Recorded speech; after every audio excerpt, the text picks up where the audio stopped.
Good morning. Welcome to another workshop in the 2022 Scoping Plan Update series. I'm Maureen Hand. I work at the Industrial Strategies Division at the California Air Resources Board. My colleague Justin Ong, who is here with me this morning, he works with the California Natural Resources Agency. He and I are going to be introducing the panelists and facilitating questions from the participants. Today, we're going to hear from researchers, business executives, and investors about engineered carbon removal.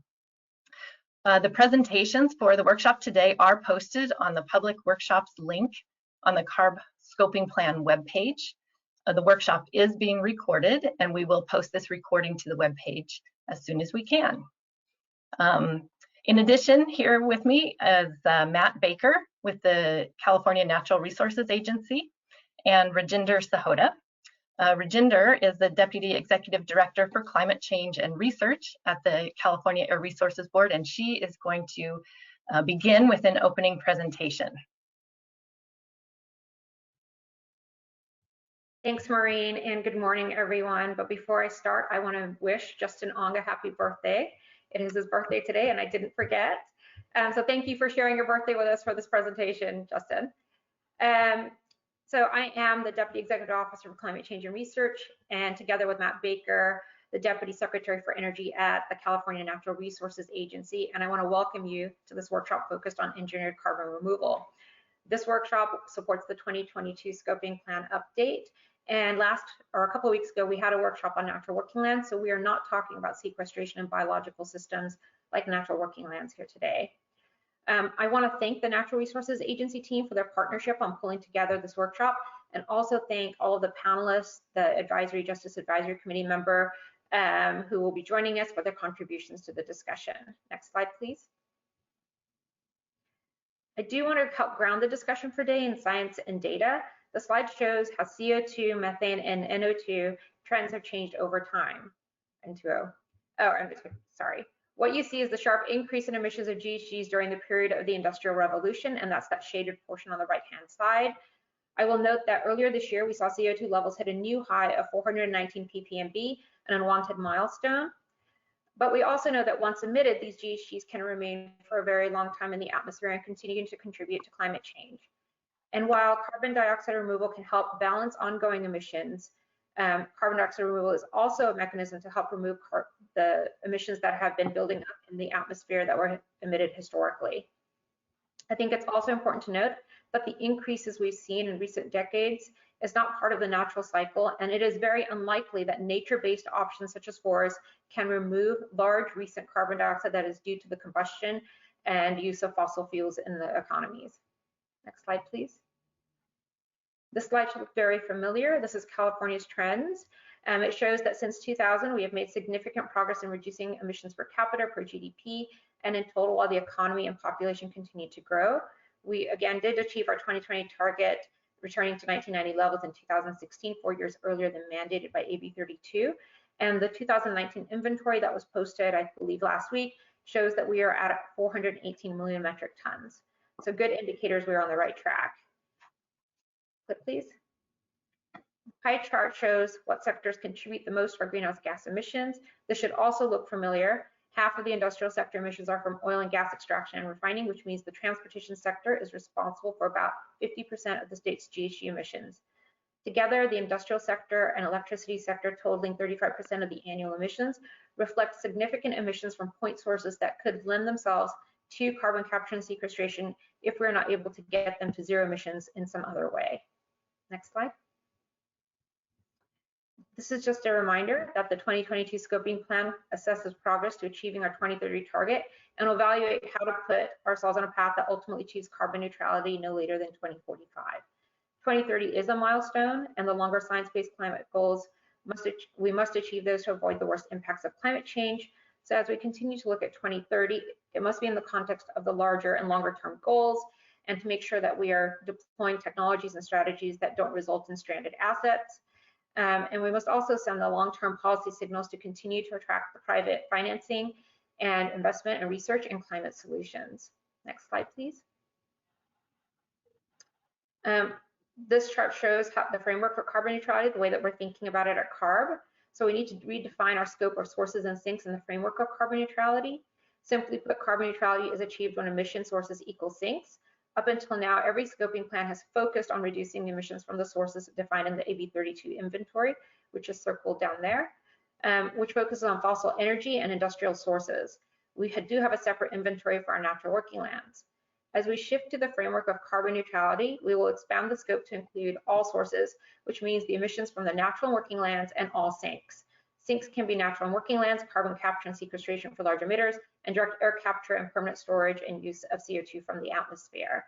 Again, I do want to stress that there has been a recent release of new emissions into the atmosphere that are not part of the natural cycle. And so we are going to have to think about other solutions other than nature-based solutions if we cannot get to zero on the emission side for the fossil pieces. Next slide, please. In California, we know that it's imperative to remove carbon from the atmosphere to mitigate the worst impacts of climate change. Today's workshop will focus on engineered carbon removal in contrast to natural carbon removal through our natural and working lands.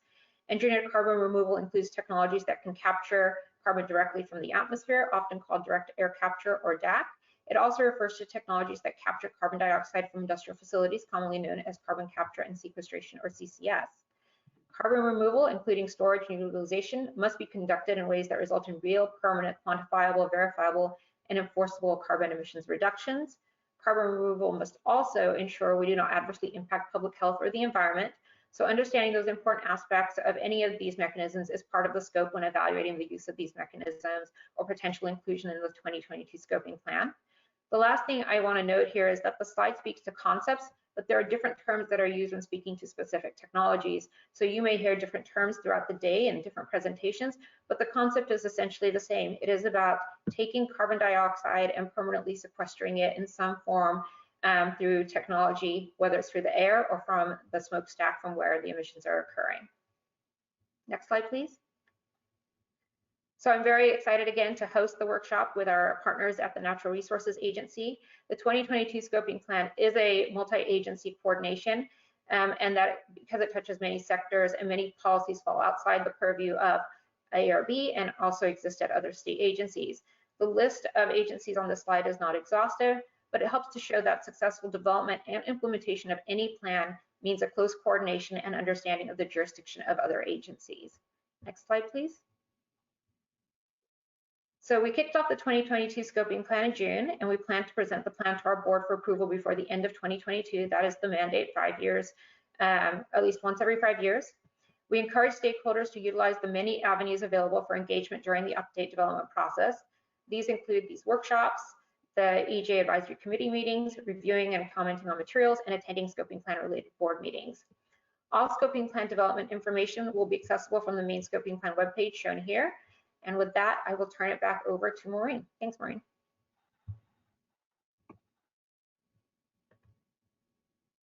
All right, thank you, Rajinder. Now I am pleased to introduce our keynote speaker for today. Sarah Forbes is joining us. Sarah is the Director of Carbon Capture and Utilization and Storage at the Executive Office of the President. And she also directs mineral sustainability activities at the U.S. Department of Energy.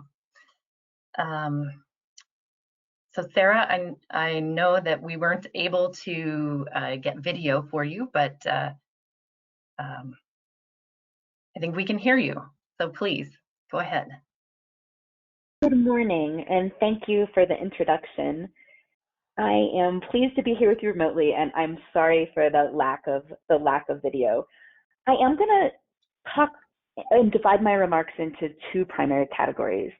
First, I'm going to talk a little bit about the status of CCS and CBR, what it is, where we are in the technological development process, why it's important.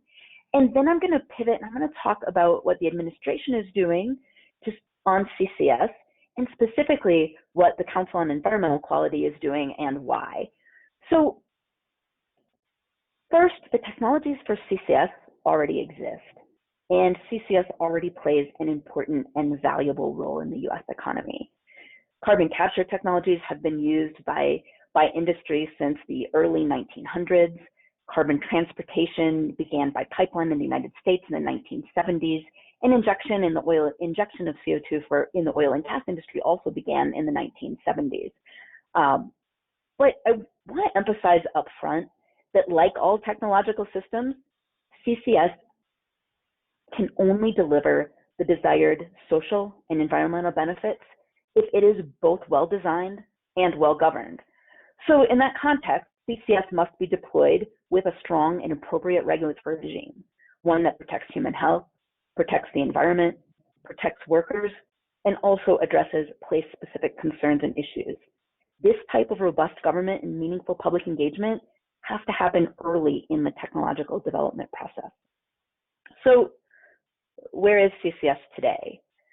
From a global perspective, there are a reported 26 commercial scale projects already operating.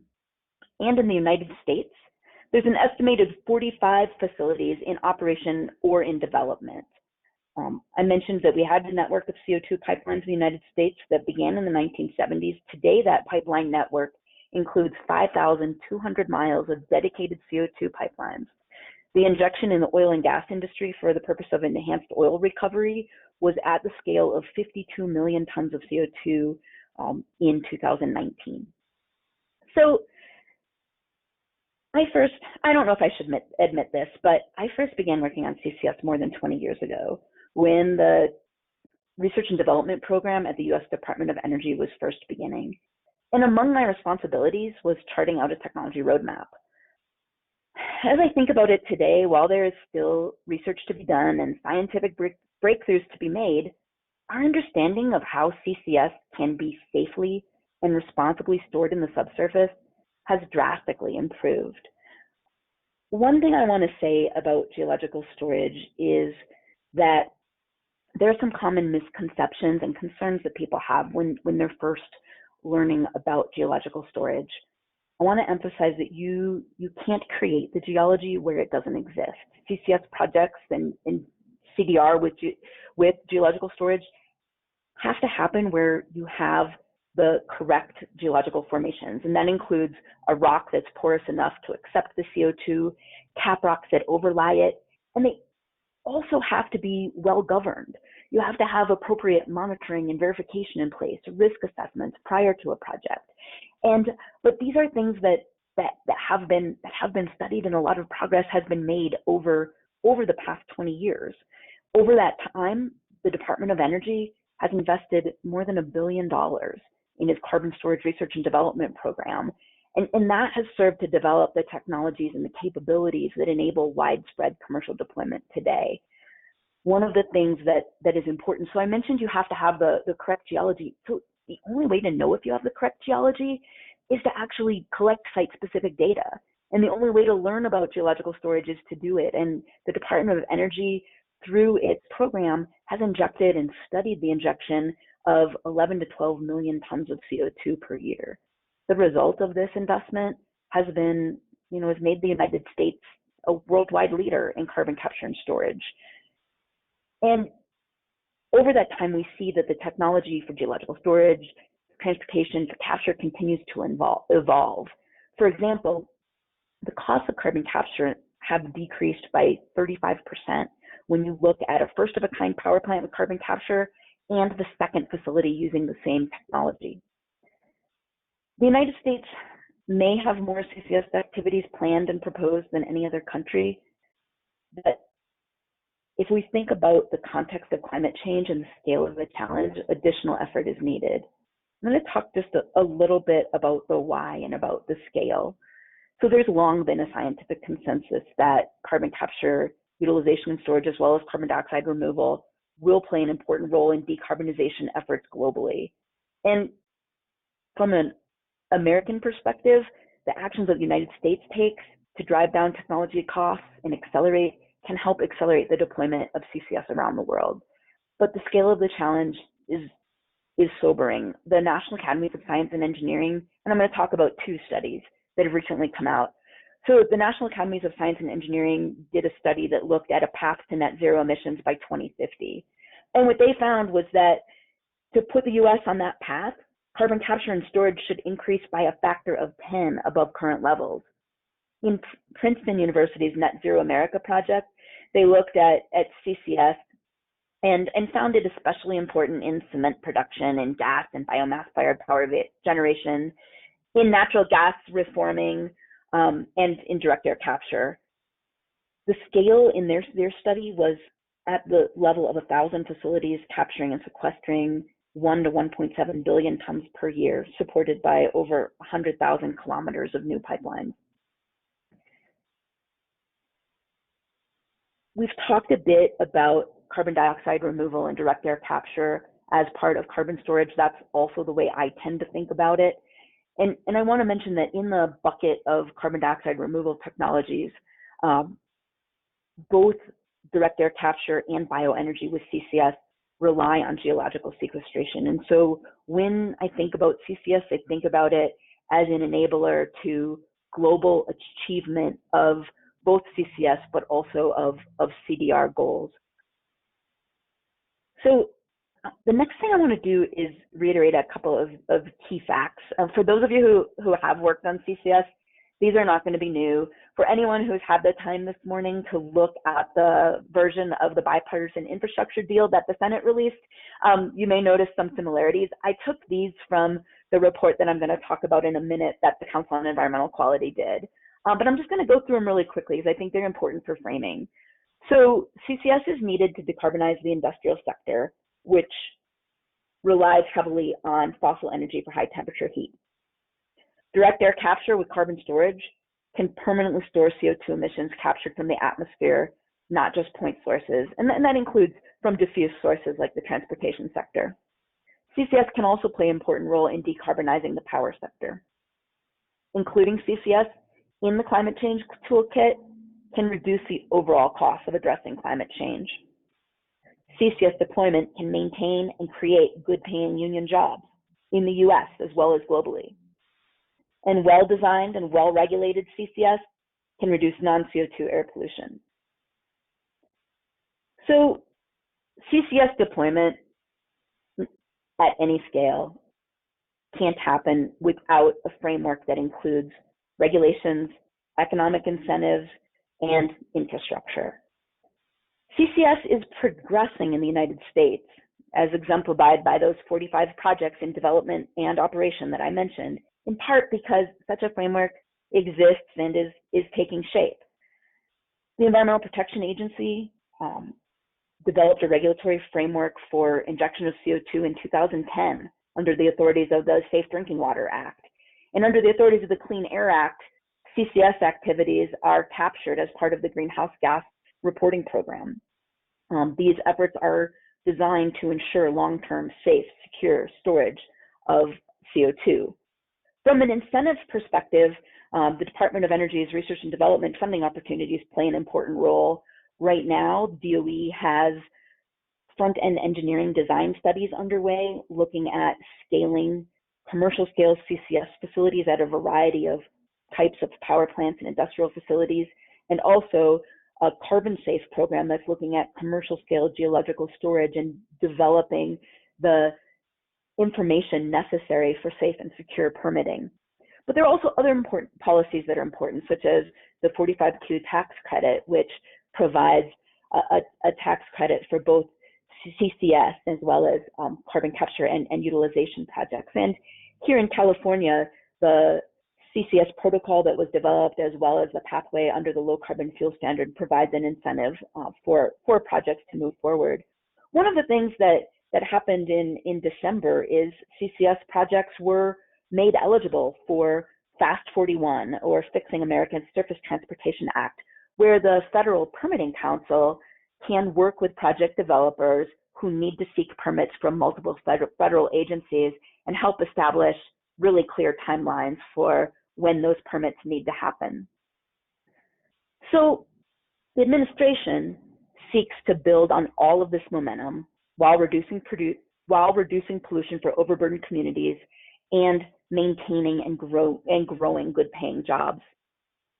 We talked a bit about the CCS and the need for it in the context of climate change. And to reach the president's domestic climate goal of net zero emissions economy-wide by 2050, it's likely that we need to think about CCS there too. And the administration is committed to accelerating the responsible development and deployment of CCS in that context. And this includes thinking about it in the context of efficient, orderly, and importantly, responsible deployment of CCS. There are a couple of specific things that I'd like to mention. First, the President has committed to increase support for CCS research, development, demonstration, and deployment, and that's evidenced by the administration's budget request and the support for activities at the Department of Energy. Second, enhancing the Section 45Q tax credit. The tax credit exists, it's spurring interest and development in the United States, but the administration, as evidenced in the Department of Treasury's Green Book, has recommended extending the commence construction date so that projects have a longer time frame to qualify for the credit, increasing the credit for industrial CCS in cement, steel, hydrogen, and petroleum refining, as well as increasing the credit in direct air capture, and enabling direct pay so that project developers can have quicker access to the needed financing. The President has also supported advancing a technology-inclusive energy efficiency and clean electricity standard, and doing all of this while ensuring a robust and effective regulatory regime and ensuring that CCS projects move forward in a context where they improve air quality. So I mentioned a few minutes ago the bipartisan infrastructure deal, which is of course developing. The Senate will vote on it later this week. It includes a lot of the provisions for CCS that the President had in the Americans Jobs Plan. And one of the things that it includes that I'd like to mention is support for CO2 pipelines. There's a new program called the Carbon Dioxide Transportation Infrastructure Finance and Innovation Program, which establishes a federal loan program that would enable the build out of federal pipelines. It doesn't include everything I mentioned that the President has supported. Some of the other provisions would need to be incorporated either as part of reconciliation or further legislation that Congress might consider. So I'd like to end my remarks by narrowing in and focusing on what's happening at the White House Council on Environmental Quality on CCS and why. So when Congress passed the Consolidated Appropriations Act of 2021 in December, CEQ, or the Council on Environmental Quality, was directed to first prepare a report on CCS. And I'm going to talk a bit about that report. The report was designed to identify and inventory the existing permitting requirements for CCS, inventory the best practices for CCS, and determine how to advance the efficient, orderly, and responsible deployment of CCS at increased scales. That report came out at the end of June, and I believe there's a link to it on CARB's website, which you all can reference. And I'm gonna just run through a few of the highlights as I conclude my remarks. So one of the primary conclusions is that the federal government has an existing regulatory framework that's both rigorous and capable of managing permitting and review actions for CCS while protecting the environment, public health, and safety as CCS moves forward. We're confident that such a regulatory regime exists, and the report didn't recommend any major changes to existing authorities or processes. In addition to this existing regulatory framework, the federal government and others have issued guidance documents and best practices which are available to assist project developers for CCS in moving CCS forward, both efficiently and responsible. As with any industrial activity, project developers for CCS must work with tribal, state, local governments, federal agencies, and in some cases, private citizens to receive the necessary permits and permissions prior to commencing a CCS project. Many of the permits and permissions that are needed for CCS are not unique to CCS. So incentives like the Section 45Q tax credit, which I've already mentioned, are already driving investments in CCS, which are being regulated according to this existing regulatory framework that the report outlines. One of the things the report does is it does identify a few areas where the Council on Environmental Quality and the White House could work with the agencies to advance responsible CCS deployment. And I'm going to run through these in a little bit of detail.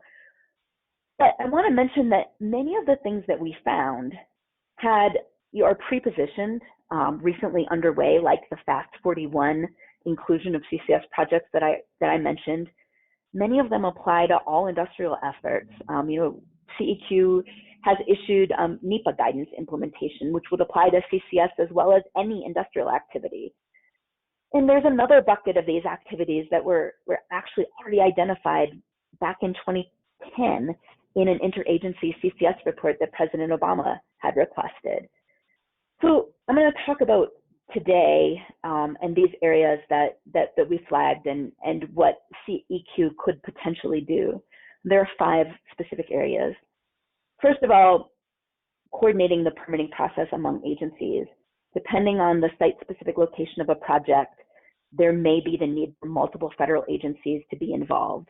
In that case, working through how to implement FAST-41 in an effective and efficient way, thinking about whether there is NEPA guidance that the agencies need in order to permit CCS activities, and also identifying whether there are any programmatic environmental impact statements that could help across the federal government are things that we'll be talking with the agencies about.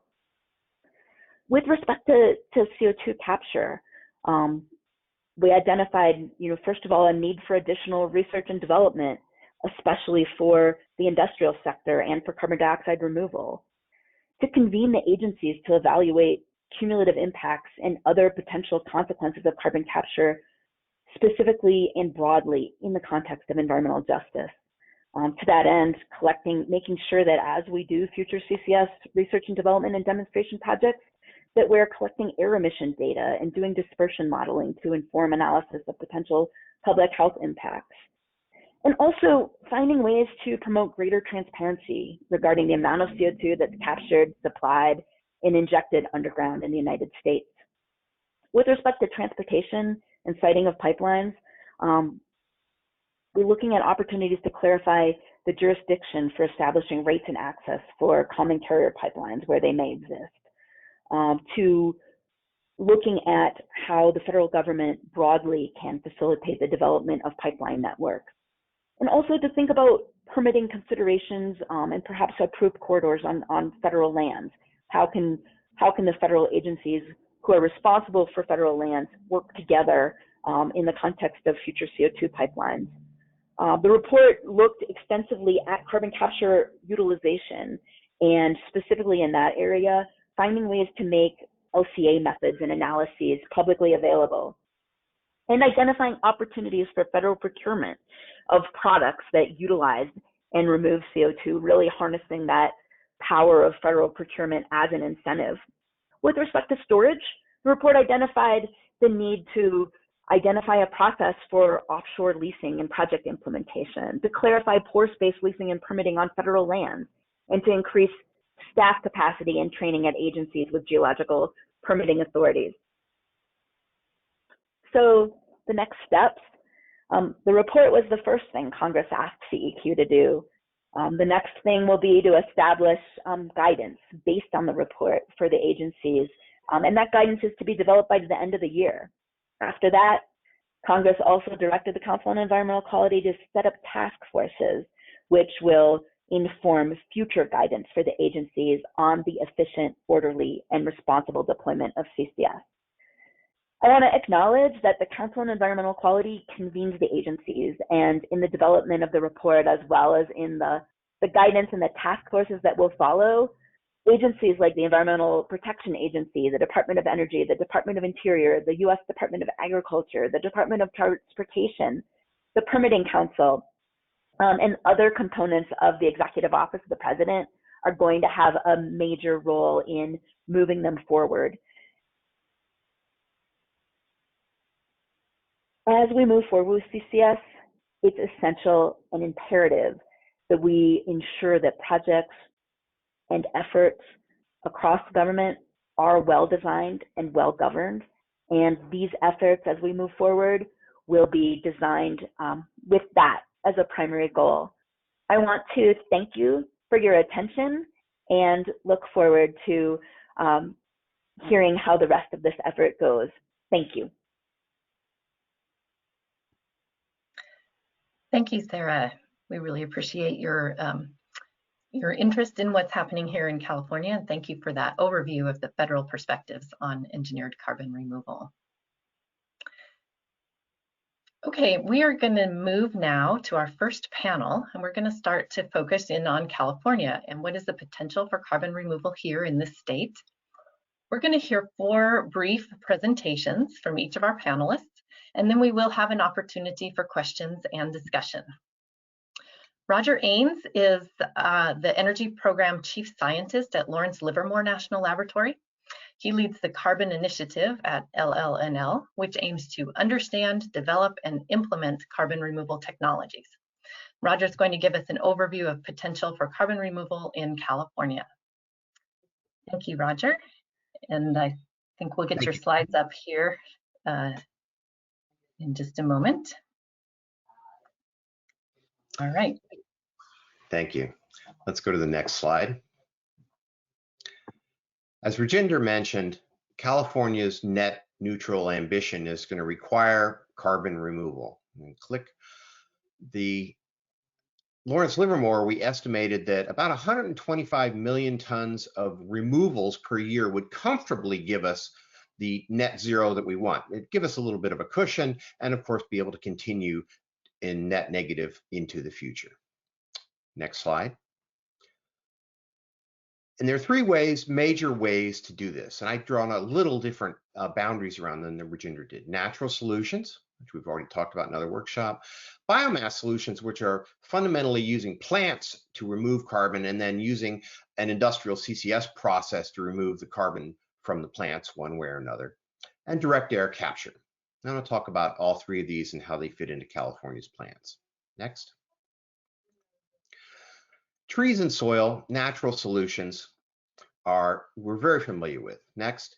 And at Lawrence Livermore, we've examined soil carbon extensively, and we think this is a big opportunity, mainly because we've lost so much carbon from our agricultural soils around the world, 487 billion tons equivalent. And we assume that with good agricultural practice, we could replace the carbon that's been lost due to bad agricultural practice. It's relatively slow, but a gigantic target. So we think that's very important. Next slide. And trees and forests are obviously a terrific place to store carbon, and also, as we all know, a challenging place in California because of drought, disease, and fire. But this leads into a really interesting connection to the next topic, next slide, which is that one of the things that we've been doing with wood is burning it to make electricity, but that emits all the CO2 back into the atmosphere. And that's a mistake. We could be capturing that carbon, putting it permanently out of the atmosphere. And an even better way to do it, instead of burning it, is to make products like hydrogen. And if we're using waste materials and making hydrogen, we're solving a waste problem, we're solving a recycling problem, we're solving an energy problem, all simultaneously. So this is something that we think has enormous benefits to the state of California. Next. And forest waste is a really important place to start. The state currently plans to remove about 15 million tons of wood waste in the form of small trees that we're thinning to reduce the fire hazard in the forests. And today that material is just piled up in the forest to rot, or it's burned in place. And that, of course, returns the carbon to the atmosphere along with some additional air pollution. So to use that to capture it is something that is going to benefit both the climate and the forest health. Next.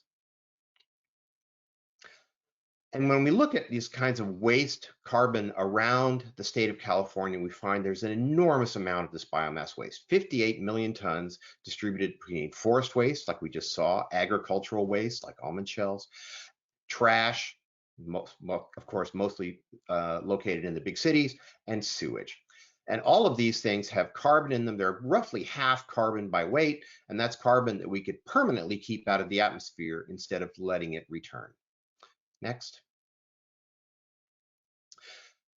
And today we tend to think about biomass as having energy value and burning it, for instance, to make electricity, but at reasonable values for carbon dioxide, $100 a ton or more, the CO2 is actually worth a lot more than the energy.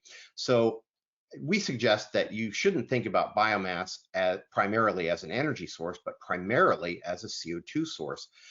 And that's going to lead to different applications and different value propositions for it. Next. Third thing we can do is we can build machines to clean the air, and those kinds of machines you're going to hear a lot about today, different ways of doing that and different approaches. Next. So we evaluated all three of these in context, put them and said, how can we do these together? How much would we need?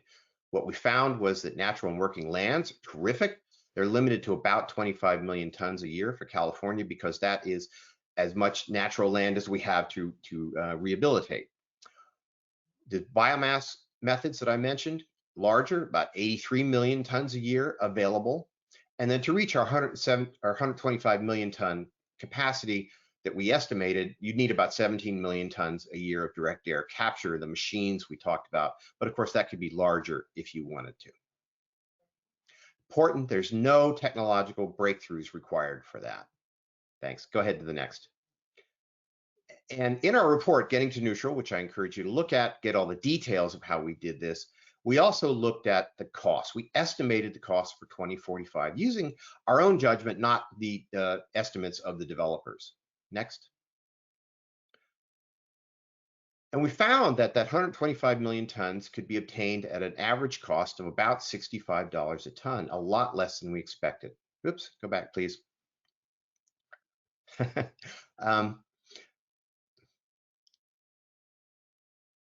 There we go. Thank you. Natural solutions are the least expensive at about average of about $11 a ton. So obviously you want to do as much of that as you can, but the limit's about 25 million tons. Then we come to those conversion options that I showed you, and making hydrogen is the best of them because it makes a valuable product and it removes all of the carbon from the biomass to be permanently stored. Direct air capture is the most expensive. We estimate a little less than $200 a ton in 2045. Importantly, though, all the things to the right, all the red, brown, gray options, all are covered by the state's low carbon fuel standard today. And that carbon is trading nearly $200 a ton. So all of these are currently profitable under the current regulatory framework we have. We don't need to add things to make this work. And there's a lot of companies that are looking at this because these things make sense today in California's regulatory environment. Next.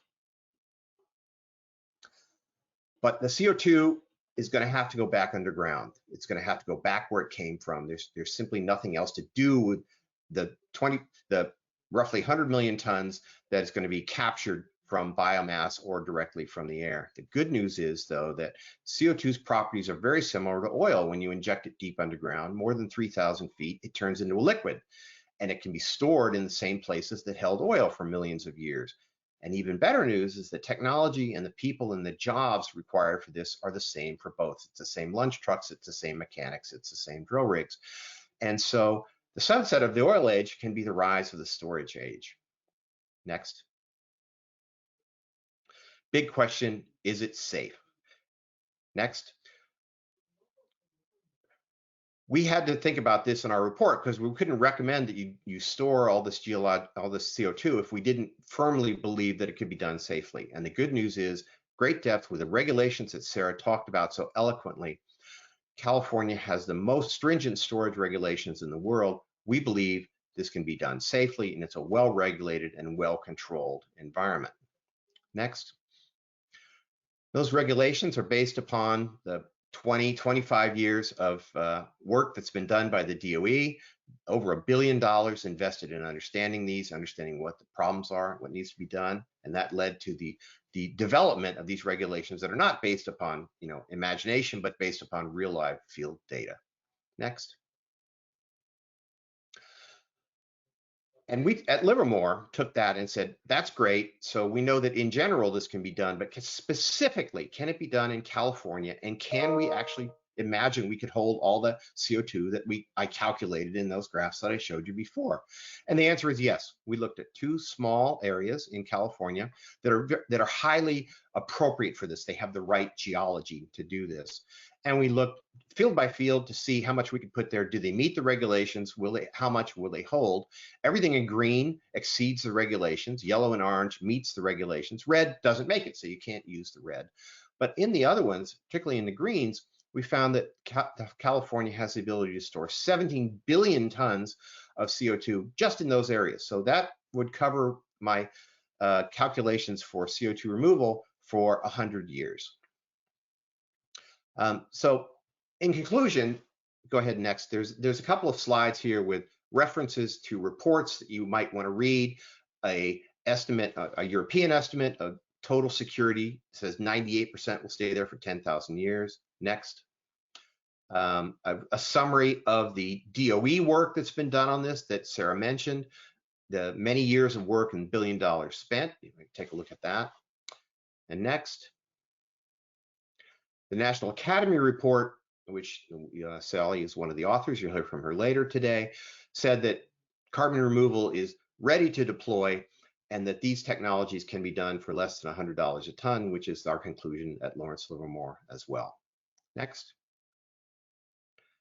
So let me conclude by saying we're going to need both natural and engineered methods for California to hit its net zero targets. Biomass is a great option, an intermediate hybrid option in there. It's low cost and can have valuable benefits across the board. And permanent geologic storage is safe and available in California. Thank you very much.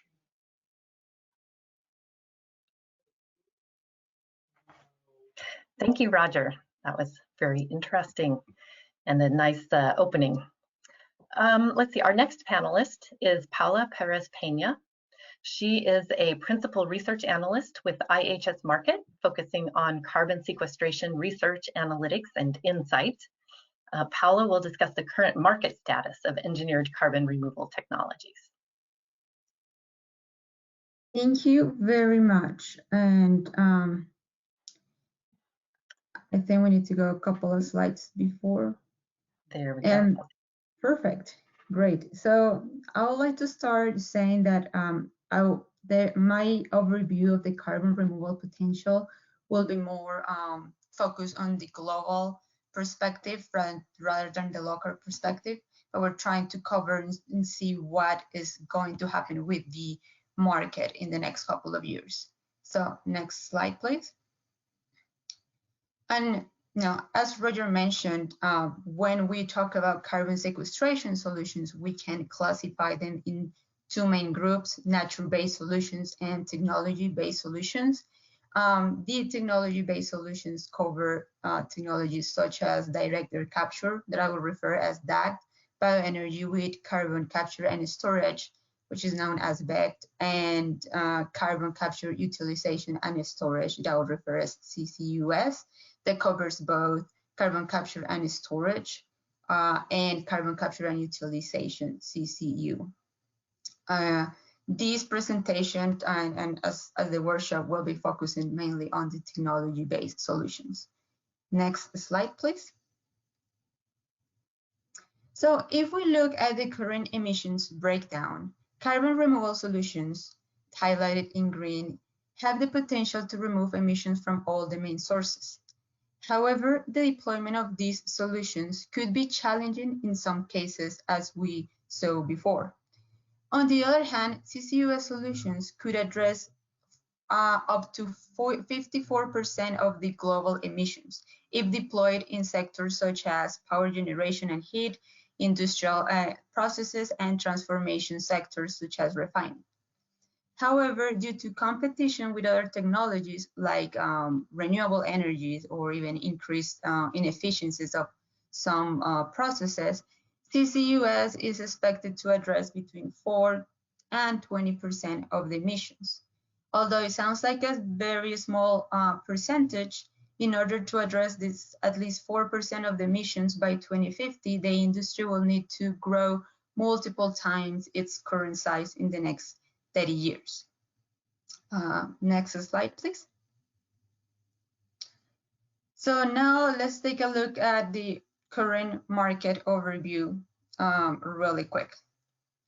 So from the current operating projects, CCU projects account for 79% of the current operating capacity, mainly driven by natural gas processing projects utilizing CO2 for enhanced oil recovery, followed by the CCS projects that account for 16%. BECCS and direct air capture are still in early stages, and most of the current operating projects are pilots. If we look at the chart on the right, we can see the evolution of the CO2 capture capacity in the last 20 years. Between 2000 and 2010, the industry growth was almost flat. The real growth happened in the last 10 years, mainly driven by CCU projects, as I mentioned before. And only recently, CCS projects have become relevant. In fact, in 2019, we could see a big spike on projects from CCS projects, which could indicate a beginning of a new trend for the next years. Next slide, please. So if we look at the CCUS projects, current operating capacity is around 42 million tons of CO2 per year, with half of them coming from the US, mainly from natural gas processing projects. Europe, Asia, and the Middle East currently have small operating capacities. However, with recent announcements, we expect that Europe will become the second region with the highest capacity in the next 10 years, just behind the US, as they put more policies in place to incentivize investment over there. And next slide, please. If we look at the trends for bioenergy with CCS and direct air capture, we'll see that the capacity is still quite small compared to CCUS. However, the number of projects has been growing over the past 10 years, meaning that, as we move and we understand better the technology, there is more interest of these type of technologies, and we could continue seeing this trend moving forward. Next slide, please. Okay, so now I'm going to talk about the carbon sequestration potential. So there is consensus on the need for carbon sequestration and how this will drive the growth of the market.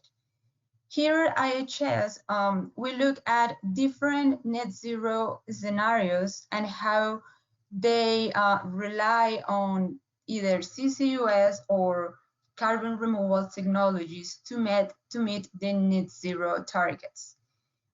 If we look at scenarios like ARENA, which I would like to focus on today, this scenario try to or rely heavily on renewable energy to reduce emissions in the next 30 years.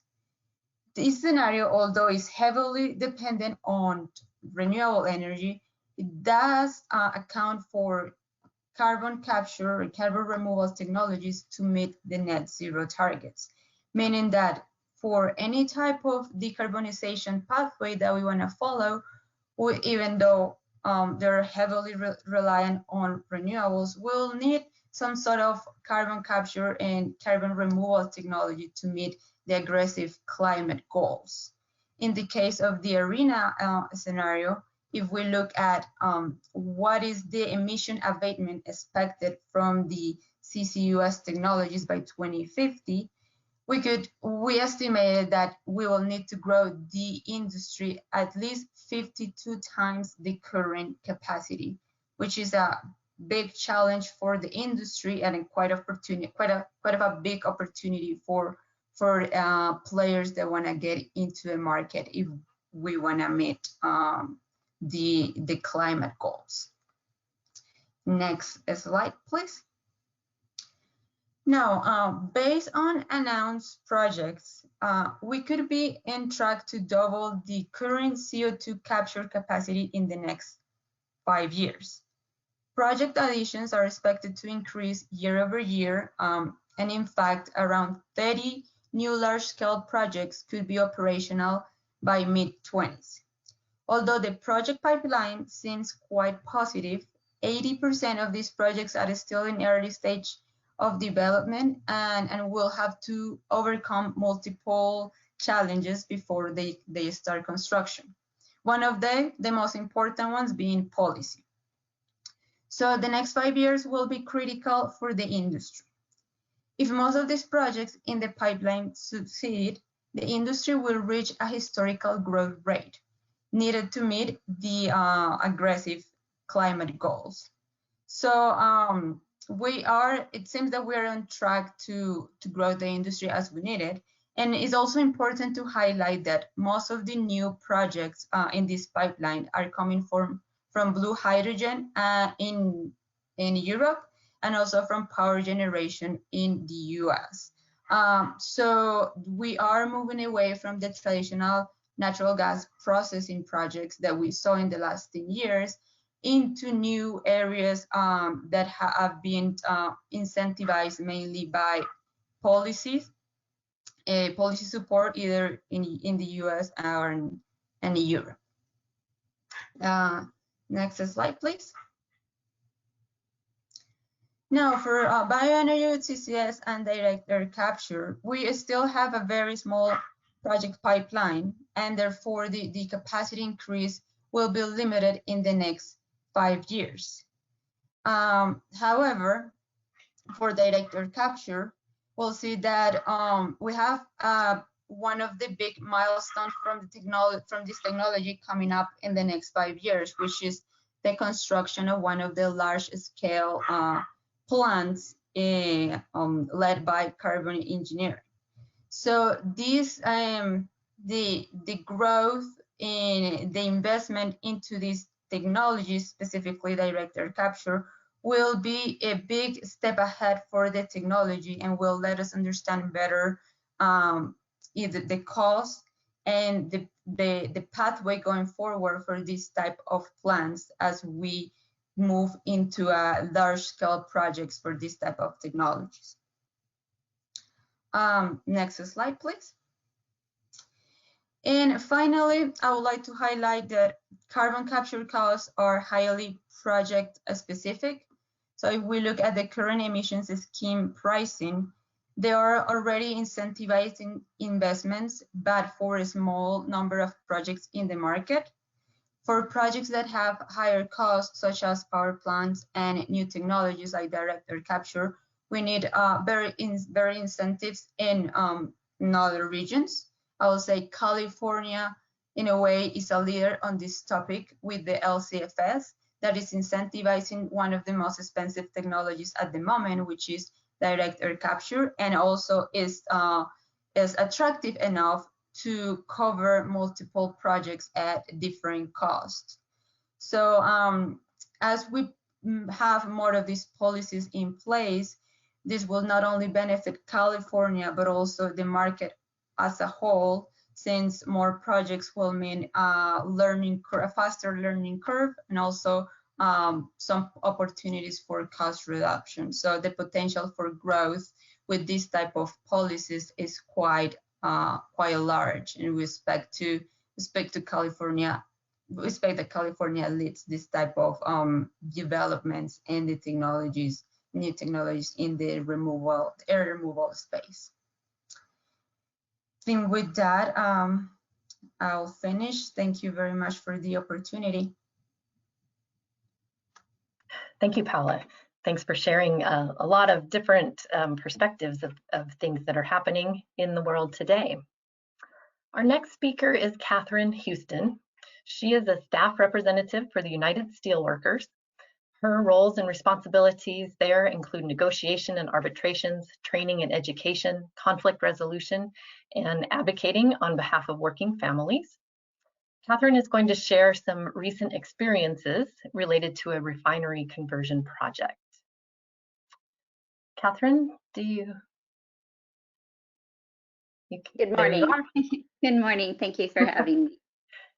So I'm going to jump right in and speed talk so we can get as much information in as quickly as possible related to this topic, because there's a lot to cover. So We'll move on to the next slide right out of the gate. And so you may be wondering, like, why did the United Steelworkers as a group feel that we had to play in the arena when it came to CCS technologies?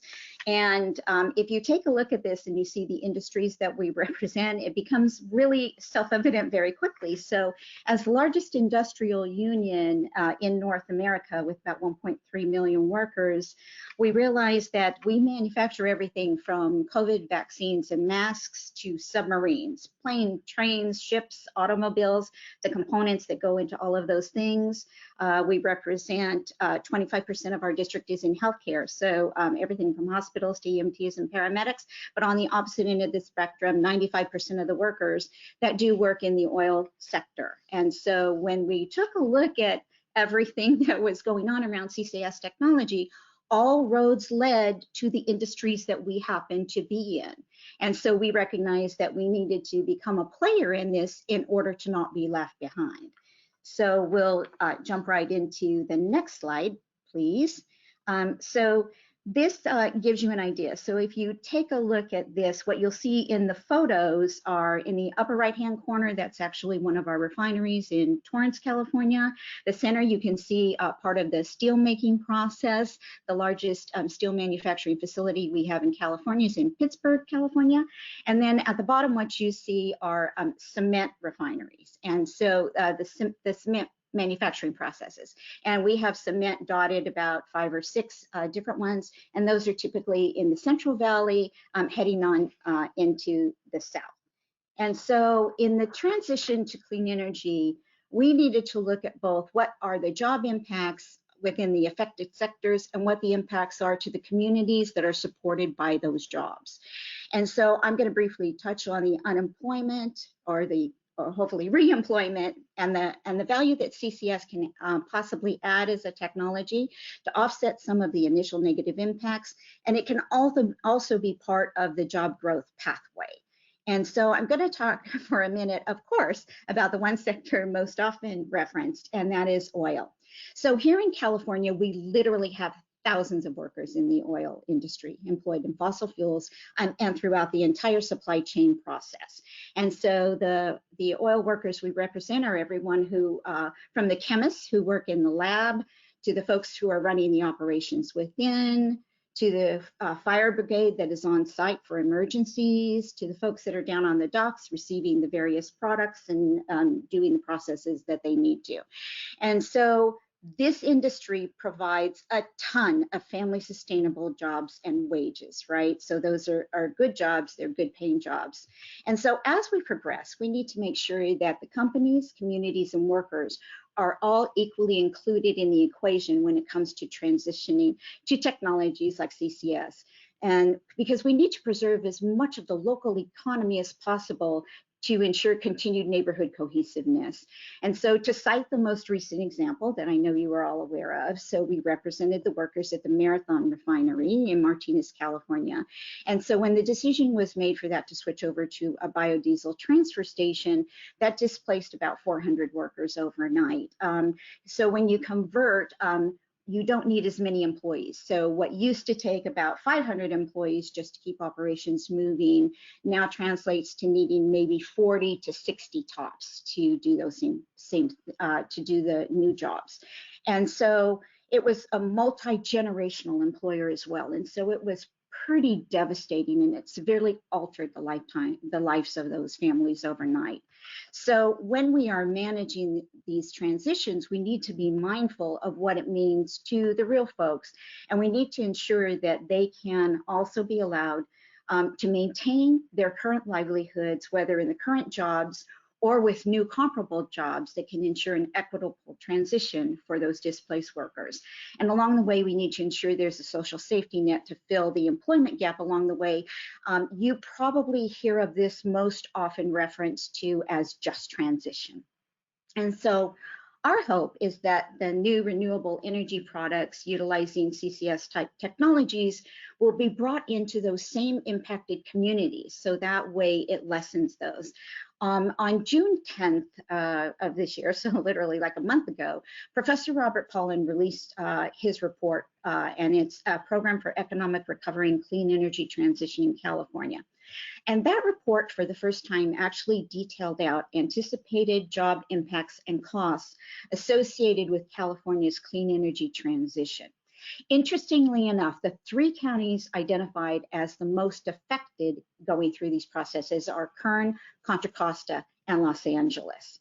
So when we look at the companies within the sectors that we happen to represent as well that could benefit from the new technologies, many were the industries that reside within those very same communities. So we have a great opportunity here.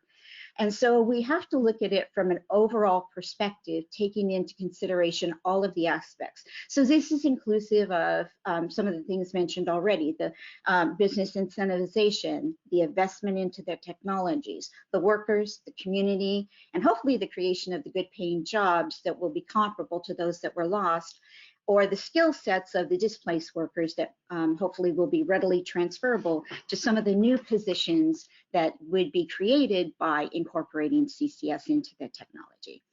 So CCS definitely is one technology that we felt from the beginning that needed to be included in California's energy transition plans in order for us to succeed as a state. We see it as a fundamental key. But we also are mindful in looking at it from the aspect and the lens of making sure that it is safe. So you heard safe talked about earlier, but from inception to implementation, we do not want to trade off one set of toxicities in trying to resolve it while adding others. So we want to make sure we monitor the transition to ensure safety within the impacted communities as well. So I think there are currently about a dozen or so projects within the mid to western US. And interestingly enough, 2 of those projects that have been approved are sites that are represented by USW workers.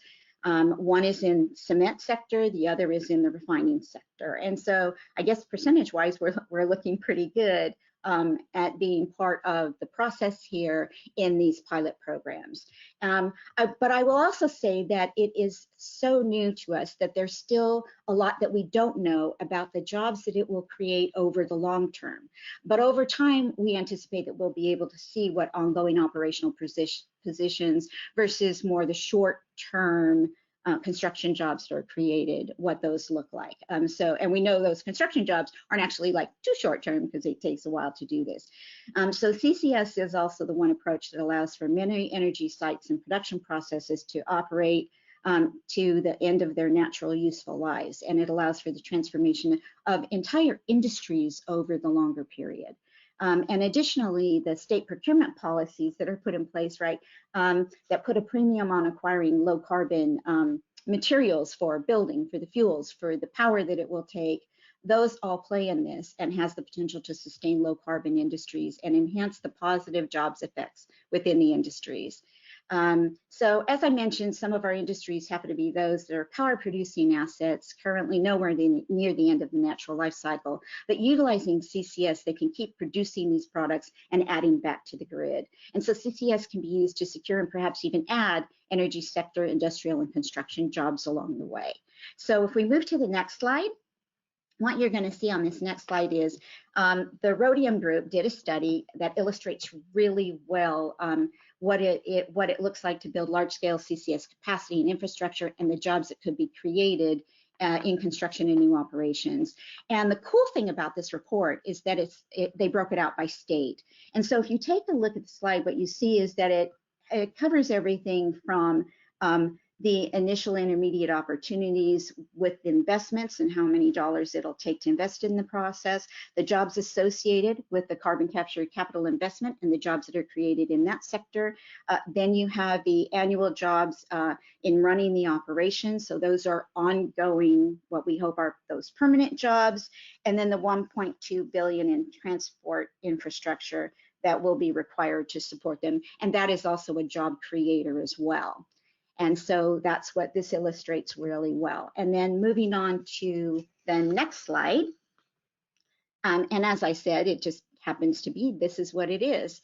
So when we looked at the industries, if you take a look at this slide, what you see is it's ethanol, it's hydrogen, it's cement, and it's refining. And so once again, as I mentioned earlier, all of kind of like the industries and the conversations around CCS, all roads led back to the industries that we represent. And so this gives you a great snapshot of what it will look like for the investments initially that will be required, what are the jobs associated with that, and the ongoing jobs, and it just breaks it out in a really clear and concise way. And so this is a lot of really good information, and I think it gives us a really good snapshot of where all of this is. And so moving on to the last slide. This last slide just shows you some of the like go-to reports that we utilize as a labor union that we've relied on for a lot of our information. And so what you can see here is we have the links to the Rhodium group study. You heard Lawrence Livermore Lab for their report, Getting to Neutral. That's another one of our go-to reports. The report I mentioned by Professor Robert Pollin, that's the Economic Recovery and Clean Energy, and then Net Zero by 2050 from IEA. And so when we looked at adapting our statewide architecture to incorporate CCS technology into its framework, it is a critical component to securing the low carbon future while solidifying the workforce of the future at the same time. So thank you very much. Thank you, Catherine, for that perspective on the workforce. That's very helpful. All right, our last panelist in the session this morning is Martha Dina Arguello. She is the chair of the Environmental Justice Advisory Committee.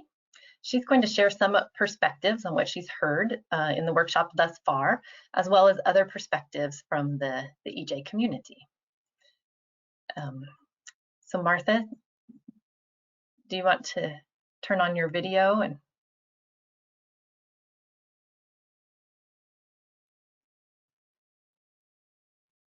Martha, I think you're on mute.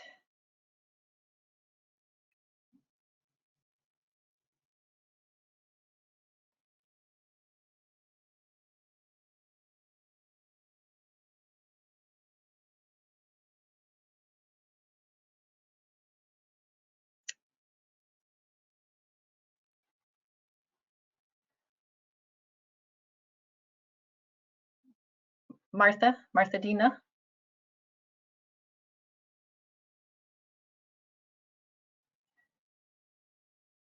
There we go. I was muted by the organizer, so I wasn't sure what to do. And I think I'm not in so that I can access my camera. So I will have to do this without. Here, let me try. I don't know. I'm sorry. Okay, go ahead, okay. Martha, please. That's okay. Please share your comments. So one, I want to thank folks for including me. On Friday evening, I was asked to be a part of the panel. Well, I think first, this feels very familiar as an environmental justice advocate for over 20 years. This feels like somebody's already decided that this is the right solution, and now it is being announced, and there seems to be a lot of power and money behind defending this solution that, from what I can tell, both proponents and people who are opposed recognize one thing, that this will probably increase air pollution. So just as a matter of principle, we do not agree with solutions that actually increase the pollution burden on communities. And we're not sure how a strategy that extends the life of fossil fuel production can actually address the global warming problem. The research, this increase in pollutants at the source is deeply problematic. And I think it goes to what Catherine was saying, is that our approaches matter. The technology that we use matters. And if we continue to think that we can extract oil, refine it, and put it into the atmosphere without changing our behavior, is truly magical thinking. And what's even more troubling is that this system seems to continue to externalize its negative impacts on fence line communities. So that is just you know, our communities are already sacrifice zones, and this seems to say, well, okay, you're already being sacrificed, so we're going to continue to do that. You know, I'm not going to be very linear because I'm trying to take in all of the things that I heard, and I'm hoping that other members of the EJAC will be able to, and to lift up some of the deeply concerning things that we heard. You know, by extending the life of fossil fuel production in communities, it puts us in more danger. The majority of these CCS projects currently in operation are used for enhanced oil recovery or fracking. There are currently 14 CCS projects operating in the US. 13 of the 14, 93%, are made profitable only by using captured CO2 for enhanced oil recovery. And so again, you know, we continue to use massive amounts of public dollars to subsidize a practice that we know is inherently dangerous for current and future generations. CCS continues this, you know, this is just unacceptable for us to continue to bear the burdens of these practices. And it crowds out other potential solutions, right? When this massive amounts of public dollars, private dollars, primarily funded by the fossil fuel industry, the one who is for 50 years has resisted the political will to actually address the problem, and now we're past the point of no return and thinking that, you know, I would love a shop vac to clean up the air, but that kind of magical thinking is what got us here. The idea that we are not going to have to change our behavior and put communities and workers first, I think, again, is magical thinking, and that magic never works out for our communities. It usually means that there will be more air pollution and more health impacts while somebody else reaps the benefits of those and the profits from those. You know, the myopic focus on greenhouse gas reductions allow for these types of solutions that, you know, in the world of wicked problems, you've made one problem worse by solving it with these technical solutions. Internationally, the environmental justice community is calling on you to stop declaring our communities sacrifice zones and actually begin the real transition. We've also not asked with our labor friends, right, with our brothers and sisters in labor, what are other solutions? We get trapped into false arguments about jobs versus the environment when you come up with these kinds of fake technical solutions. We should be sitting down and saying, what does a transition look like so that we can support those workers that don't continue to say your lungs are not beloved, nor the lungs of the people that lived in those communities are not beloved. That's just not the kind of solutions we want. You know, geological storage may have been studied, and I'm going to say, with all due respect, you telling me that good regulations and permitting are going to be really good and that that's going to mean that we're not going to be negatively impacted, there is no evidence of that being true. Because here we are with deep environmental injustice problems that have not been solved by the current regulatory structure and permitting. As my friend Carolyn Rafson says, we are not good at forever. So creating solutions that, you know, much like nuclear solutions that require a nuclear priesthood to continue to, for centuries, you know, to guard this stuff, we don't do well, right? So we might be asking ourselves, are there green chemistry solutions that are predicated on less energy use for the manufacturing sector, right? Let's see. Yeah, I'm going to stop. I didn't even know how long I was talking. So can you tell me how much more time I have?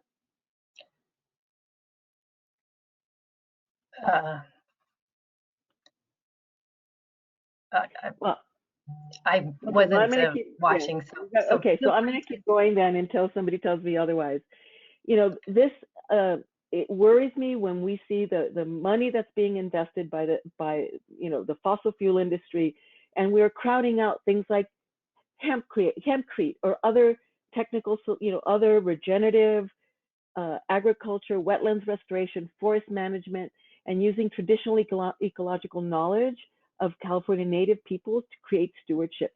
That is the solution long term, right? We are going to have to change behavior whether we like it or not, because we are past the point of no return. And we are in this point because of lack of the political will.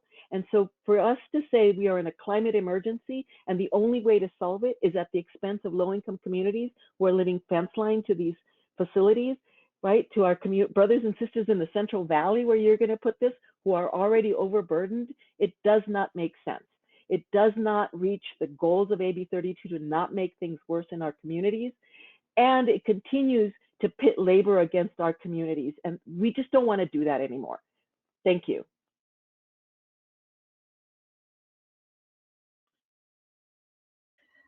Thank you, Martha Dina. We appreciate your contribution to the panel this morning. Okay, we're going to move into the question and discussion part. And so I'd invite all the panelists to please turn your video back on. And I don't know, I'm really sorry, Martha Dina, that we didn't get that figured out. Anyway, so we're going to begin by first, I do want to first mention, as you can see on the slide on the screen, we do have a public comment docket open for the workshop. The link is shown here on the slide. You can also find the link on our website, and you can submit comments by August 16th. Today, as we begin with this panel, first, I'd like to invite any members of the Environmental Justice Advisory Committee. If you have questions for the panelists, would you please raise your hand in the GoToWebinar so that we can identify you? And in order to raise your hand, what you can do is you can click the hand icon. It's in the what they call the grab tab of the control panel if you have the desktop app. If you're using the Instant Join app, then there's a toolbar, but there should be a hand, and if you click the hand, it'll turn green when your hand is raised. And so Trish Johnson, my colleague here at CARB, she's looking to see if we have any advisory committee members. And Trish, do we have any members with their hands raised? Hi, Maureen. This is Trish, if you can hear me. I do see a couple of members. I did see David Campbell, so I'm going to go ahead and unmute you so you can begin, David. It says you're self-muted. Okay. Okay. Thank you, Trish. Are there any scientific studies indicating that there's a way to get to net zero by our timeline without carbon sequestration?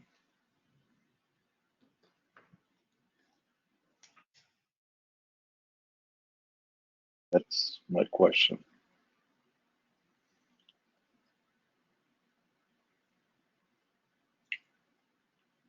Did anybody hear me?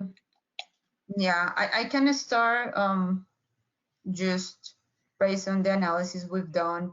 I don't think there are a scientific analysis, or I don't know how robust they are, talking about the different scenarios. And, you know, when we look at things like supply and demand of different technologies and the ability of technologies to grow, like renewable energy, I know what I was mentioning in my presentation, there is going to be a limit on how fast we can grow certain technologies, and because if we take that into consideration and we look at, you know, we need to get to a certain point to 2050, we'll need CCUS to meet the target by 2050.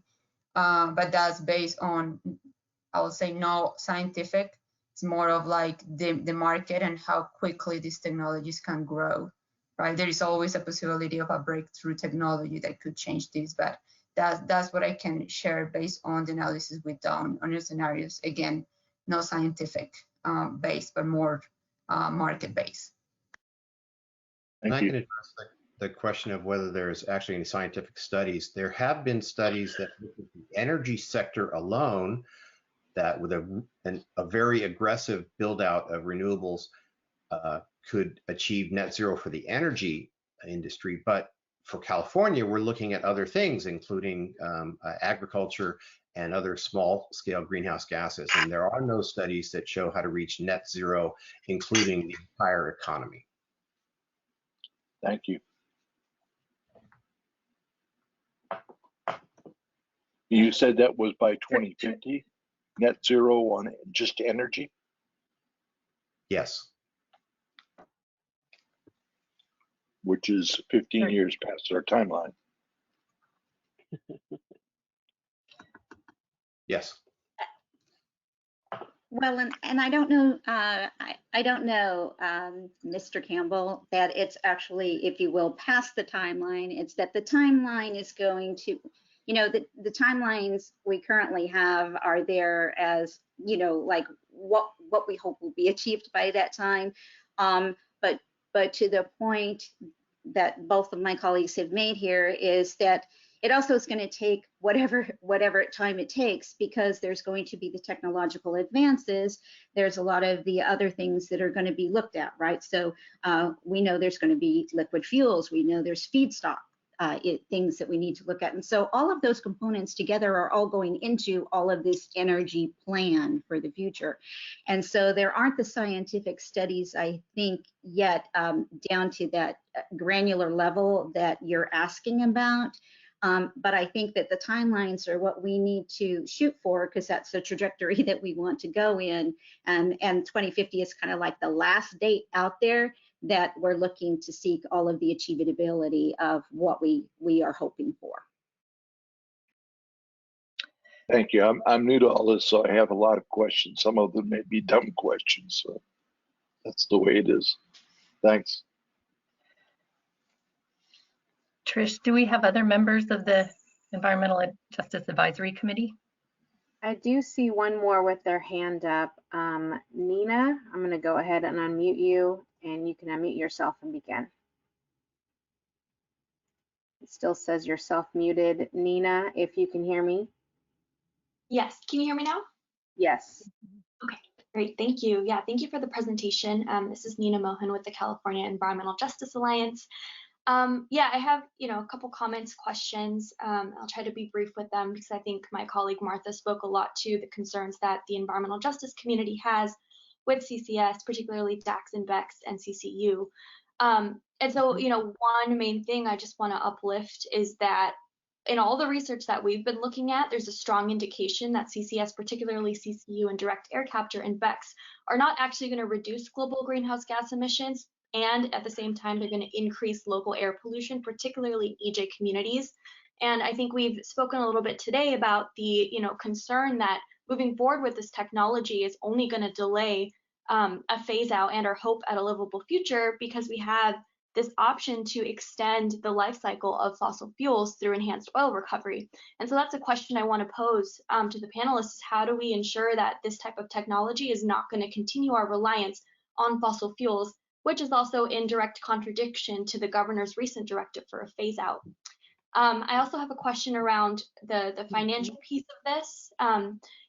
One thing is that I've read a lot about is why investment in this technology is risky. And because there's limited scalable projects, we've seen that many of them have either failed or have not produced significant carbon reductions and just continue to divert these important state investments to a technology that seems rather unprovable.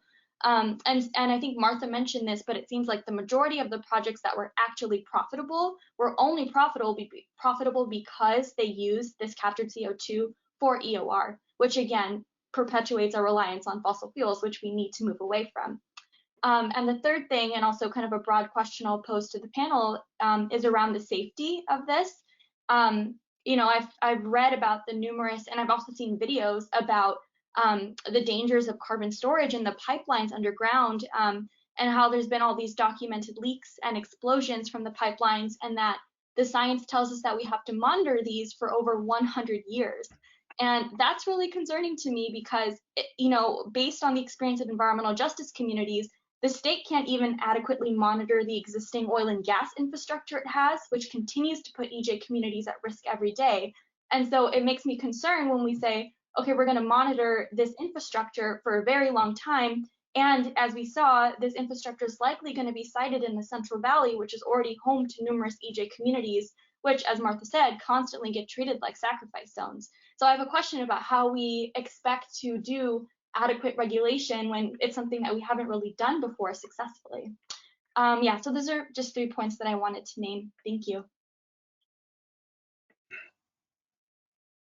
Well, I think your last point that you raised around safety is a really important one for the state to be thinking about, because these things have to be demonstrated to be done safely. They have to be appropriately regulated. And the issue there is not whether these things can be done safely, but whether you're going to demonstrate that they're going to be done safely and that you're going to control them. So I agree that it's certainly possible to do things badly, but I think that the work that we've done has demonstrated that it's entirely possible to do these things safely. And the role here is for the state and for the EPA to ensure that that happens.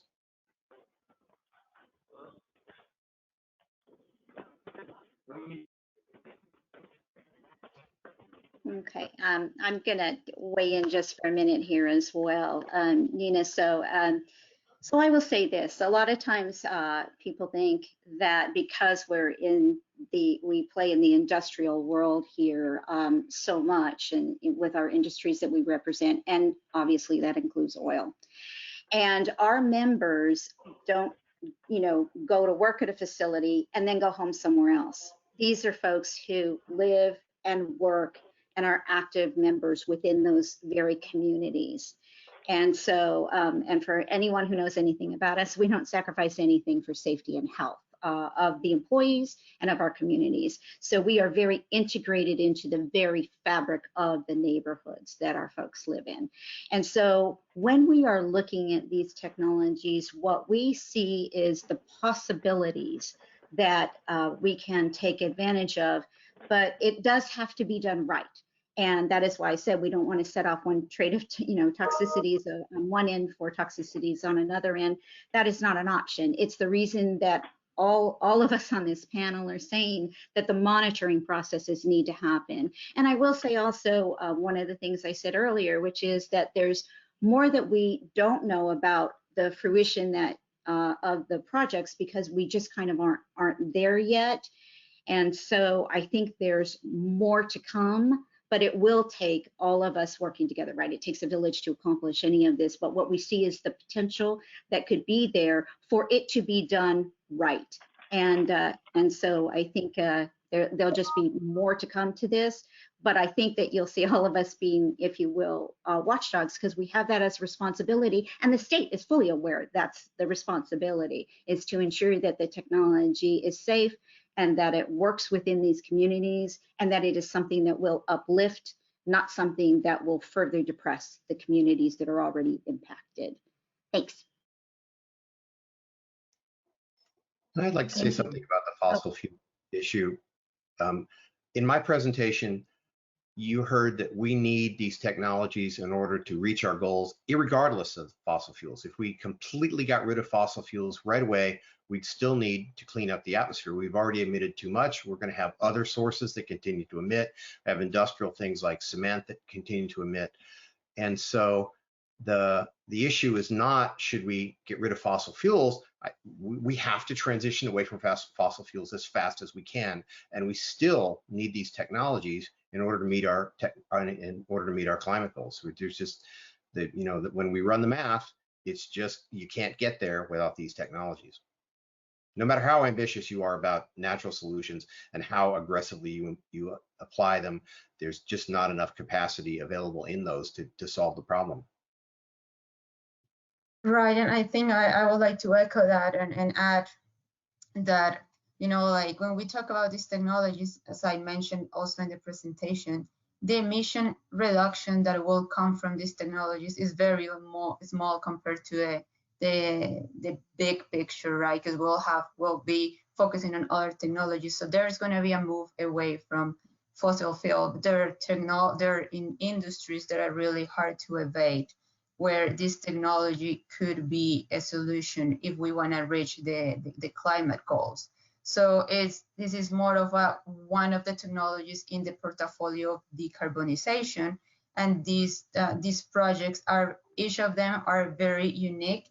So we cannot generalize, all the projects are going to do this or that. I think moving forward with more monitoring and more awareness of where we need these projects, we can move into industries or facilities that really need this type of technologies to make a positive impact into the environment rather than just use it for other purposes. So I think as we move forward, we're going to be more conscious and focused, and also careful of the type of projects and the monitoring part, either from the capture but also for the storage, will improve, which is going to make this type of these concerns less, or like there's going to be more public awareness of what we're doing in terms of the specific projects.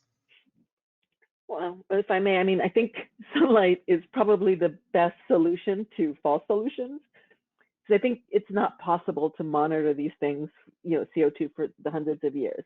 There aren't a lot of studies of what it means to insert this into the ground, assuming that these geological formations aren't sort of living ecosystems as well. And so are there studies of what it means to store this for long term? I think, I mean, and the other thing that I heard throughout these presentations that is incredibly troubling, and I just have to say it, that the conversations did not seem to focus on improving health, reducing air pollution, but seem to focus on profitability.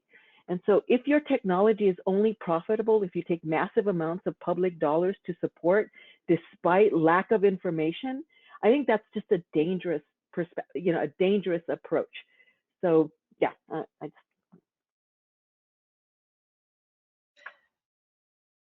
All right, thank you. Trish, do we have any other members of the Environmental Justice Advisory Committee with their hands raised? Yes, I do see Luis Olmedo. I'm going to go ahead and unmute. You should be able to unmute yourself and begin speaking, Mr. Olmedo. Yeah, hi Trish, thank you. I have a very ridiculous question. What purpose does that heart there serve? And who are the attendees? Because I have noticed when we're talking about industrial technologies, it's just that heart just kind of went off, and many people must have pressed that heart.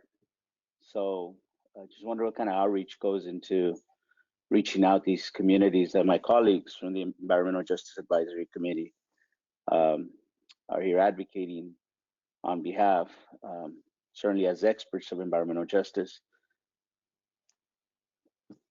What does that measure, that heart? What's the purpose of it?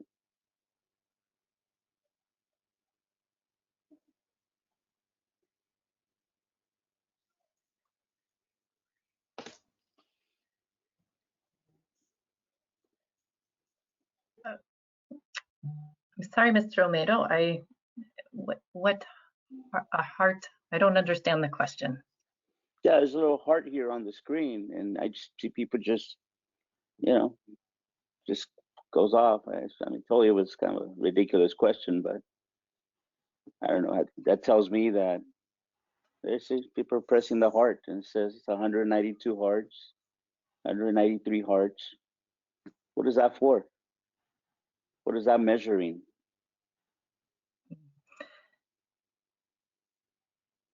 I'm sorry, I'm not sure. I'm thinking, I don't know because I can't see it on my screen, to be honest with you. But Luis, I want to say that what I think it may be is that as different points are made within the presentation, it's a way for anyone who is watching the webinar who feels that there's a key point that has been made that resonates with them, that I think that that's their version of liking it. So think of it as like liking a component within the presentations. So I'm guessing that that's what it is, although apologies, it's nothing I can see on my screen. All right, I just couldn't help noticing that when the comment of technology being necessary it just lighted up. So it just made me wonder who's in the audience and what do they represent, because when we're talking about environmental justice, it wasn't lighting up as much. So I'm assuming that maybe there's not a good balance of outreach out there that is engaging the environmental justice voice, the experts in the communities that have to deal with the failures or the successes that would come of this. Thank you. Trish, do we have any other Environmental Justice Advisory Committee members with their hands raised?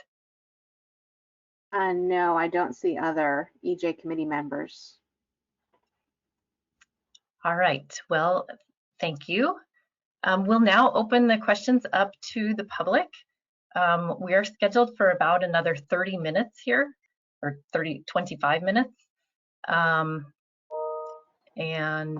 so we'll just go, down the list of people who have their hands raised. Again, if you're a member of the audience and you would like to ask a question, please raise your hand in the GoToWebinar. My colleague Lan Ma is going to identify people. So Lan, do we have anyone with their hand raised? Yes, we have quite a few. And first up, we have Santosh Shankar. You are unmuted. Please unmute yourself and introduce yourself. Great, thank you. I'm assuming you'll be able to hear me now. This is Santosh Shankar from Shell Energy, and thank you for all the excellent presentation on CCUS today. I have a specific question on the U part of the CCUS, that's utilization. So much of today's discussion on utilization was focused on direct utilization of CO2 via EOR. Can the panelists speak to other utilization pathways, specifically the indirect pathways that can convert CO2 to value-adding chemicals or products, and hence displace existing methods in the business as usual ways that use fossil products to make the same today? Will such utilization pathways for CO2 matter and play a role at scale in California's future plans to move towards a net zero economy? Thank you. I can address that briefly. At Lawrence Livermore, we're very interested in the idea of making the products that we today make out of oil, instead making them out of CO2. For instance, many of you are sitting on a carpet that was made out of oil. Doesn't need to be, it can be made out of CO2, and the biggest commodity chemical in the country is ethylene. That can be made from CO2 instead of with renewable electricity instead of using fossil fuel. We don't include that in our evaluation for California, though, because there is not an ethylene industry in California, but we think it's a very important way to utilize some of the CO2 that we take out of the air.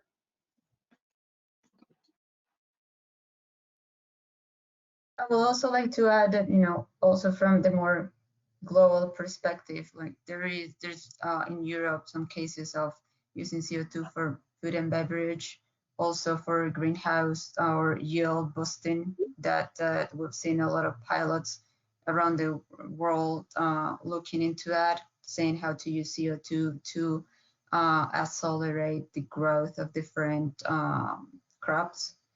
As well as cement. There's a couple of startups looking into using CO2 for cement, as part of the process. So that's what we've seen. Thank you.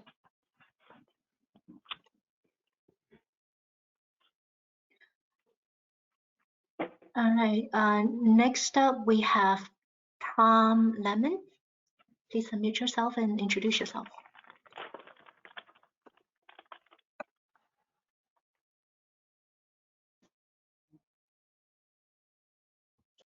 Hello. If you guys just give me a second here. My name's Tom Lemon. I'm with the San Diego Building and Construction Trades Council, and I'm calling in specifically to thank you guys for this incredible conversation. And to the caller earlier who was about the hearts, I got to tell you that I couldn't get off the heart button because I really appreciated what I was hearing. I believe in science, and I believe that the problems that we have in the future, identifying them and certainly global warming is real. There's no debate about that. Right now, the debate is how far do we go and what do we do? I say we pull out all the stops, and certainly carbon capture and sequestration technology is got to be in the mix.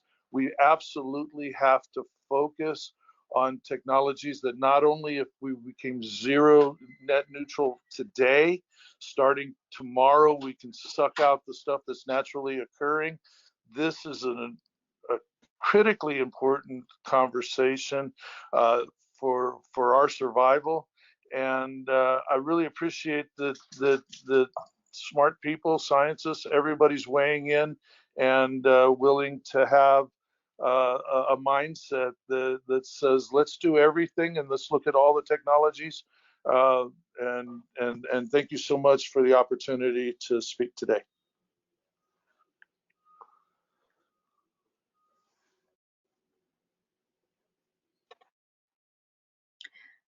Well, thank you, Tom. If there's no other responses, next we'll go to Julia May. Julia, you may unmute yourself. Can you hear me? Yes, we can hear you. Thank you. I'm Julia May, Senior Scientist from Communities for a Better Environment, an environmental justice organization, mainly located in Wilmington with a high concentration of oil refineries, Southeast LA with high concentrations of transportation and other sources, as well as East Oakland with those sources, and Richmond with the Chevron refinery. So we have EJ communities that are heavily impacted by the oil industry, transportation, and as well as heavily impacted by climate change. We also have always supported labor, and I have a high degree of respect for Dave Campbell of the Steelworkers, and I think he asked a great question. Dr. Ains responded that there are routes to get to net zero without CCS in the energy sector. Many of you described the need to cover more than just the energy sector and talked about other sectors. But let's leave aside for right now the non-energy sectors and just talk about the energy sector. California is making a leap in this discussion. California is not talking about limiting CCS to non-energy. In fact, California has been jumping in the discussion into from a point of talking about, oh, maybe we'll have a small amount of CCS around the edges, then jumping to the idea that we need to do this to lengthen the life of the fossil fuel industry. I want to say we cannot solve climate change nor the disaster of smog and toxic co-pollutants by lengthening the life of the fossil fuel industry.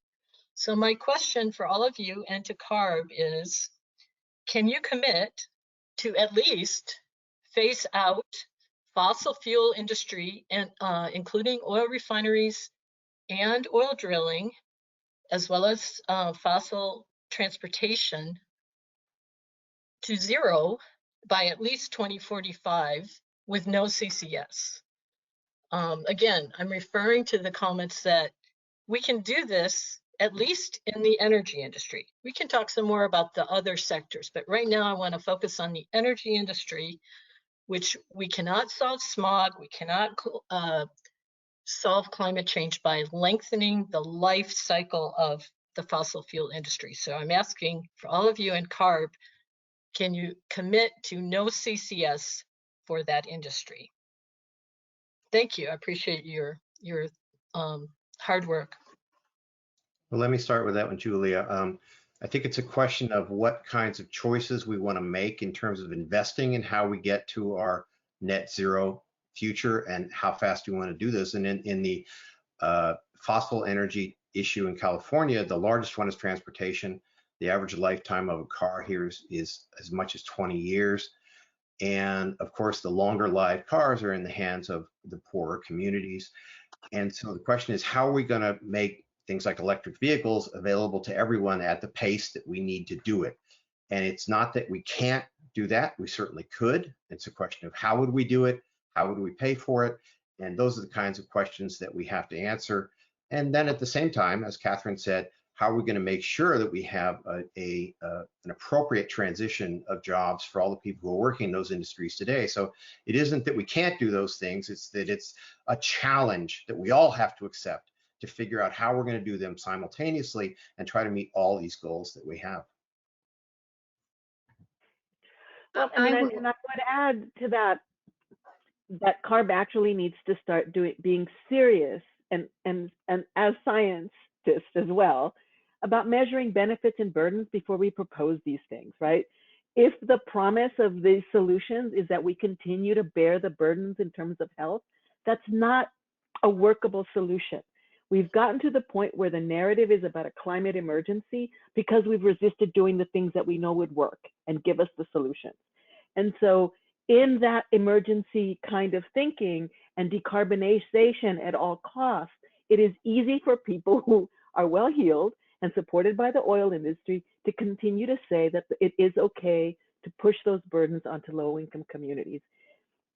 And so the assumptions embedded in all of this conversation is that we can continue to say, we can continue to push off the burdens onto communities. And I just think that that's not acceptable.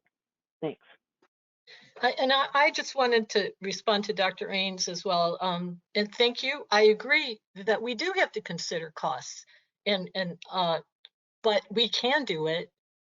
And there are many scenarios that are scientifically proven and cost effective to reach the end point without lengthening the life of the fossil fuel industry.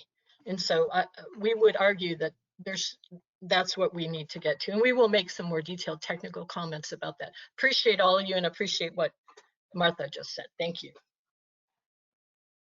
I did want to add one thing as well. I don't want to overlook a piece that Paula had mentioned in her presentation as well, which is also, this is such a balance, right? Because what we also know is there's the supply and demand.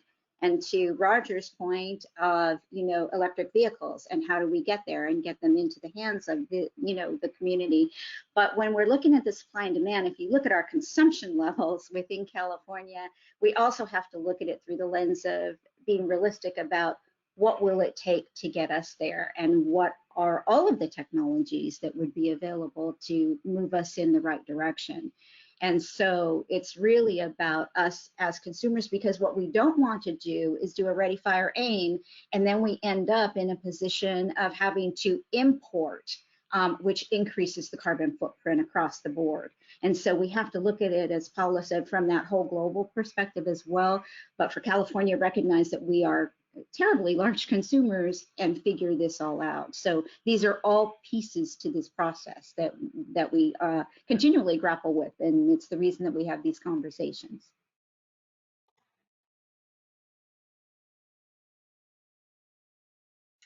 All right, thank you. That's a great discussion. Lon, do we have any more questions? We do. Next, we have Tim Jeffries.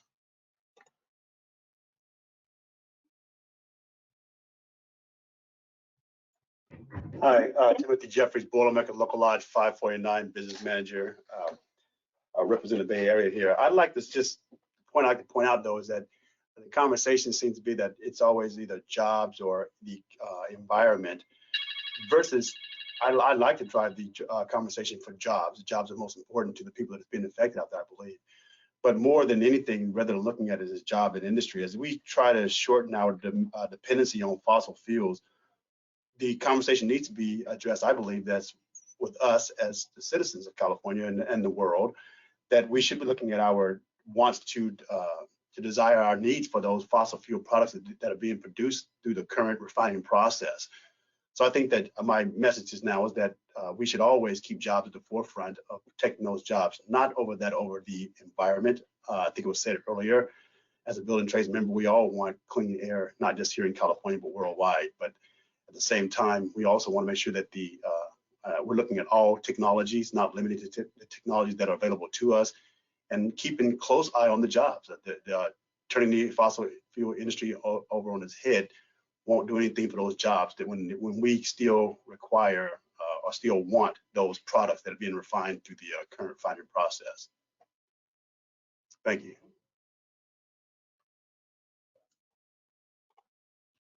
Well, that's absolutely accurate. Nothing to argue within that statement. It just reinforces exactly what you're hearing us say in our presentations about why this matters, and the investment. You've heard us talk about the research and development factor as well, and why it's so important to make sure that there's investment in that, because we only have one planet and we're all residing here together. We all want it to be here for future generations. And so we all have an equal stake in the responsibility to make sure that we successfully transition towards newer technologies. So thanks for your comment. I'm really glad that we're injecting the environmental justice measure into this, because many of you are right. You've said we've done these calculations and we've said that we need to do carbon capture and storage on the basis of the climate. Well, yes, I'm a climate scientist. That's the basis of why we've done it. We've done the math. We can't get there without carbon capture and storage. It's just not going to happen. And so now we say, well, we want to meet those climate goals and we have to meet these other goals. It's not but.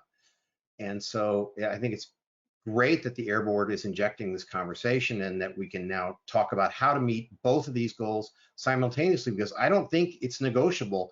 I don't think we can afford to miss these climate goals. We have to get there, and we have to also take care of the people of California.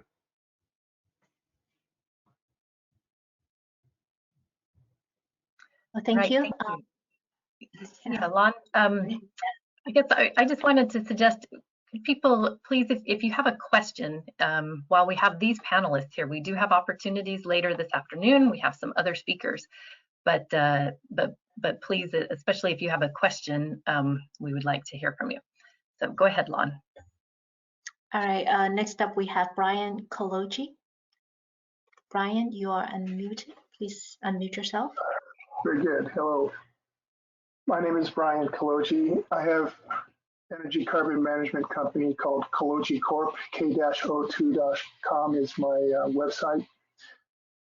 And I feel that social justice will be denied if reduction of carbon dioxide is not coupled with providing the people of California sufficient energy. I was noticing Dr. Ains' chart as he showed zero emission vehicles increasing. And my biggest concern is the admission that one of the speakers in these workshops noted that with increasing ZEV and depleting the hydrocarbon driven cars, like gasoline driven cars, that you're going to end up tripling the grid, the power grid, to charge the batteries for these zero emission vehicles.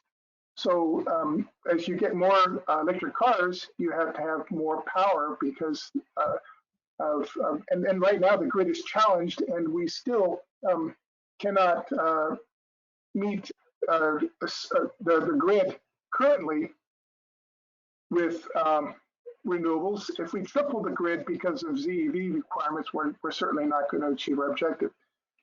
So, and that's my first comment. So we're ignoring that. We're ignoring provisions for energy here as we kick out natural gas powered power plants and hydrocarbon fuel driven cars. We are not replacing it with power plants that provide enough energy to supply the people of California. There's no doubt that we'll be depriving justice for people when they don't have enough power in the state. And on the direct air capture, apparently, Ms. Perez-Pena, I hope it's not Dr. Perez-Pena, maybe, and Dr. Ains, you hit on direct air capture, where Dr. Ains hit on direct air capture for carbon CC, I believe it was, he dealt with carbon direct air capture and sequestration. everybody who makes CO2 in the business of transportation, industry, power plants uses air. So most people have direct air capture and then they send it into the ground. My technology is to take direct air capture of the people who are using the air for the combustion and enriching the oxygen in the air.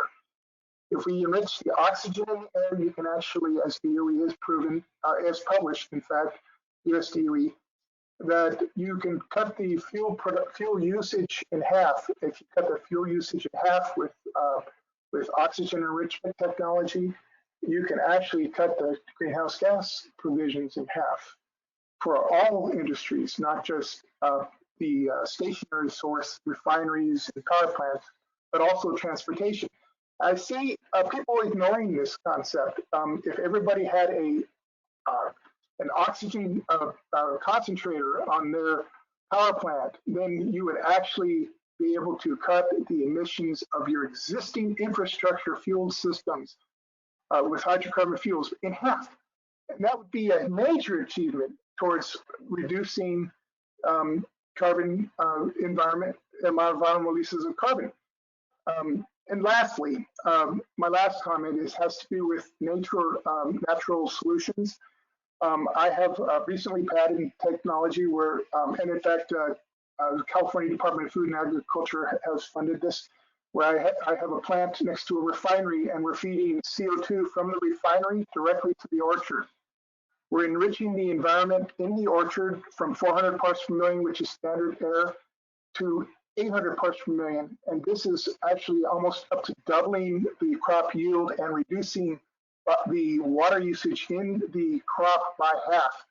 So this is called crop carbon enrichment. It's been studied by US DOE for over 40 years. It's called FACE technology, free air crop carbon enrichment, where we actually utilize the CO2 from industry, feeding it to crops and making food, more food. And this is typical high school photosynthetic chemistry here. And so why don't we, and admittedly, we don't capture high percentages of the CO2, but we're using the CO2 to make food. No one has ever used this. I mean, we're actually making more food and using less water. And agriculture is the largest user of water in the world. Okay, so if we're able to cut agricultural water usage by using that CO2, by increasing crops biosphere, then we can actually decrease the agricultural water usage by half. And this is not something I'm making up. This is proven by USDA and US DOE. And this is a use of CO2 in the largest industry in California, which is agriculture, a big $50 billion agricultural business. If we can get 5% increases in yield by using that CO2 in refineries and power plants, and Colusa's PG&E power plant has thousands of acres next to this 1.2 million ton per year producing power plant from natural gas. Why aren't we sending that natural gas to those crops to increase their yield and save water production? Thank you very much for your time, for allowing me to share the technology of Geologic Corp at k-o2.com that we recently patented. 4 patents now. So, Brian, I'd like to address your first point, which was about the amount of renewable energy that it's going to take to achieve all these. That's another concern that we have to add into the mix, is that renewable energy takes land. That land is in use for something else today. We're going to change its use.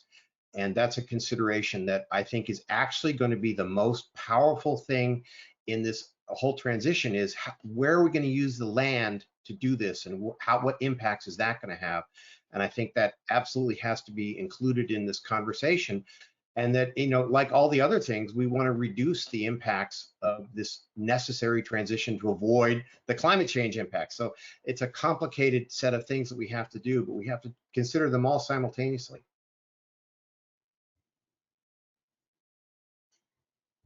I agree. And land is going to be like so key in this process. And I don't want to overlook another point that that Brian made as well. I just want to remind everyone. So CO2 is not explosive or flammable. And so I want to make sure that people remember that in the process, because sometimes I think there's a little bit of confusion on what is and is, because when we hear about scenarios happening, we tend to hear like what the versions are, but not necessarily what it is that caused them to occur. And so that's another element to it as well. And then later on today, there's going to be a lot more discussion, right, around a lot of the elements that you're touching on here in your comments. And so you should absolutely stay tuned for all the rest that's to come. Yeah, thank you, Catherine. I appreciate that segue. I think we're going to do one more question, and then we will move on with the agenda. We do have 2 more panels this afternoon with more speakers. So, Lon, would you have one more question, please? All right. Yeah, so the last question goes to Barbara McBride. Barbara?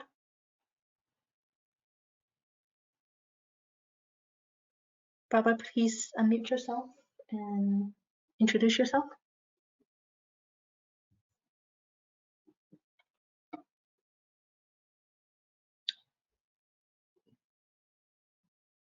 Barbara? Okay. Since we don't hear from her, next we'll go to Brent Constance. Sorry if I mispronounced your name. Brent?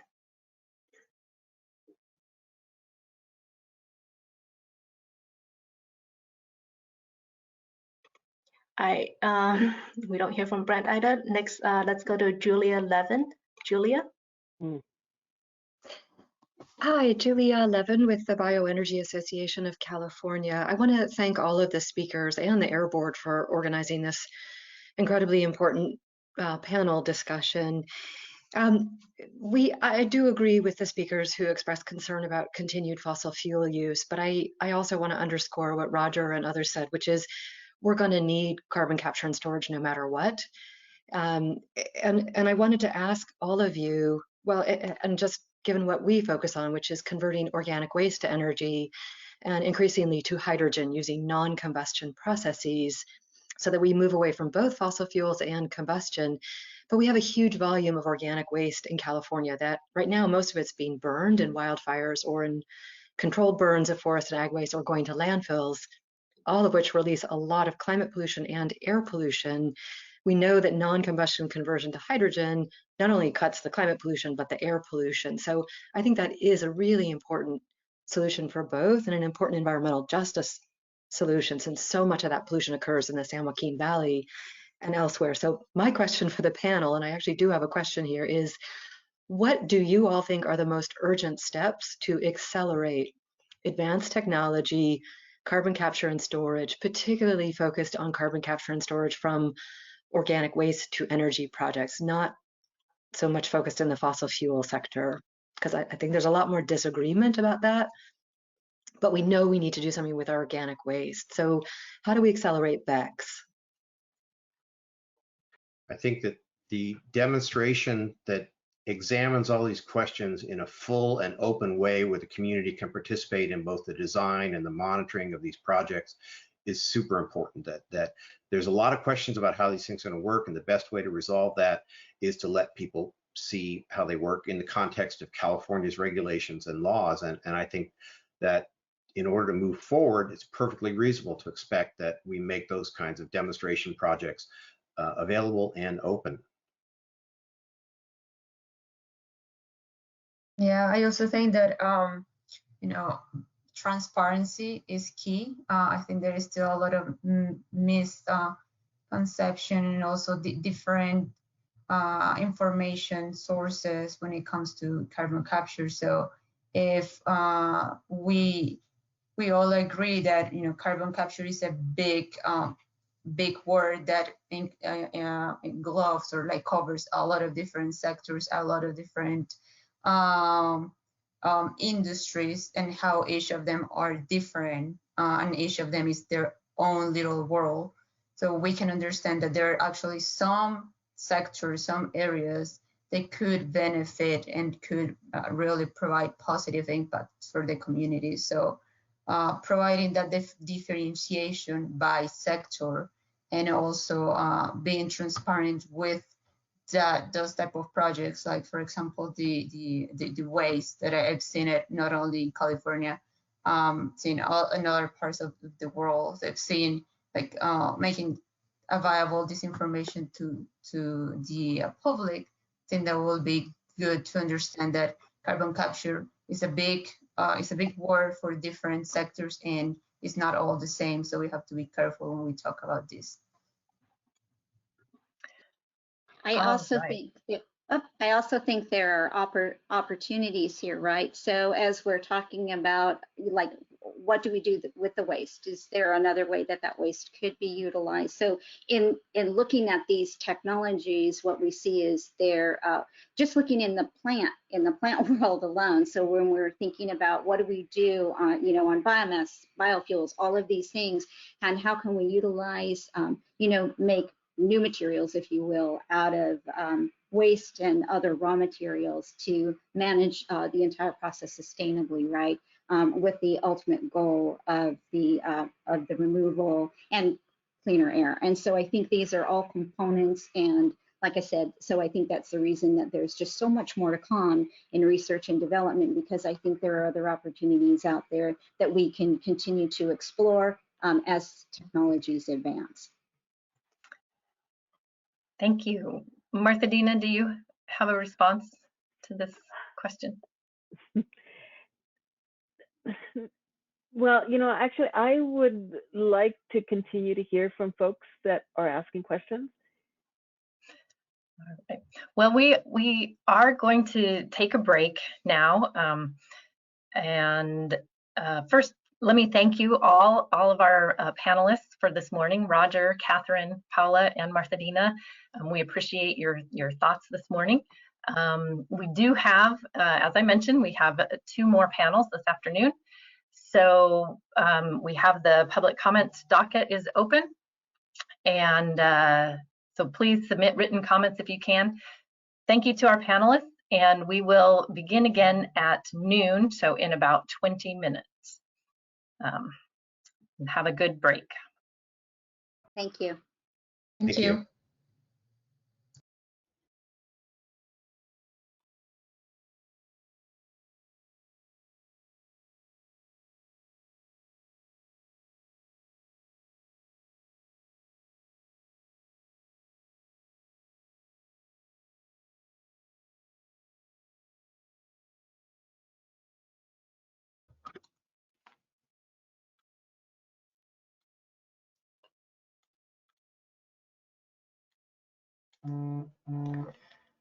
Okay, so thank you all for tuning in to the afternoon portion of today's workshop.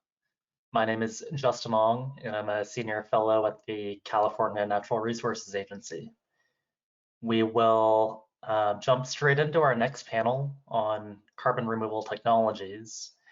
And similar to this morning, we'll run through the presentations first and have ample time for Q&A at the end. Kicking us off first is Ryan Orbuck, the procurement lead with Stripe's climate team. Ryan?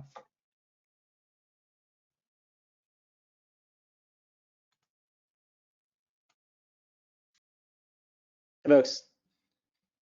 Excellent. Thanks, Justin, and thanks everyone for joining. I'm Ryan. I lead procurement for Stripe Climate. And today I wanted to share a little bit of context on what Stripe is, why we're doing this climate work, some of our lessons from our carbon removal purchasing, and takeaways for the field and what we'd like to see. Oops. So for context, Stripe is a technology company that builds economic infrastructure for the internet. That primarily means online business tools, online payments, company incorporation, recurring billing, all that sort of stuff. We process hundreds of billions of dollars a year for over 1 million companies around the world, and we're based in San Francisco and Dublin. So in the fall of 2019, we started getting quite interested in carbon removal with an understanding that the world's going to need to reach net zero emissions by mid-century in order to have a shot at staying under 1.5 degrees Celsius of warming. If we could go to the next slide. Oops, thank you. And you know, to hit net zero by 2050, that's going to be a mix, of course, of large scale and dramatic emissions reductions across sectors, as well as carbon removal starting small but ramping to material volumes potentially up to 10 gigatons a year by mid-century. And we recognized a significant gap in corporate purchasing and really any demand for early stage high potential carbon removal that's much more expensive and different from traditional offsets. We think it's worthwhile to try to purchase from early stage and high potential carbon removal because we think some of these approaches have the potential to follow and are going to need to follow technology learning curves that we've seen in other industries. In practice, permanent carbon removal is very expensive, hundreds or thousands of dollars a ton today. And of course, that's not viable to do at gigaton scale. So the goal of an early purchase and paying whatever the cost may be for these early tons is to see if these technologies can come down the cost curve and how large they can get. So to characterize the sorts of solutions that we're looking for, we developed a set of target criteria in addition to in partnership with a number of academic experts. So to sort of summarize these criteria, and I know there's a lot of information on the slide, these are distinct from traditional nature-based solutions. Not that those aren't important or aren't sometimes impactful. We just sort of recognized a significant gap in solutions that meet these criteria. So things that are very permanent and are sort of thermodynamically favorable for long-term carbon storage, things that don't compete with arable land, because despite the promise of reforestation, solutions that compete with arable land are going to end up sort of hitting physical limits. We want solutions that may, even if they're expensive today, have a path to being affordable at scale, like say sub $100 a ton, sort of with plausible techno-economics to get there, a path to get larger than say half a gigaton a year, and be generally a meaningful part of the solution. So if we were to sort of zoom ahead to 2050, say what approaches are sucking gigatons of carbon out of the air, what is likely to be true of those approaches, this is sort of the best we could do to characterize what that might look like. And so in practice, as I mentioned, we work with a number of expert scientific reviewers who review project applications against our criteria and help inform our decisions. And in practice, what do we actually do? So instead of buying some specific number of tonnage of offsets, we have a number of different purchase structures. Primarily, we serve to pre-purchase carbon removal at whatever price per ton is set by the project. We also, in some cases, offer R&D grants, and in some cases, in all cases, offer conditional purchase renewals upon the project meeting certain milestones. And again, the idea here is that these are not offsets. We aren't just purchasing a specific number of tons. Instead, we're deploying the cash we have to try to accelerate the development of this field. So in practice, in 2021, we committed 8 million total. A portion of this was upfront, and a portion of this was in conditional renewals. This funding is both from Stripe and back when the slide was made, it was 2,000, but now nearly 4,000 Stripe businesses who also contribute a portion of their revenue to the Stripe Climate portfolio. So for context on the portfolio, we have 10 companies in the portfolio so far. I'll walk through these just very briefly. But these are sort of a number of creative and exciting approaches around the world. This is not only DAC. This is not EOR-based approaches. These are everything from ocean electrochemical carbonate precipitation to growing and sinking kelp in the North Atlantic, sequestering CO2 in concrete, weathering minerals on the forest floor, new sort of passive air contactor-based direct air capture approaches like Heirloom, which you'll hear more about later. This is our 2021 projects.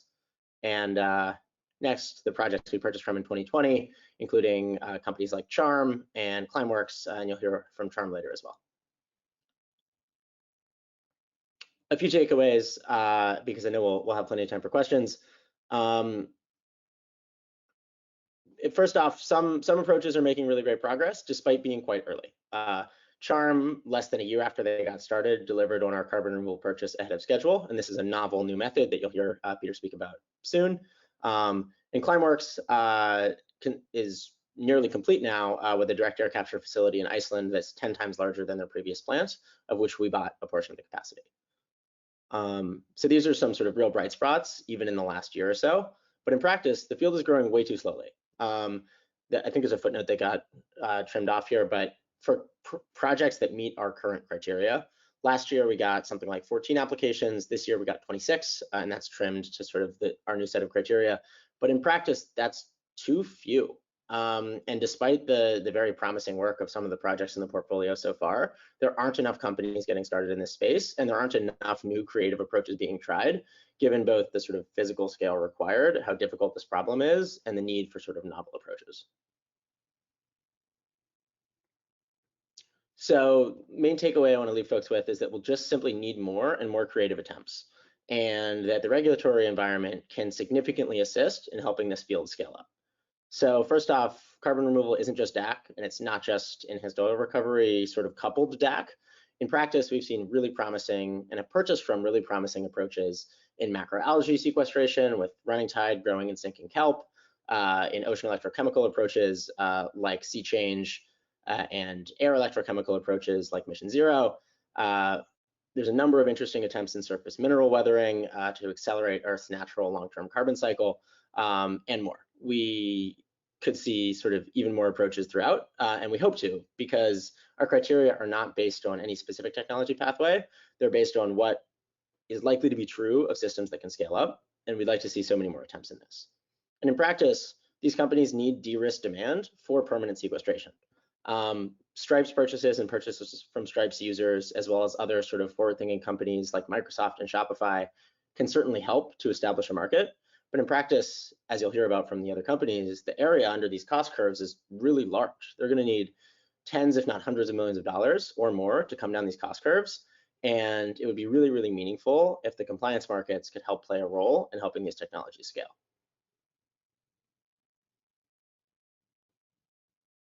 And I think with that, that's most of what we wanted to share. We're really excited to be here alongside a number of companies in our portfolio. And really, we see our role as trying to catalyze and accelerate the carbon removal ecosystem as much as we can, both with our purchases and our application process. You can learn more at stripe.com/climate, and all of our applications from these companies and all of the companies in the portfolio are available on GitHub in case you want to go take a look. Thank you.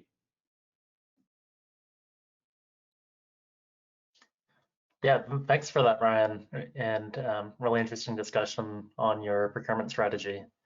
And that now we'll actually pass it over to one of your portfolio companies, and Shashank Samala, the CEO at Heirloom.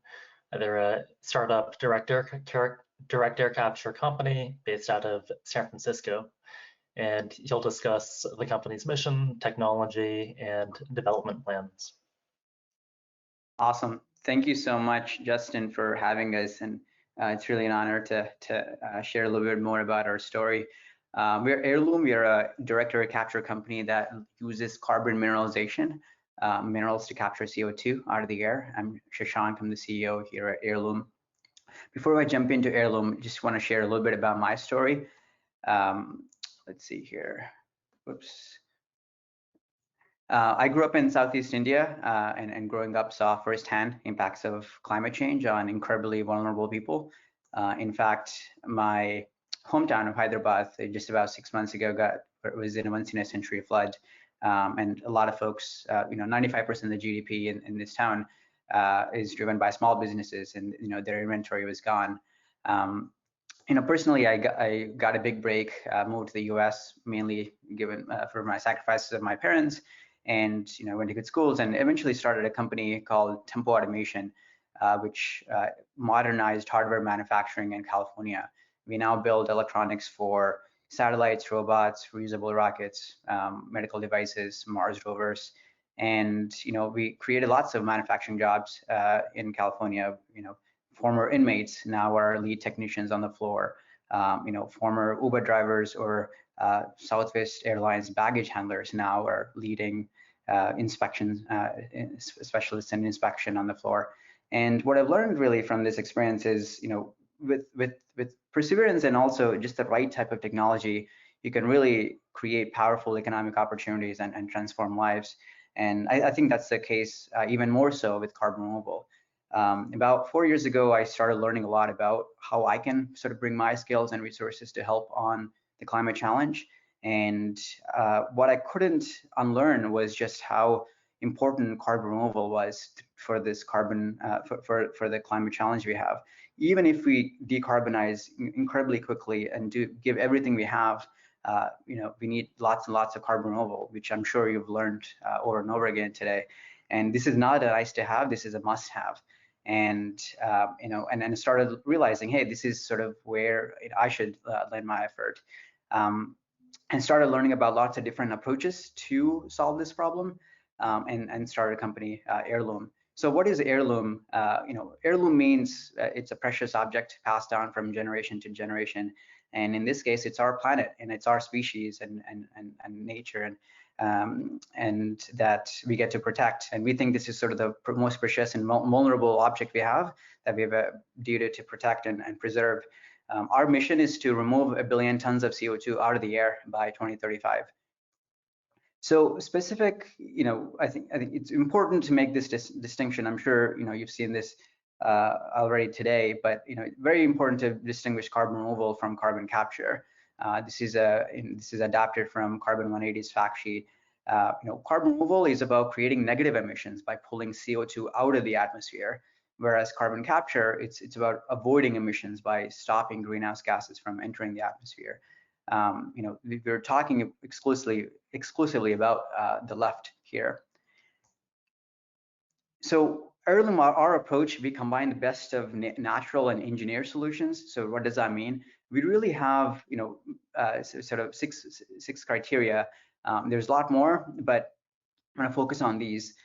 A carbon removal approach in our mind has to have a path to low cost. It needs to be additional, verifiable, traceable, scalable. It needs to use as little land as possible. It needs to be permanently sequestered CO2 away for thousands of years. And it needs to be, safe to the communities. It needs to incorporate environmental justice. We think, we believe in a no compromises carbon removal approach. Why? Well, I think in many ways we are representing the future generations whose voices are not heard today, and 20 to 30 years from now, we don't want to build something that we regret. So we want to take a no compromises approach. So when we started learning about this field, we looked across the landscape and we learned that, hey, not every approach sort of satisfies all this criteria. Either they're questionable or not completely satisfying some of these criteria. And what we realized is, hey, we need to make our own approach. And we ended up essentially combining what's called carbon mineralization with conventional direct air capture to create the Heirloom approach, which we think is sort of as no compromises as you can get. So let's talk a little bit about what our approach is. So fundamentally, we use minerals. These minerals called carbonates, they've sequestered trillions of tons of CO2 out of the atmosphere over geological timeframes. For over billions of years that they've done this in our planet. And this is actually the largest carbon sink of CO2 that we have, even more so than biomass. But the problem is they've sequestered the CO2 very, very, very slowly. And so that's what our technology does is essentially just enhances the speed at which this absorbs CO2 out of the air. These rocks you're actually probably familiar with. You probably are familiar with limestone, which is actually used in cement production, for example. Or if you're a rock climber like me, you probably use magnesium carbonate, which as your climbing chalk. So these are minerals that are sort of near and dear to us. They're very, very abundant, so that's why it's highly scalable. So what do we do with these minerals? Well, we use them in a looping process. So we start with these minerals and we put them in a high temperature electric reactor. What this reactor does, which is basically where most of our energy and cost is, it does two things. One is it thermally decomposes the carbonate into carbon dioxide, pure CO2, that we sequester underground safely under impermeable rock layers and for thousands of years. This is not enhanced oil recovery. This is permanent geological storage for thousands of years.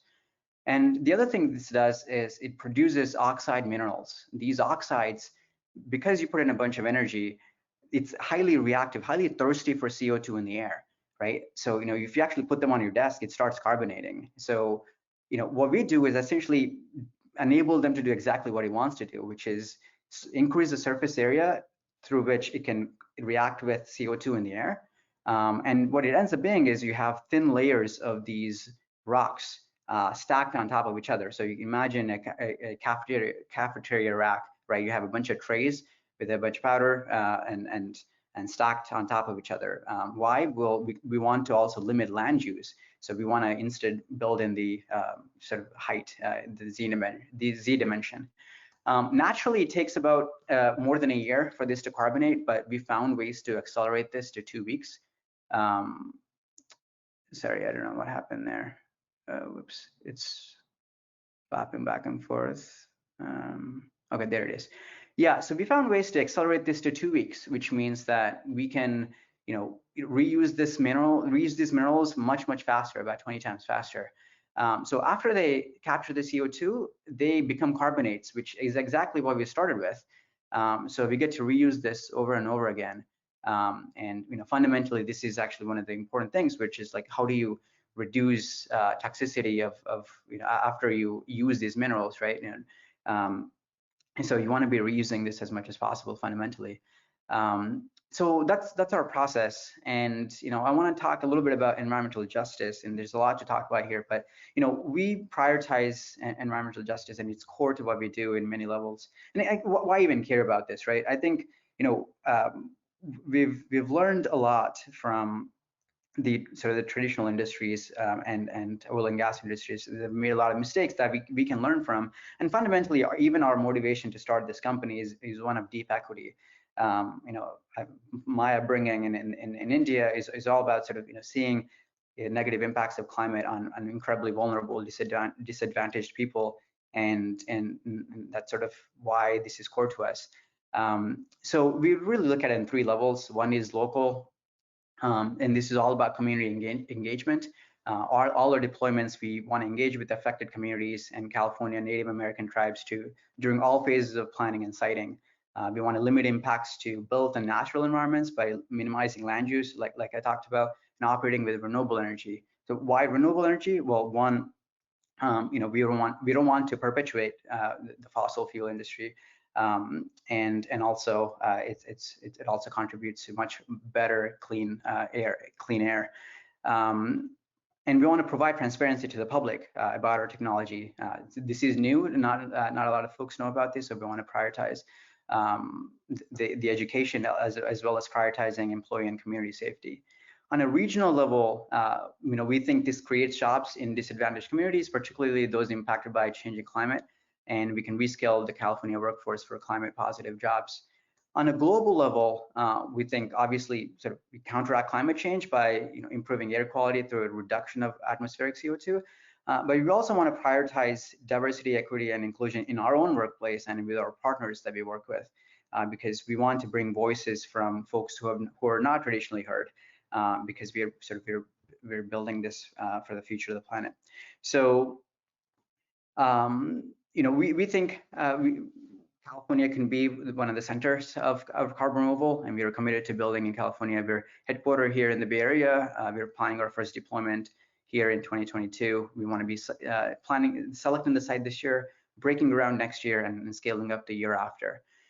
We've begun conversations with Kern County and Lawrence Livermore National Laboratory, who've spoken before today, and we're looking for potential host sites. If you're interested in hosting, investing, or collaborating with Heirloom in any way, please let us know. We are at hello@heirloomcarbon.com for more information. Thank you so much for having us. Sorry if I went over a little bit, but yeah, really appreciate you taking the time. Yeah, thank you, Shashank.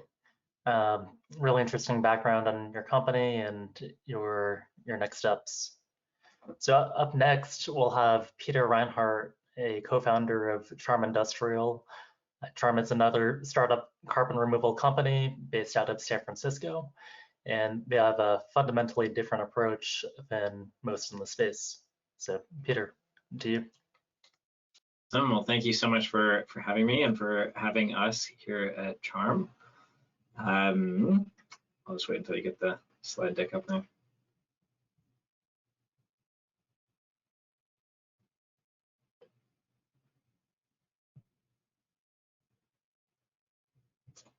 Alrighty, so at a high level, CHARM is putting oil back underground. And we'll talk more about what that means and sort of our process. But keep in mind that this process is about 15 months old. It's a very new process, but we've already achieved pretty significant scale and starting to scale it up. So if you want to go to the next slide, the reason why we're even talking about carbon removal as opposed to sort of more traditional offsets is that engineered carbon removal really offers stronger measurability and stronger permanence. So, you can maybe look for loopholes in the tax code, but there's no loopholes with climate change. Like, we really have to get the carbon dioxide out of the atmosphere. And so that means that we need to be very, very certain that the CO2 is actually coming out of the atmosphere and that we're actually storing it in permanent ways, whatever those ways are, such that it's not going back into the atmosphere. And so what's really sort of appealing about a lot of the more engineered carbon removal pathways is that they really give stronger guarantees around this, both over time and in the initial removal. So you go to the next slide. The method that my co-founder Sean thought of about 15 months ago was that, really the carbon in biomass is actually in many ways more valuable than the energy content, it turns out. And I think Roger Ains has also popularized and sort of independently came up with this as well. So what we do is we take biomass, cellulosic biomass, could be agricultural residue, could be forest fuel load, other forms of biomass that rot and just return CO2 to the atmosphere. We take that biomass and we heat it up to about 500 degrees centigrade, and that causes it to sort of cook or caramelize into a thick, goopy, molasses-like fluid called bio-oil. And bio-oil is actually a mixture of a bunch of different chemicals, but it's very, very carbon-rich and very energy-poor. So you can't really use it as an effective fuel, just as biomass hasn't really succeeded at being a source of energy. But it's very rich in carbon. And so what we can do with that then is pump it deep underground. And as we do that, we permanently sequester the carbon that was already captured in all these plants. And instead of it being re-released into the atmosphere by rotting, it ends up deep in these geological formations. And that's really exciting because what it ends up happening is it ends up creating an economic opportunity for farmers and farming communities. It ends up creating an economic opportunity for jobs transition from oil and gas, since we're basically running an oil and gas company in reverse. And it ends up permanently sequestering carbon that otherwise might have gone up in wildfire smoke or gets burned in the Central Valley. So if you want to go to the next slide, the biomass availability is enormous, but it tends to be very diffuse. So the types of biomass that we're looking at are, ag waste in the Central Valley that gets burnt and releases tons of particulate and NOx that are pollutants that cause lots of issues, particularly for poorer communities throughout the Central Valley. We're looking at nutshells and other agricultural residues, and we're looking at forest residue, fuel load from the Sierras that, again, would produce massive amounts of NOx, massive amounts of particulate, but instead we can capture the carbon that's already contained there and pump it deep underground. And the way that we do that, the way that we sort of match this diffuse nature of biomass, if you go to the next slide, is with very small mobile plants. So traditionally, people have tried to access cellulosic biomass like this by building large centralized facilities, like the Abengoa-Hugoton plant here on the left.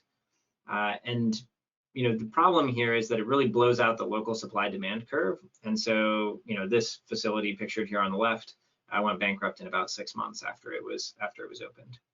And so what we're doing is we're basically want to match the diffuse nature of biomass with a fleet of very small pyrolyzers that convert that biomass into bio-oil. So imagine like a combine, basically, running around and sort of picking up agricultural residue, converting it into bio-oil. And that densification of the bio-oil drastically shifts the economics and makes it much easier to then transport the bio-oil to an injection site. So this really is the key to making the whole economics of the situation work. On the next slide, what then happens is we inject it, and we can inject either into class 3 or class 5 salt caverns.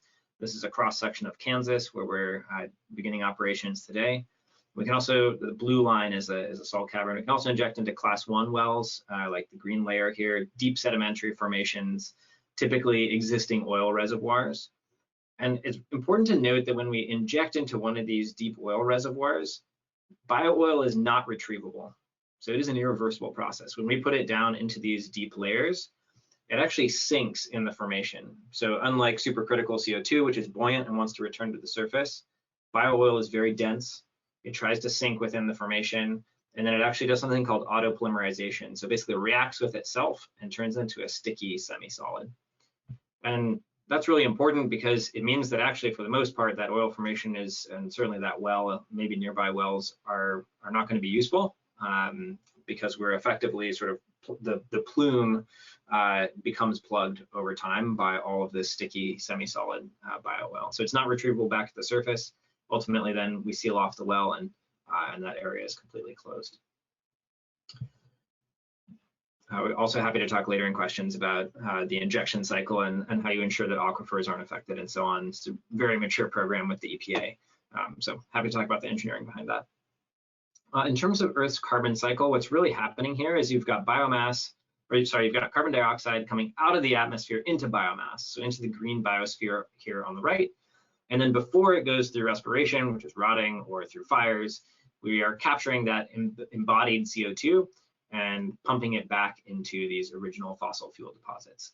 So in many ways, accelerating how all of these fossil fuel deposits got created originally, but accelerating it and doing it in record time to get all that oil back underground from whence it came. If you want to go to the next slide, this will show sort of the high-level life cycle here. There's no outside energy coming in to power the conversion from biomass to bio-oil. It is a thermal process, so we use heat to convert it.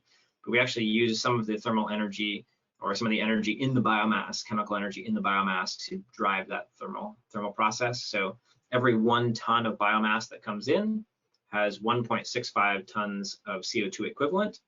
We use some of that energy and re-emit some of that CO2 to drive this process, and then we end up with current efficiencies about 0.76 tons net underground after accounting for all the different stages of the life cycle.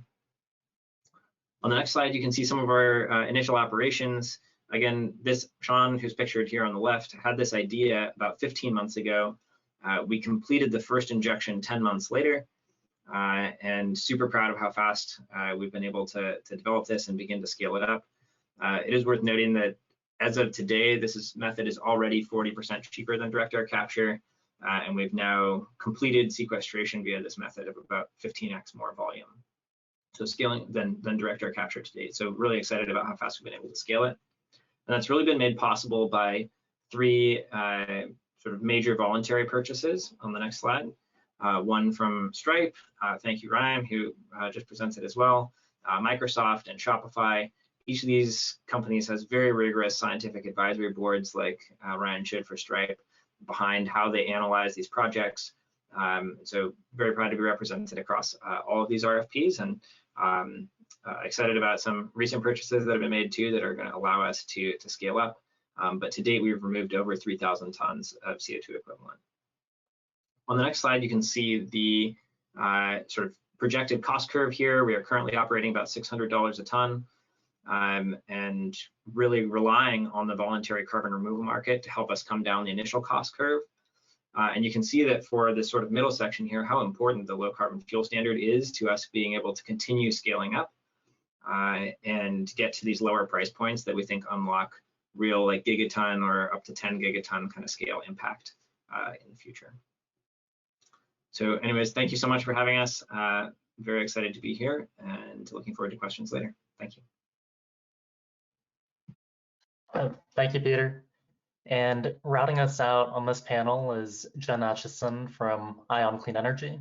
She is the Vice President of Operations at a Boulder-based company with development activities in California and elsewhere throughout the country. Jen, over to you. Great, thanks. Thanks, Justin. So thanks to everyone for having us here. As Justin mentioned, I'm Jen Atchison. I'm the Vice President of Operations at Ion Clean Energy. Want to go to the next slide? So Ion is based out of Boulder, Colorado, and we're a CO2 capture technology company. As was mentioned in the heirloom presentation, we're on the right-hand side of the graphic. So we are preventing emissions from entering the atmosphere as opposed to some of these direct air capture technologies. So our company mission is to eliminate 1 billion tons of CO2 by 2050 through deployment of our technology portfolio. We have 2 CO2 capture solvent-based technologies, which I'll explain in a future slide. We've had significant funding from the Department of Energy's Fossil Energy Carbon Capture Program over the last 13 years since we were started back in 2008, and we are currently commercializing these technologies. Go to the next slide. So our technology deployment was focused on a rapid scale up from the lab scale all the way up to commercial scale, as you see on this graphic. Back in 2010, we built a lab pilot at our Boulder, Colorado facility to utilize our technology on a simulated flue gas. From there, we went to 2 existing capture pilots here in the US, one at the University of North Dakota's Energy and Environment Research Center, and then at the National Carbon Capture Center in Wilsonville, Alabama. From there, we went to Norway to test at the largest CO2 capture pilot in the world at the CO2 Technology Center Mongstad, which is located next to a Equinor refinery. And we tested on refinery flue gases as well as natural gas-fired flue gas. And then most recently, we've been awarded 2 front-end engineering design studies through the Department of Energy to look at designing and costing facilities to be retrofitted onto power stations. Next slide. So a little bit about our technology. If we look at the graphic on the right, our technology is intended to be retrofitted onto existing assets, but can also be built with new build facilities as well. If you follow the purple dots, that would be the flue gas that's exiting the utility, refinery, power plant, or other industrial source. It enters what's called an absorber, and from there, the CO2 is selectively removed from the flue gas using our solvent technology. It flows across to another chamber called the stripping section, where the solvent is heated up and the CO2 is released and compressed for pipeline specifications for utilization or sequestration. One of the benefits of our technology, it has a very low cost of capture. We have the ability to have smaller columns, smaller heat exchangers, lower energy requirements than some of the existing commercial technologies. Additionally, we are using an established engineering process that has been deployed through many years in the natural gas treating industry, as well as there are a few commercial scale technology deployments in the power sector, including Boundary Dam and Petronova. Go to the next slide. So this slide is giving an overview of point source carbon capture utilization storage. So when we talk about point source capture, these are going to be your large industrial point sources. So steel, hydrogen, cement, fertilizers, natural gas, refineries, and then of course power plants. All of these existing assets need some sort of CO2 capture in order to meet these net zero targets that California, as well as the rest of the world, has aims to do. So for ION, we have active projects in 3 of these sectors right now. We have a steel project with Cleveland Cliffs and Def Stewart Energy, where we're looking at a preliminary front-end engineering design study to capture 2 million tons per year from a facility in Indiana. And then if we go to the next slide, we have a project with Nebraska Public Power District, which is a coal-fired power station in western Nebraska. This image is a 3D rendering of our carbon capture facility retrofitted onto NPPD's Gerald Gentleman Station. This just gives you an idea of the scale of this type of technology relative to a power station. Another part of this project is looking at biomass co-firing at the power station with the intention of coupling it with carbon capture to achieve BECCS, which is bioenergy carbon capture and storage, and looking at the life cycle within the plant to achieve net zero emissions at the facility. Next. And then from a California perspective, ION received funding to build a 10-ton per day carbon capture pilot on natural gas-fired flue gas. This is going to be located at Calpine's Los Medanos Energy Center, which is outside or in Pittsburgh, California, outside of the Bay Area. This project is currently in the design phase and going to be going into construction soon, with our testing slated to start late in 2022. So the image on the right just shows you kind of a rendering of what that system will look like. Next. One more. So just a little bit about the state of the industry. I believe in earlier sessions, people have probably talked a little bit about 45Q, but it's really energized this carbon capture industry. Carbon capture projects are substantially larger projects than some of the previous technologies we've been discussing. As you could see in the 3D rendering, they are large investments, and these types of credits like 45Q and what we're discussing here today in California are really helping to energize the market, as well as investment from the Department of Energy's National Energy Technology Laboratory to fund front-end engineering design studies. So if you see on the map to the right, there are a mix of coal and natural gas-fired feed studies that are currently in progress, with the expectation that later this year, the Department of Energy will be announcing even more feed studies in the industrial sectors as well as natural gas. Next slide.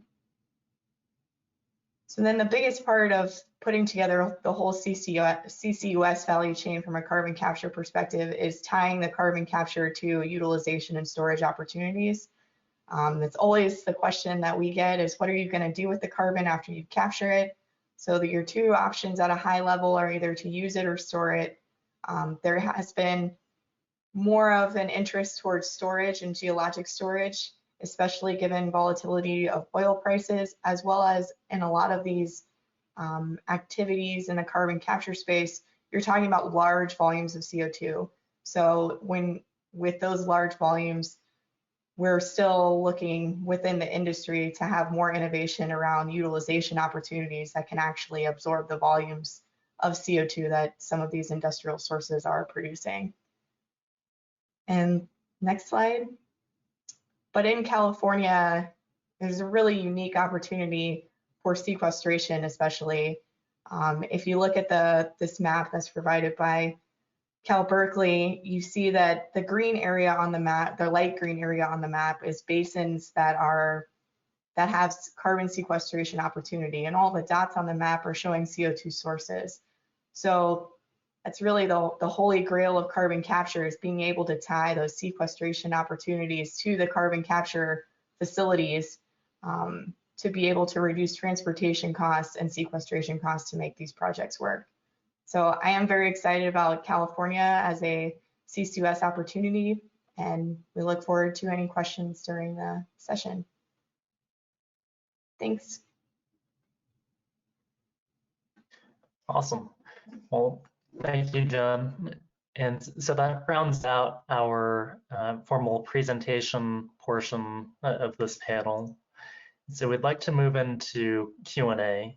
And similar to the first panel, Trish, are there any members of the EJ Advisory Committee with questions? And also at this time, I'd like to invite the previous panelists to turn on their video and for this portion of the panel. Hi, this is Trish. I do see one member of the EJ Advisory Committee, Sharifa Taylor. I'm going to go ahead and unmute. You should be able to unmute yourself now and begin speaking.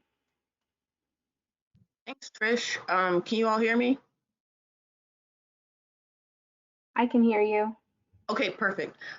Thanks everyone for your presentations. I actually had a question for Charms Industries. I had a question about the biofuel being deposited back into the ground. I was wondering if you could talk a little bit more about why it's being deposited in Kansas, and if and when you guys are planning to deposit biofuel into the soils here in California. That's it. Thank you. Yeah. Cool. Thank you for the question. So one thing to note is biofuel and bio-oil are two pretty different things. Just bio-oil has very low energy content, so it typically can't be used as a fuel. So just so there's no misunderstanding that we're not putting like a super useful thing deep underground. It's really Bio-oil is a bit of a misnomer. It's just very rich in carbon as a fluid. We're currently injecting in Kansas because the process for licensing and setting up a well is dramatically faster. So as a startup, we're obviously focused on speed of getting to demonstration. The process in California, I believe for the most recent licensed well was about 12 years.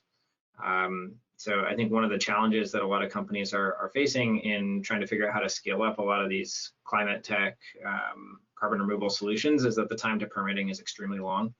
So a process that's a few weeks in Kansas is about 12 years here in Kansas. So would love to start operating in California, certainly on the biomass collection side and eventually on the injection side, but currently rate limited by permitting.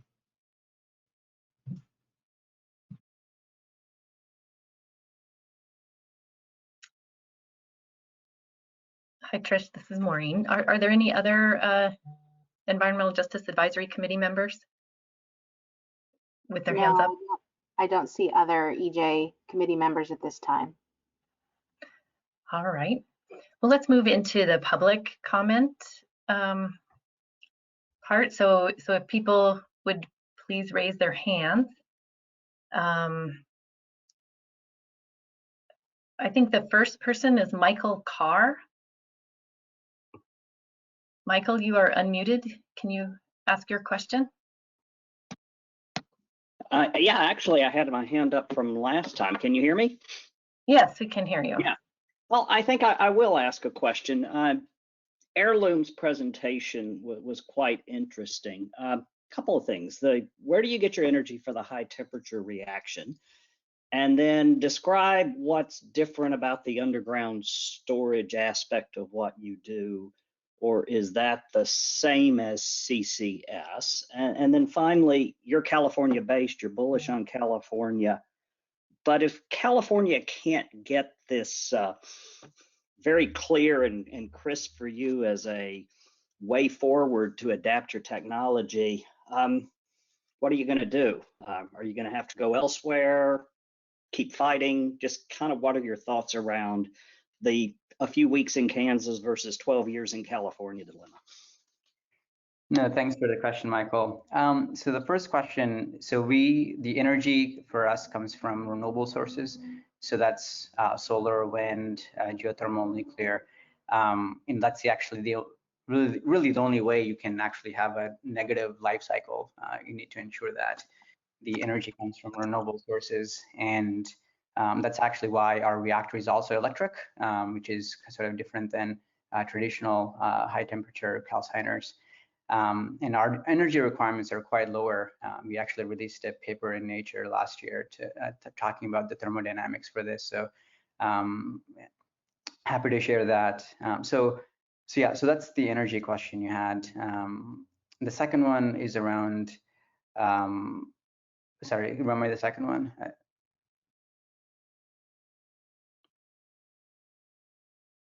I think I remember the third one, which was around what do we do if if California timeline is much longer. I think right now we're gonna give it our absolute best shot to be here. I think there's lots of positives about being here. And I think this is where we started, and this is actually where even my previous company, Tempo, we built factories here. I think if this doesn't work out, we'll have to probably look at other states. So it is, as Peter mentioned, it is much harder in many cases for permitting. So yeah, which actually reminded the second question you asked, which is what does the underground injection look like for the CO2? So this is actually very similar to really any CO2 injection, which is a Class 6 well, which has underground injection certification that you need UIC. And basically that certification ensures that you have impermeable rock layers that under which you're sequestering the CO2 under, so that there is very, very minimal risk for any leakage.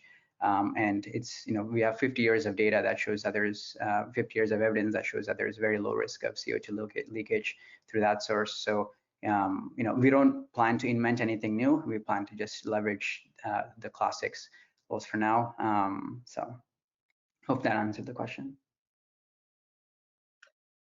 All right, thank you. The next question will be from Andrew Meredith. Andrew, you Good afternoon. This is Andrew Meredith with the State Building and Construction Trades Council of California. On behalf of our nearly 500,000 members, I want to thank CARB staff for coordinating today's important workshop. Our organization firmly believes in the potential for carbon capture and sequestration to be a key component in helping California meet the ambitious goals we've set in terms of air quality and addressing climate change. CCS also offers the potential to utilize sequestered carbon in place of traditional materials, including for products like concrete. As many of you know, concrete is second only to water in terms of the most consumed materials on Earth. There are California companies like Blue Planet that have deployed concrete alternatives made from sequestered carbon that can replace traditional materials, greatly reducing the impact the production of concrete has on the environment. As California transitions away from jobs in certain sectors over the next 2 decades, we believe there are opportunities to engage these impacted workers in technologies that their training and acquired skills directly translate to. CCS is definitely one of those technologies. There are many trades within our organization already prepared to be engaged in this work. These skilled and trained workers are earning middle-class wages, have full family medical, dental, vision benefits, and are contributing towards pensions and 401ks that will allow for a dignified retirement. CCS, offshore wind, green hydrogen, all of these technologies and many more can help us meet our climate goals in California while also employing a skilled, trained, highly productive workforce. As these jobs materialize, we will work to make sure the jobs are local and utilize transitioning workers as much as possible. We will also work to ensure the jobs are built by workers that meet the skilled and trained definitions widely utilized in California, just like we did with SB 54. On a closing note, I'm again disappointed to hear EJAC members this morning already walking away from a technology before it's been extensively modeled by CARB staff. If modeling shows CCS reduces CO2, why in the world wouldn't we utilize it? Our goal as a state is to reduce greenhouse gas emissions, period. How we get there should be less important than the overall goal. We want to be working hand in hand with the EJ community. We have a lot of similar goals. Remember, in many EJ communities, we represent one of the largest workforces. We care about these members just like the EJ community does. Let's work together to address climate change in a practical way that utilizes all effective available technologies. We strongly encourage the extensive modeling, consideration, and acknowledgement of the potential of CCS as part of the scoping plan process. Meeting our goals as a state is going to be difficult. We need to give policymakers access to all available technologies as they work towards meeting these goals. Thank you.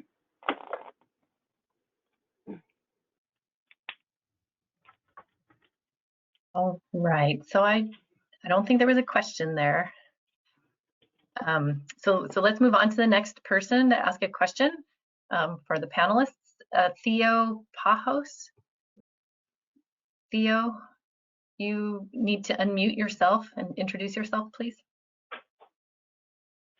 Yeah, hi, I'm Theo Pajos with the California Carbon Capture Coalition, a new coalition made up of industries across multi-sectors that are committed to CO2 carbon capture technologies and make them commercially available here in California as well as elsewhere around the world.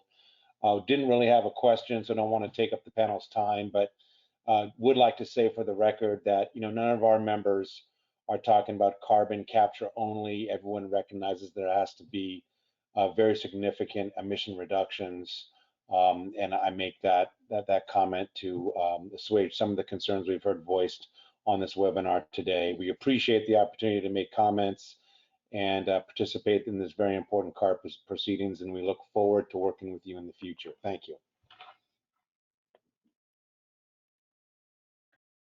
Okay, the next question from Micah Matrosky. Micah Matrosky, if you can Hi, good afternoon. Micah Matrosky, International Representative for the IBEW 9th District, the Electrical Workers Union. Thank you, CARB, for hosting this technical workshop. I'll be sharing a brief public comment. We don't have to look far to know that the impacts of the climate crisis are here. Communities are being devastated, livelihoods and lives are at risk. We know we must stop emitting harmful emissions through strategies like 100% clean energy and zero emission transportation. And we also need to deploy programs and technologies to remove CO2 already in the atmosphere. Natural lands, healthy forests and wetlands, and thriving ocean ecosystems are vital elements to carbon sequestration. Additionally, the IBEW supports carbon capture and sequestration technologies. Carbon capture technologies need to meet rigorous scientific and environmental standards to reduce greenhouse gas emissions below harmful levels. They must not contribute to pollution and environmental justice and vulnerable communities, and they must be built under high road labor standards, including project labor agreements, prevailing wages, and skilled and trained workforce provisions. Thank you, and we appreciate this opportunity to comment. All right, thank you. The next person with a question is Clinton Olivier.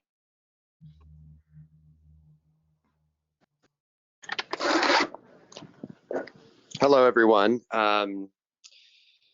Yeah, I really appreciate, my name is Clint Olivier. I'm the CEO of the Business Federation of the Central Valley. Our 70 members represent 30,000 individual businesses and more than 400,000 individual workers and their families.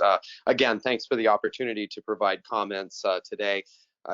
As someone who serves Kern County as part of our area, the energy capital of California, I wanted to take a moment to discuss or just chat about the importance of carbon capture and sequestration as a critical part of our energy future and a tool in meeting our climate goals. So thank you all for the discussion today. It's been most enlightening. As the state looks to transition our energy resources, we want to be mindful of the jobs and economic impacts the transition will bring.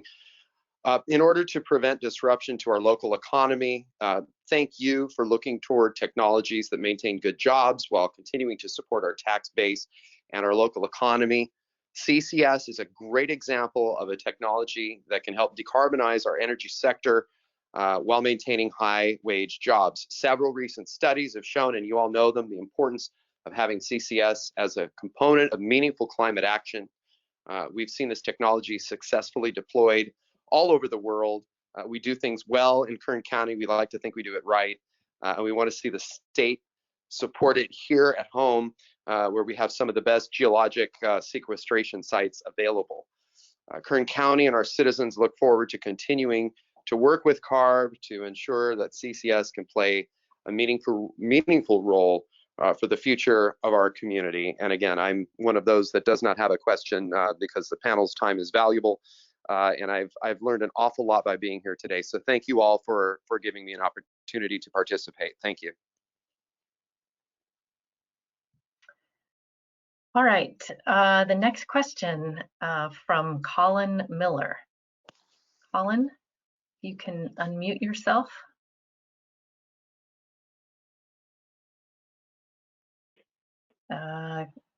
Colin?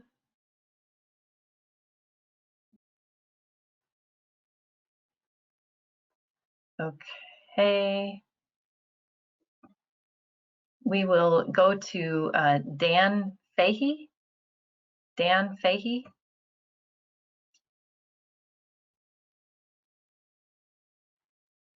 Dan Fahey, can you unmute yourself and introduce yourself, please?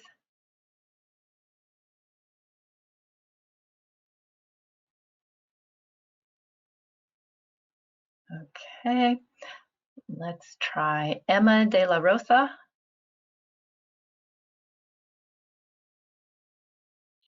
Hello, my name is Emma De La Rosa, Policy Advocate with Leadership Council. Just to quickly piggyback off of what Mr. Clinton just mentioned, Kern is not doing it right. Kern is facing a lot of issues with water contamination, a lot of air pollution because of the oil industry. So just want to add that Kern is not actually doing it right at all. And focusing CCS in the Central Valley and specifically in Kern County is a big mistake, considering that all of the speakers have mentioned that there is a minimal risk. And regardless of how small that risk is, there is still a risk. And a question that I have, two questions really. One of them being that I'd like to know what the impacts are of storing carbon in an area that's experiencing land subsidence. And then my other question would be to CARB as to why we are using time to talk about the impacts of CCS to allow firms to pitch their companies. Thank you very much.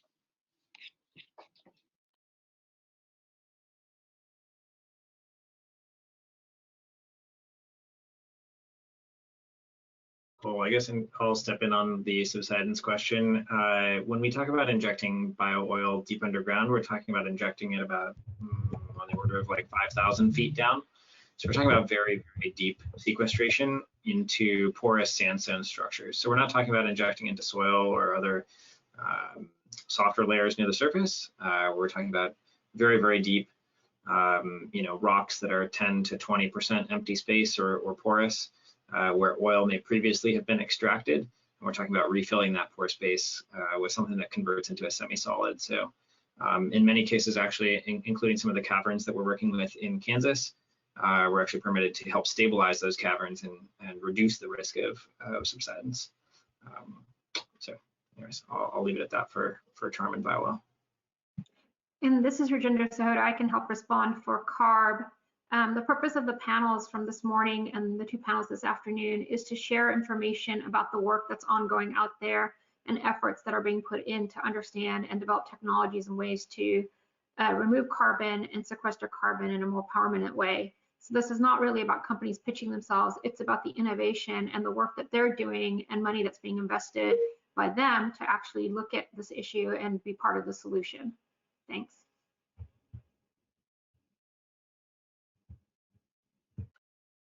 All right, the next person with a question, Marjana Moini.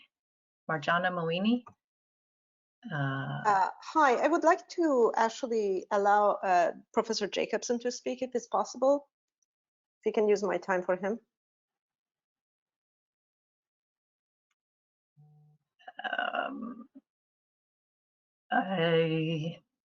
Would Professor Jacobson please raise your hand so that we can identify you?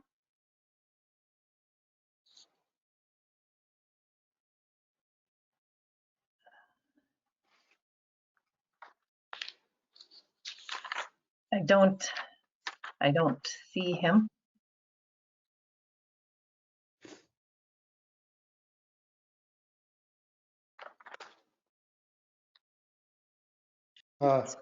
This is Rajendra again. Okay. Oh, here we go. I see.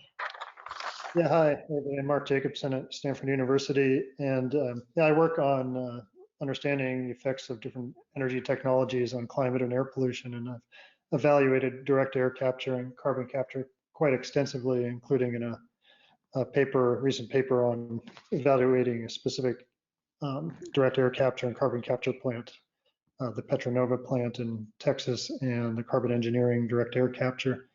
So the basic issue is that both direct air capture and carbon capture, they reduce carbon to some degree, but they do not attempt to decrease air pollution, and they always require energy, and they always have a cost for the equipment. So the real question is whether, when you compare spending money on direct air capture or carbon capture, how does that compare when you use that same money to replace a fossil fuel plant with renewable energy? So I, in fact, I evaluated that very question in the recent paper and found that no matter how you slice it, there is no benefit from a social cost point of view. And social cost is the climate cost, the air pollution cost, and the direct energy cost. There's no benefit of actually using either direct air capture or carbon capture versus using that same money to replace a coal or gas or oil plant or even biomass plant. And in fact, even when you use renewable energy to power the direct air capture or carbon capture equipment, the same conclusions apply. In fact, for direct air capture, it's a 5 times higher social cost of direct air capture versus just powered by wind, versus just using the wind to replace a coal plant. Because the coal plant, when you replace a coal plant with wind, you're eliminating the air pollution from the coal plant, you're eliminating the mining of the coal and the air pollution that results from that, and the CO2. And it doesn't cost any more than just the cost of the wind. Whereas when you use wind to power direct air capture or carbon capture, you not only have the cost of the wind, you have the cost of the capture equipment, and you do not reduce any air pollution, and you reduce only a modest amount of CO2, and that's before you look at the end use, which might be enhanced oil recovery. So in fact, in the case of Petronova, it's even worse because they use natural gas to power they built a natural gas plant to provide the electricity for the carbon capture equipment for the coal plant. And so there was mining of natural gas, leakage of the natural gas, the methane, and the mining of the gas resulted in air pollution and CO2 emissions from the mining. There's no CO2 capture from the natural gas plant to power the coal capture equipment. There's no capture of the mining of the coal, and the efficiency of the capture for the coal plant was, in the first year, was only 55% and averaged over the 4 years, and the project was shut down in 2019, averaged over 4 years, it was about 70% capture. But when you accounted for all the additional emissions resulting from all those other processes I described, the average 20-year capture rate is 11%, and over 100 years, it's about 20%. So it's hardly capturing any carbon, and that's before they ship the carbon to an enhanced oil recovery field. Now, there was a recent plant in Australia that's the largest carbon capture plant in the world. Its efficiency over 5 years was 20% in capturing equipment, and it increased air pollution tremendously. When you account for all the energy needed to run the capture equipment, the net capture rate was 0. So basically, it's this whole thing with carbon capture, while there are some bright spots, it's basically a boondoggle, and it's an opportunity cost. It's much better to use money to eliminate emissions and not try to capture carbon at all, because you're not eliminating air pollution. You're always spending money for energy and the equipment, and the amount of carbon you're actually capturing is very marginal, and there's no proof that it's really capturing anything when you're looking at carbon capture and use, especially enhanced oil recovery or developing synthetic fuels. So I'll just leave it with that, we think it's far better. The only carbon capture technologies we should use are growing more trees or growing more vegetation, natural, and reducing biomass burning. That is probably the most effective, because reducing permanent deforestation eliminates air pollution, and eliminates the release of carbon to the air, allows it to be sequestered longer. So natural measures are really the ones that should be brought forward, along with going to clean renewable energy. Thanks very much.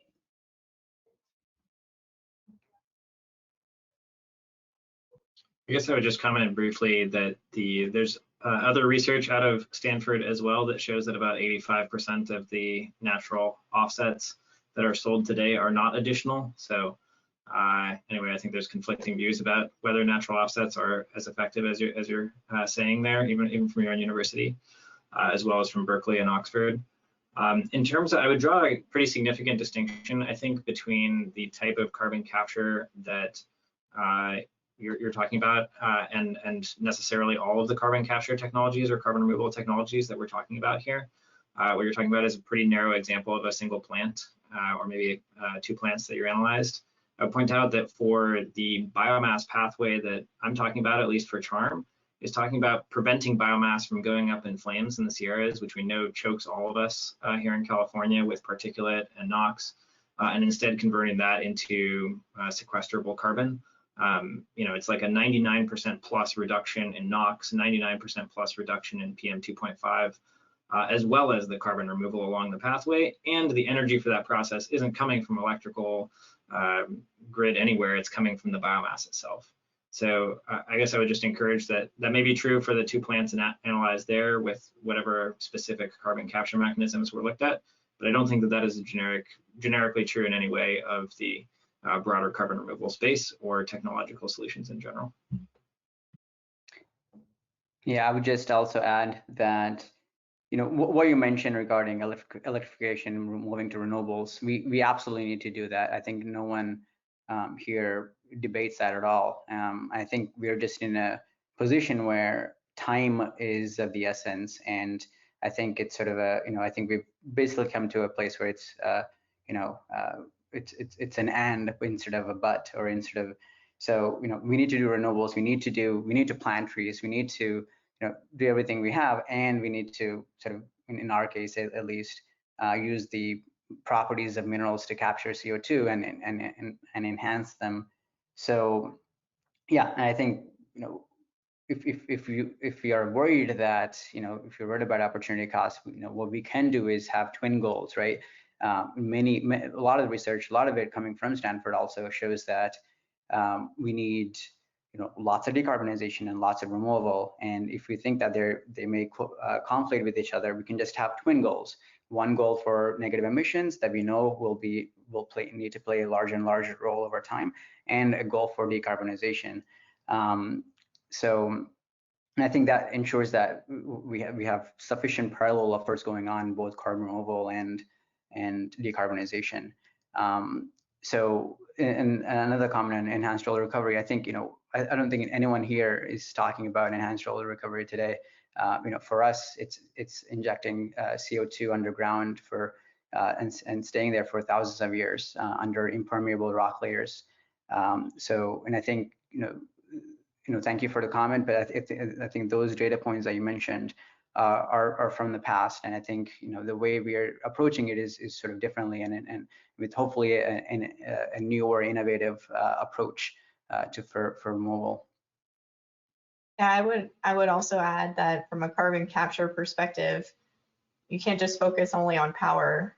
There's also industrial opportunities for carbon capture that do not have the same ability to just install renewable electricity and fix the problem. So there is decarbonization goals that need to happen across a lot of applications, not just power, that would be applicable for carbon capture. So to be painting with a broad brush, it's not necessarily indicative of what I kind of feel is an all of the above approach. We need all of these types of technologies if we're going to really reach these goals, and we need to deploy them as quickly as possible. Okay, we're going to now have a question from Colin Miller. Colin Miller. Thank you.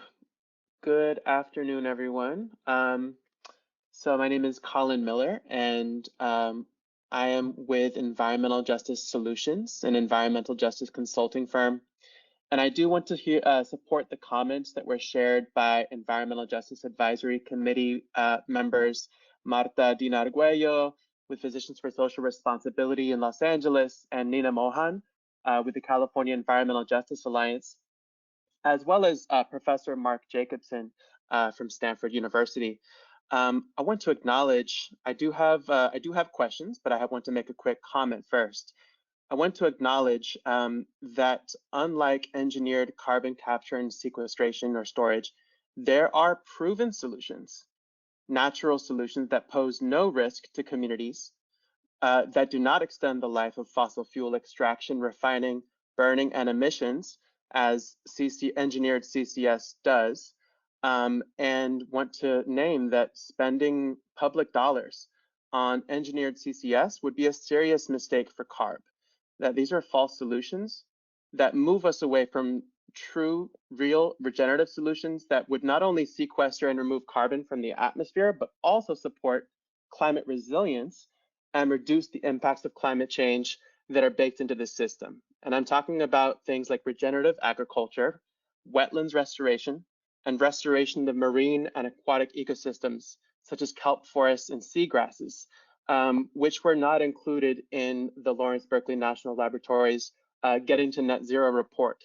And restoring California's wetlands would not only sequester carbon, but also address the impacts of sea level rise.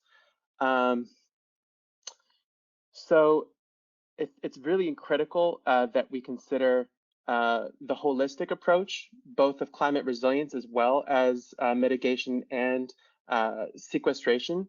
And there are a number of alternatives, such as hempcrete rather than cement in construction, which naturally sequesters carbon, is cost-effective, sustainable, renewable, and also naturally sequesters carbon.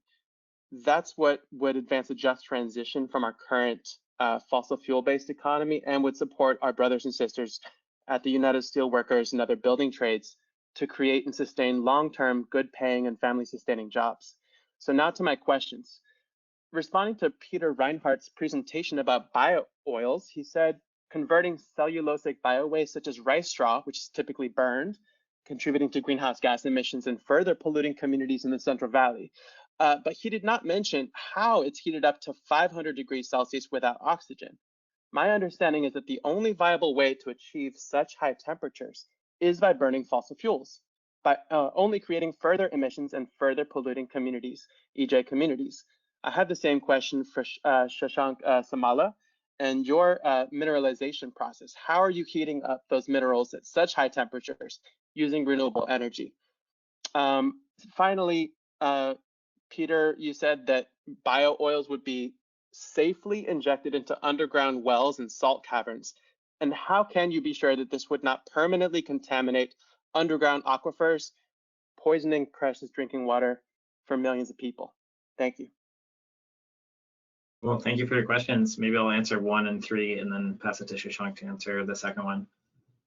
So in terms of how the biomass is thermally converted, we use some of the energy in the biomass. So we are not using fossil fuels to drive the heating in the process. So if you take, say, almond shells or wood coming out of the Sierras, some of the energy contained in that biomass is used to provide the heat. Basically, the net result of that is that if you were to burn it in the open air, it would produce some amount of nitrous oxides and PM2.5. Because we're then taking that biomass and partially oxidizing it within one of these reactor vessels, we're able to put filters and other things on it that then contain the PM2.5 and the NOx that otherwise would have been emitted. So relative to leaving it in the field and burning, either with agricultural residue burning that happens in the Central Valley or in forest fires in the Sierra, it's over a 99% reduction in NOx and PM2.5 relative to what would have happened otherwise, and there is no additional fossil fuel consumed in that production. The second or the third question, which I'll answer before passing it to Shashank, was around safe injection of the bio-oil. The EPA has 6 classes of wells, class 1 through class 6. Class 6 is used for CO2 sequestration, and class 1 for industrial waste disposal. That would be what we would use, or class 3 or class 5. Class 3 is solution mining, and class 5 is a salt cavern. We can use any of 1, 3, or 5. Shashank and folks, Jennifer, et cetera, would use a class 6 well. So the way the well is constructed is really important to ensure that you don't end up accidentally contaminating any of the layers that you're passing through. So again, these wells are very, very deep, and that's not to say that you're injecting along the whole height of the well. You actually just inject at the end of the well through a sort of section that you decide is appropriate to inject into. So first you have to complete a study to ensure that that layer that you're injecting into is not an aquifer. You need to ensure that it has sort of containment layers around it to ensure that you're very far, many layers removed. And the second is in the actual construction of the wellbore itself. So typically you have an outer casing, which would be about maybe 7 or 8 inches, and then you have an inner casing, which is where you're actually doing the injection. And in the annulus between the two, you actually pressurize that with brine from those layers. And if you ever measure a drop in that pressure, then you know that the integrity of the well has been broken. You pause injection, you fix the well, and ensure that there's no leakage into any layers, and then you can continue injecting. So there's effectively a safety buffer that you're monitoring to ensure that you know that there's nothing moving out of the well into one of these other layers. So anyway, this is highly regulated by the EPA as well as in the state, but that's from an engineering perspective how you ensure that you don't accidentally inject into one of these layers that we want to keep very clean. Shashank, over to you. Yeah, thanks, Peter. So the first I want to address the comment on regenerative agriculture and soil sequestration. I think in many ways the question, I don't know if it's should we do these? I think we obviously should. We absolutely agree. I think we should do soil sequestration, we should do wetland restoration, we should do regenerative agriculture. I think the question is, do these solutions by themselves alone get us to the 10 billion tons per year mark that we need? Even the California Getting to Neutral paper that's been written about how California can leverage negative emissions, even that paper shows, hey, like we need to do all of those, and we're just not going to get there, so we need to add these other approaches. So yeah, I think from a resilience and mitigation and just transition perspective, those are all incredibly important. So we should invest heavily, and we should also be looking at these other removal approaches. In many ways for us, I think you called it engineered carbon removal, and I think there is engineering that goes into our approach. But fundamentally, I think we are trying to use as much nature can provide us, right? In this case, we are using naturally available minerals that have this uptake capacity to absorb carbon.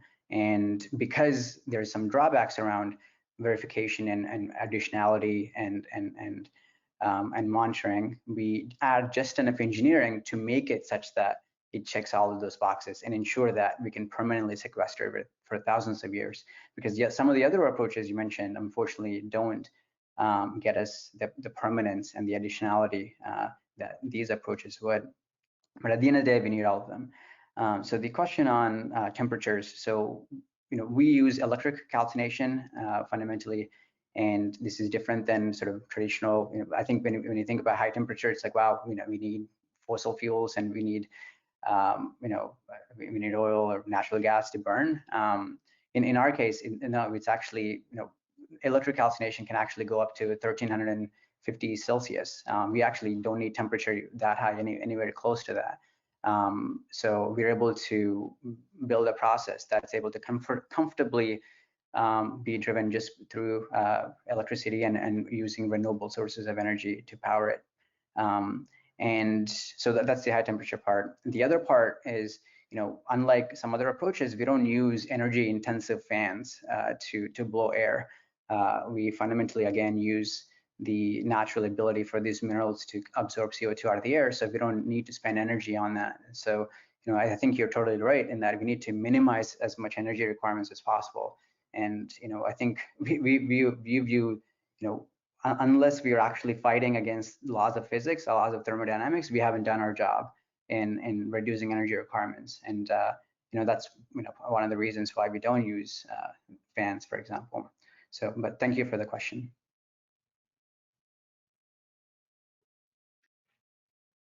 All right, our next question will be from Martha Abuelo. Martha, if you can unmute yourself. Yes, I am unmuted, and I as a member of the Environmental Justice Advisory Committee, I am just incredibly troubled by this entire panel. I was told on Friday afternoon if I would join and be a panelist, which, I'm a public health expert. This is not my expertise. That we were thought of at the last minute and not given a chance to bring our university experts time to prep and be on this call is outrageous, right? So you continuously put the environmental justice community at a disadvantage to be able to confront what we think are not the best solutions. And again, the opportunity cost of not doing the better solutions that we have been talking to you about for years. And now I'm really mad and have had a lot of coffee, but it's not okay for CARB to keep invoking that you want to achieve environmental justice, but continue to do business as usual and set up these panels that put our communities at a disadvantage by not having, there should have been an alternative voice on every single one of these panels, and there hasn't been.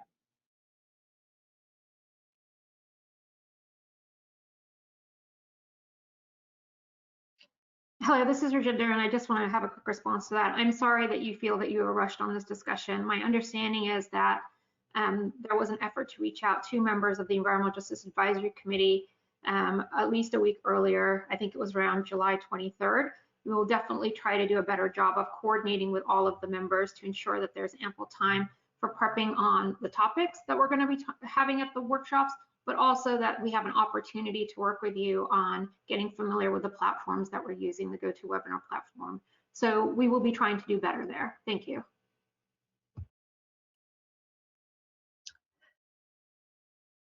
All right, the next question from Mikhail Varla. Hi, Mikhail Skavarla here on behalf of the California Council for Environmental Economic Balance. I want to thank the panelists and the panelists from the previous roundtable. I just had a couple quick questions. First question, to what extent does carbon pricing, programs like cap and trade, LCFS, and others in California help with the financing of your projects and kind of the motivation to get projects on the ground? And then second, what other policies could help accelerate deployment of carbon capture and carbon removal in the state of California from your perspectives as emerging technologies?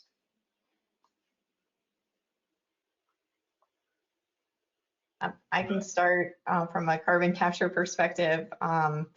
These are very large projects. 45Q has definitely spurred a lot of interest in all of our collective industries as being able to have a pathway to finance these projects. On a national scale, there is no forcing of anyone to reduce their CO2 emissions, so everything is a cost. So finding some way to finance these activities is definitely a priority and something that is unique in California. And more of that would be helpful to try to get more demonstrations of these types of carbon capture and carbon removal projects at scale that would help reach our goals. Peter, I think I interrupted you, so. Yeah, I would just say the low carbon fuel standard and some of the carbon removal existing pathways there are incredibly important to being able to scale up this kind of technology and bring it down the cost curve. I think to some points raised earlier, it is expensive today, but like that's not the projection, right? It wouldn't be interesting if it was going to be that expensive forever. And so the reason why it's interesting is that it has significant promise to come way down the cost curve and therefore be able to hit some of these timelines required for dramatically large scale carbon removal when we really need it in 2030, 2040 to be able to hit the IPCC 1.5 degree kind of targets. So and I think that's super important. The other thing that would be incredibly helpful in accelerating efforts is maybe what I mentioned earlier around permitting timelines. This is much easier to operate in other states right now, and not because they don't have environmental reviews or other things, but just because the processes are streamlined. I think it's super important that we keep strong environmental reviews on these things. One of CHARM's values is first do no harm, and we feel really strongly about that. So I think it's important to have these reviews, but it's also important to be able to get permitting done in a time frame that actually allows us to hit the 2035. Yeah, I'll echo what Peter and Jennifer said. Carbon pricing, low carbon fuel standard, absolutely momentous. I think California in general has been sort of pioneering a lot of these technologies, and I think the low carbon fuel standard especially has definitely been helping us, and will hopefully will play a key role in bringing down the costs. Hopefully we can get the cost below as much as nature-based solutions, right? Like that's where we are trying to go, and for programs like LCFS definitely help. In terms of other policies, like the one thing I would add is probably sort of around predictable pricing. I think in general, there is some amount of capex that you need to procure to build these deployments. So to make financing of that capex easier, some sort of forward predictability on pricing from the compliance markets like LCFS definitely would help.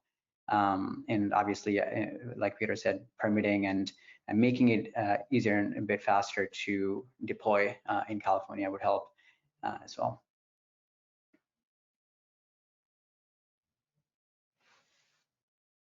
Okay, the next question from Stephen Rosenblum.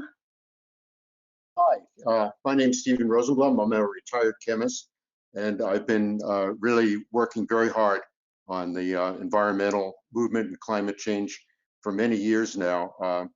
I think the thing that strikes me as being important to the discussion is what some sage said recently: there's no silver bullet for climate change.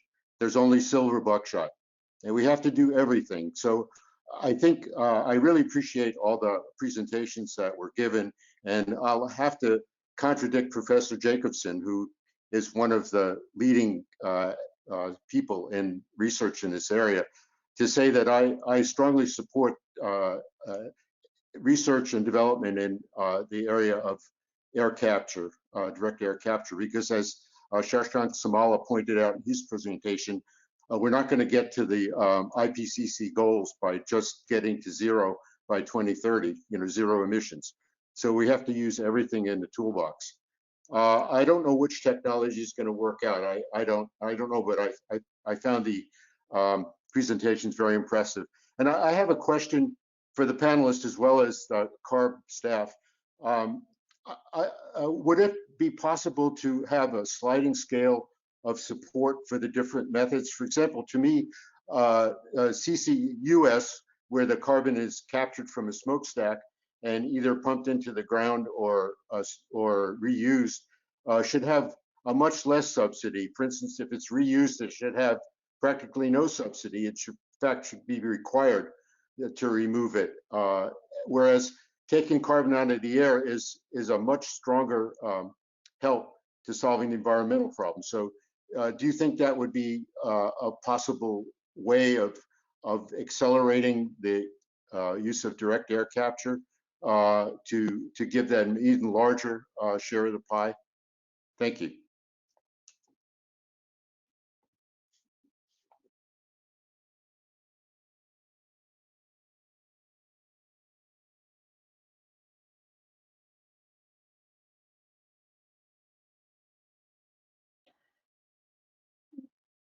Did anyone want to take that?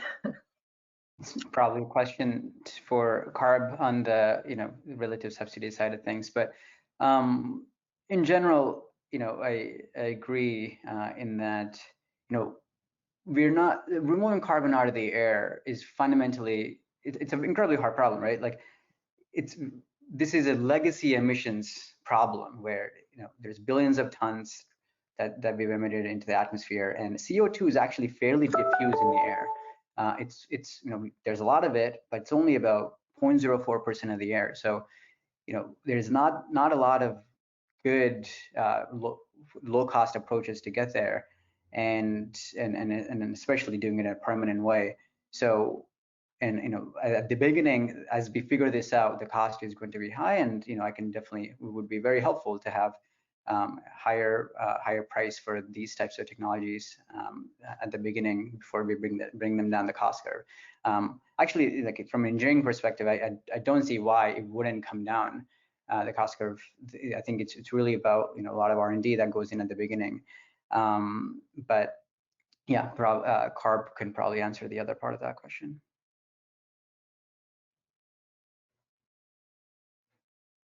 Well, I think it's this is Rajendra Sahota. That's an interesting question.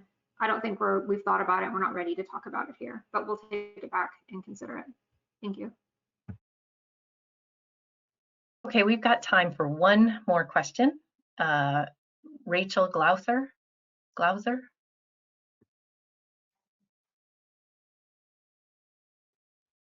Rachel, you would need to. Hi. We can hear you. Thank you. Thank you for the opportunity. I just wanted to actually provide quick comments today. I am a representative of Kern Citizens for Energy and also a resident here in Kern County, and we are the energy capital of California. So I just wanted to take a minute to express the importance of carbon capture and sequestration. From our perspective, it is an innovative and vital part of our energy future, as it could really serve as a powerful tool in meeting climate goals. And we routinely say that we promote and support an all of the above energy strategy. So we feel like this is part of that. As California looks to transition our energy sources, we must be really mindful of the jobs and the economic impacts that any transition will bring. And we really appreciate technologies that maintain good jobs while continuing to support our tax base and our local economy here. CCS is a great example of a technology that could help decarbonize our energy sector while maintaining those high wage jobs. We've seen this technology successfully deployed before and hope that a state like ours would support it and support it at home here in the Central Valley. And like Central Valley BizFed said, we have some of the best geologic sequestration sites available.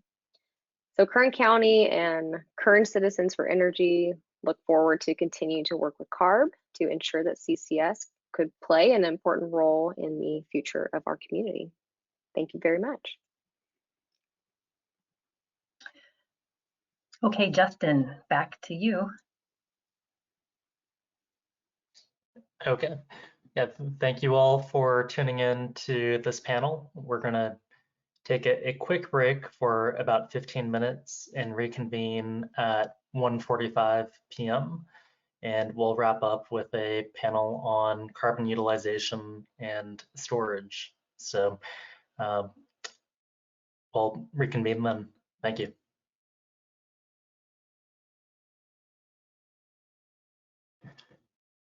Okay, so now we'll close out with the last of our 3 series on carbon utilization and storage.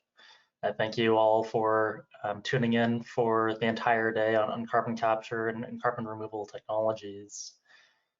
So in this panel, we'll learn more about California geology, regulations, and other considerations.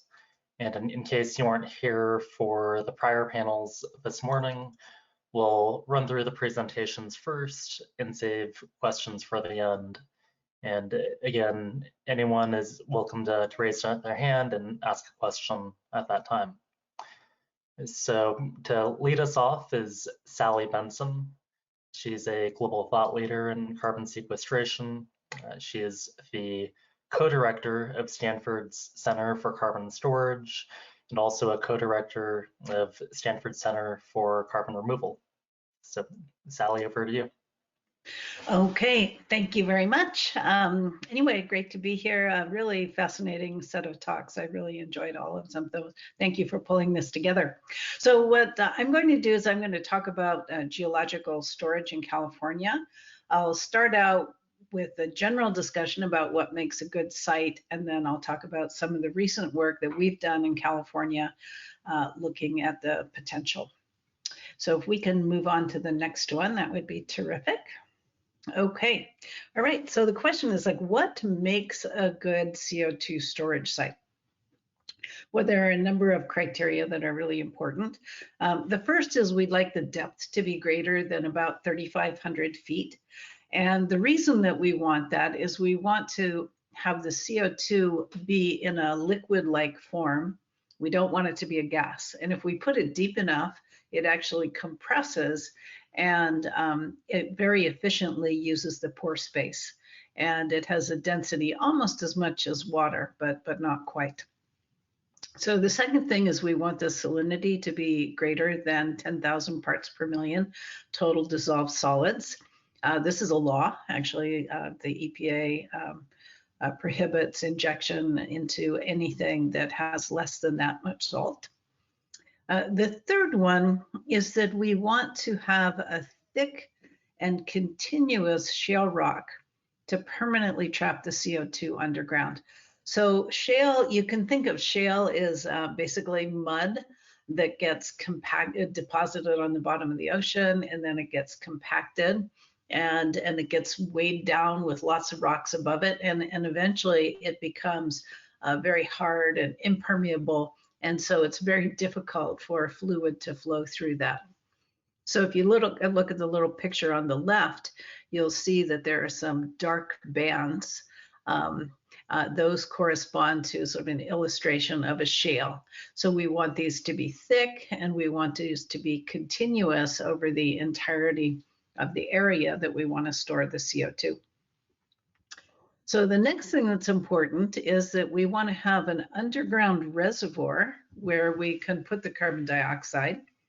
And it's not a reservoir like a reservoir on the surface. It's basically rocks, like sandstone rocks, that have tiny pores in them. And they're very, very small pores. They're a tiny fraction even of a millimeter, like a tenth of a millimeter. So very, very tiny.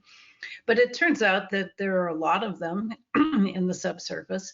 A typical sandstone will have about 20% of the pore space isn't actually rock at all. I mean, 20% of the rock isn't the rock at all. It's these little tiny holes in it, and that's where we can store the CO2. And we want it to be really large so it can accommodate large quantities of CO2. And we also want it to be permeable. And what we mean by permeable is we want to make sure that if we're injecting fluid into it, the pressure doesn't build up too high. So basically that there's not a lot of resistance to injecting the CO2. So those areas are sort of shown by the whiter rocks on the left-hand side. And a good example would be the one near it says number 4, that there's a shale seal. And underneath it is the reservoir where we're going to put the carbon dioxide. Now, one thing that's important is that in the subsurface, once you get deep enough, all the rocks are filled with some kind of fluid. And they can be filled, the fluid can be just really salty water, and those are called saline formations. It also could be a coal formation, and those would have water in them. It could also be filled with oil in the pore spaces, and it's typically never 100% oil. It would be like a mixture of oil and water, or it could be gas. And the reason that we talk about oil and gas is that if these regions are depleted, meaning they've already been produced, then there's opportunity to basically refill up that structure with carbon dioxide. But probably most important, really all over the world, and in particular in California, are these saline formations. So they're rocks that are filled with salty water. Okay, so that's what we're looking for. We also want to make sure we pick a site where there are not active faulting going on, earthquakes or anything. Or also, if there are faults present, we don't want them to be able to transmit fluid, because then our seal wouldn't be able to trap the carbon dioxide there. And then finally, we would like a site that doesn't have a whole bunch of old wells, because every time there's an old well, we have to do quite a bit of work to characterize it to make sure that it wouldn't leak. Okay, so this is what we wanted to find. We want to explore for these sites. So if you can move on to the next one, that would be great. Okay, so one of the things you heard this morning in particular is that geological storage can be safe and effective. It can be done safely and effectively, but it has to be done right. And so I just wanted to spend a few minutes talking about, well, what does it mean to do it right? Well, the first thing is we need to make sure that we understand, what is it that's trapping carbon dioxide in the subsurface. So we want to make sure that our seal has the right properties so that it will permanently trap the CO2, that it won't let it leak out. So we need to understand whether the seal we have is that type. And we need to understand what would cause it to leak. Now, fortunately, as you've heard, we've made huge strides over the last 2 decades through enormous federal investment and state investment, and actually really around the world, investment in the fundamental science of CO2 storage. And so I think the bottom one here, we're really in good shape on. So the next thing is you need to really carefully characterize the site. And what that means is you need to drill some wells, you need to make a whole bunch of measurements and make sure that you really do have a good shale seal. You want to make sure that your reservoir is permeable enough so the pressure doesn't build up. And after an extensive set of work, you can then make the decision to select that site. So the next thing you have to do is you have to figure out, well, how many wells do I need to inject the CO2 that I'm trying to put underground?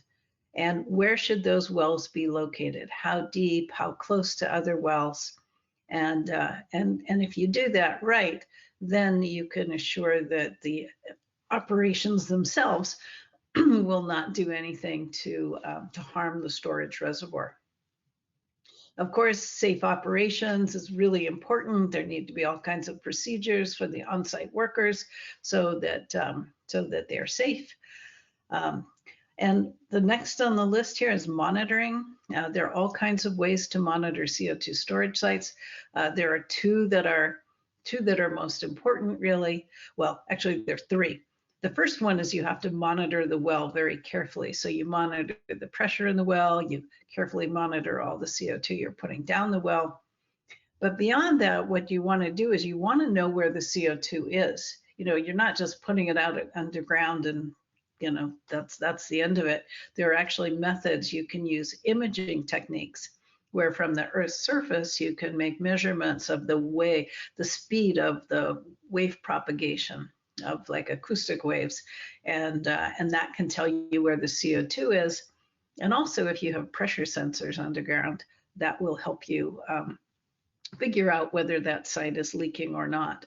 And it will also make sure that you're not injecting at too high a pressure. Next on the list is remediation. So if something goes wrong, say that you have a leaky well or something, you don't want to wait until after something goes wrong to figure out, well, what am I going to do?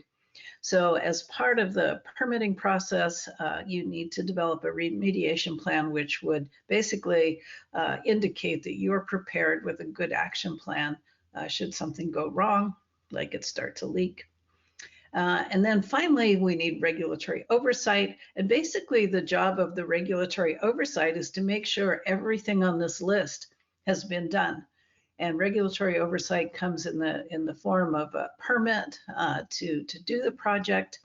And then it also will regularly get monitoring data to make sure it will receive monitoring data from the project. And then assure that that's complying with the expected performance at that site. And then finally, there's financial responsibility. If something were to go wrong at some point in the future, you would want to make sure that there would be some kind of fund that was available to remedy any future issues. So scientists and engineers, based on extensive experience now, have concluded that if you do all these things, that the risks of CO2 storage projects are very similar to many underground activities taking place today, and that the fraction of CO2 is likely to be retained underground is likely to be very high. This study said 99% over 1,000 years, which was a strong indication of confidence in storage security.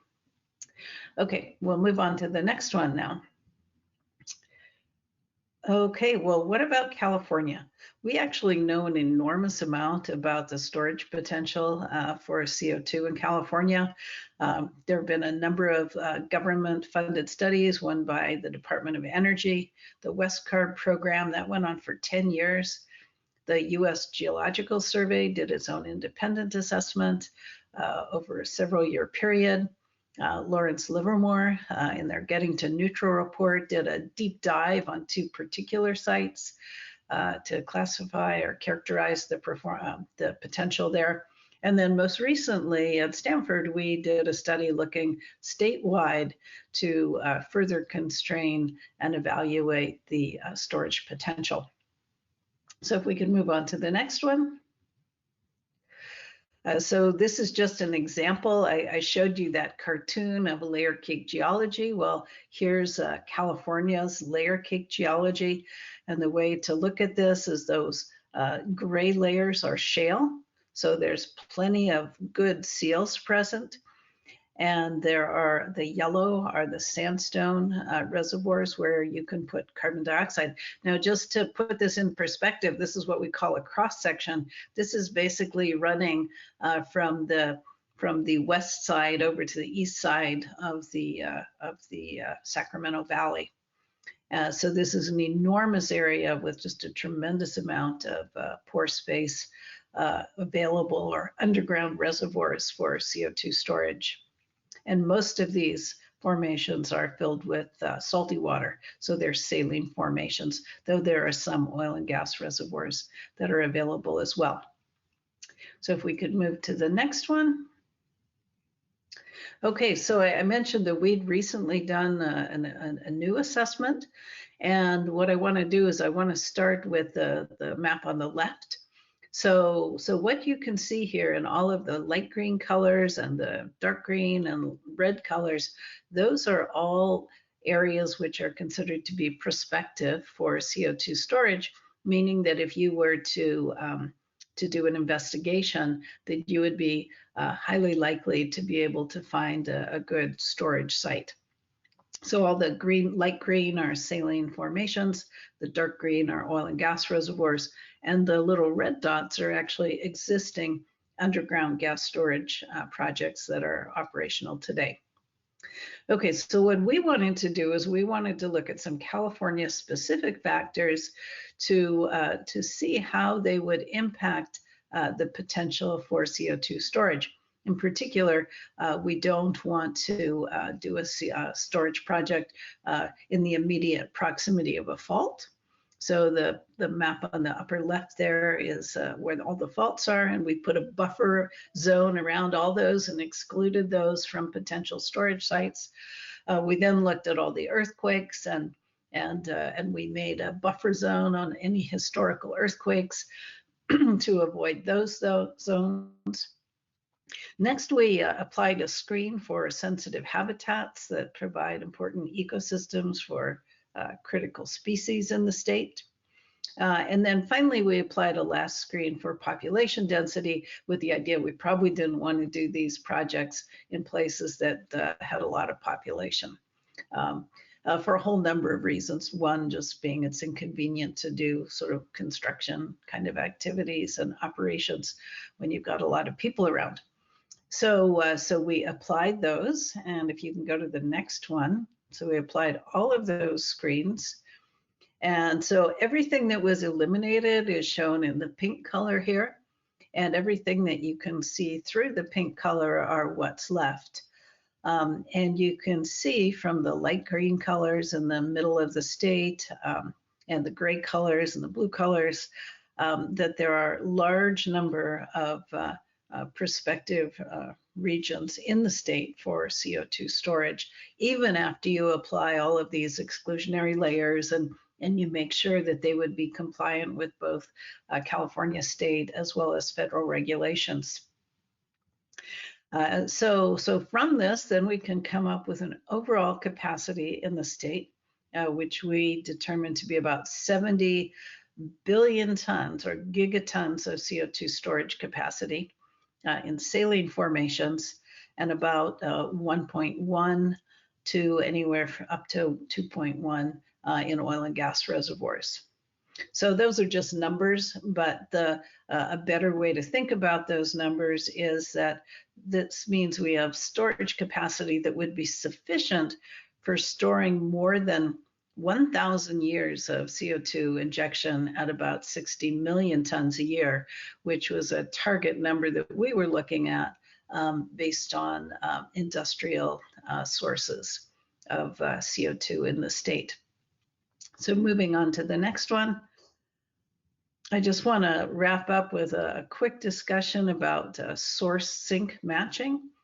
Now, if you were to have a BECCS project, or if you were to do direct air capture, you would probably just locate that project in a place where you had a really good storage reservoir and an energy supply that would allow you to operate your equipment.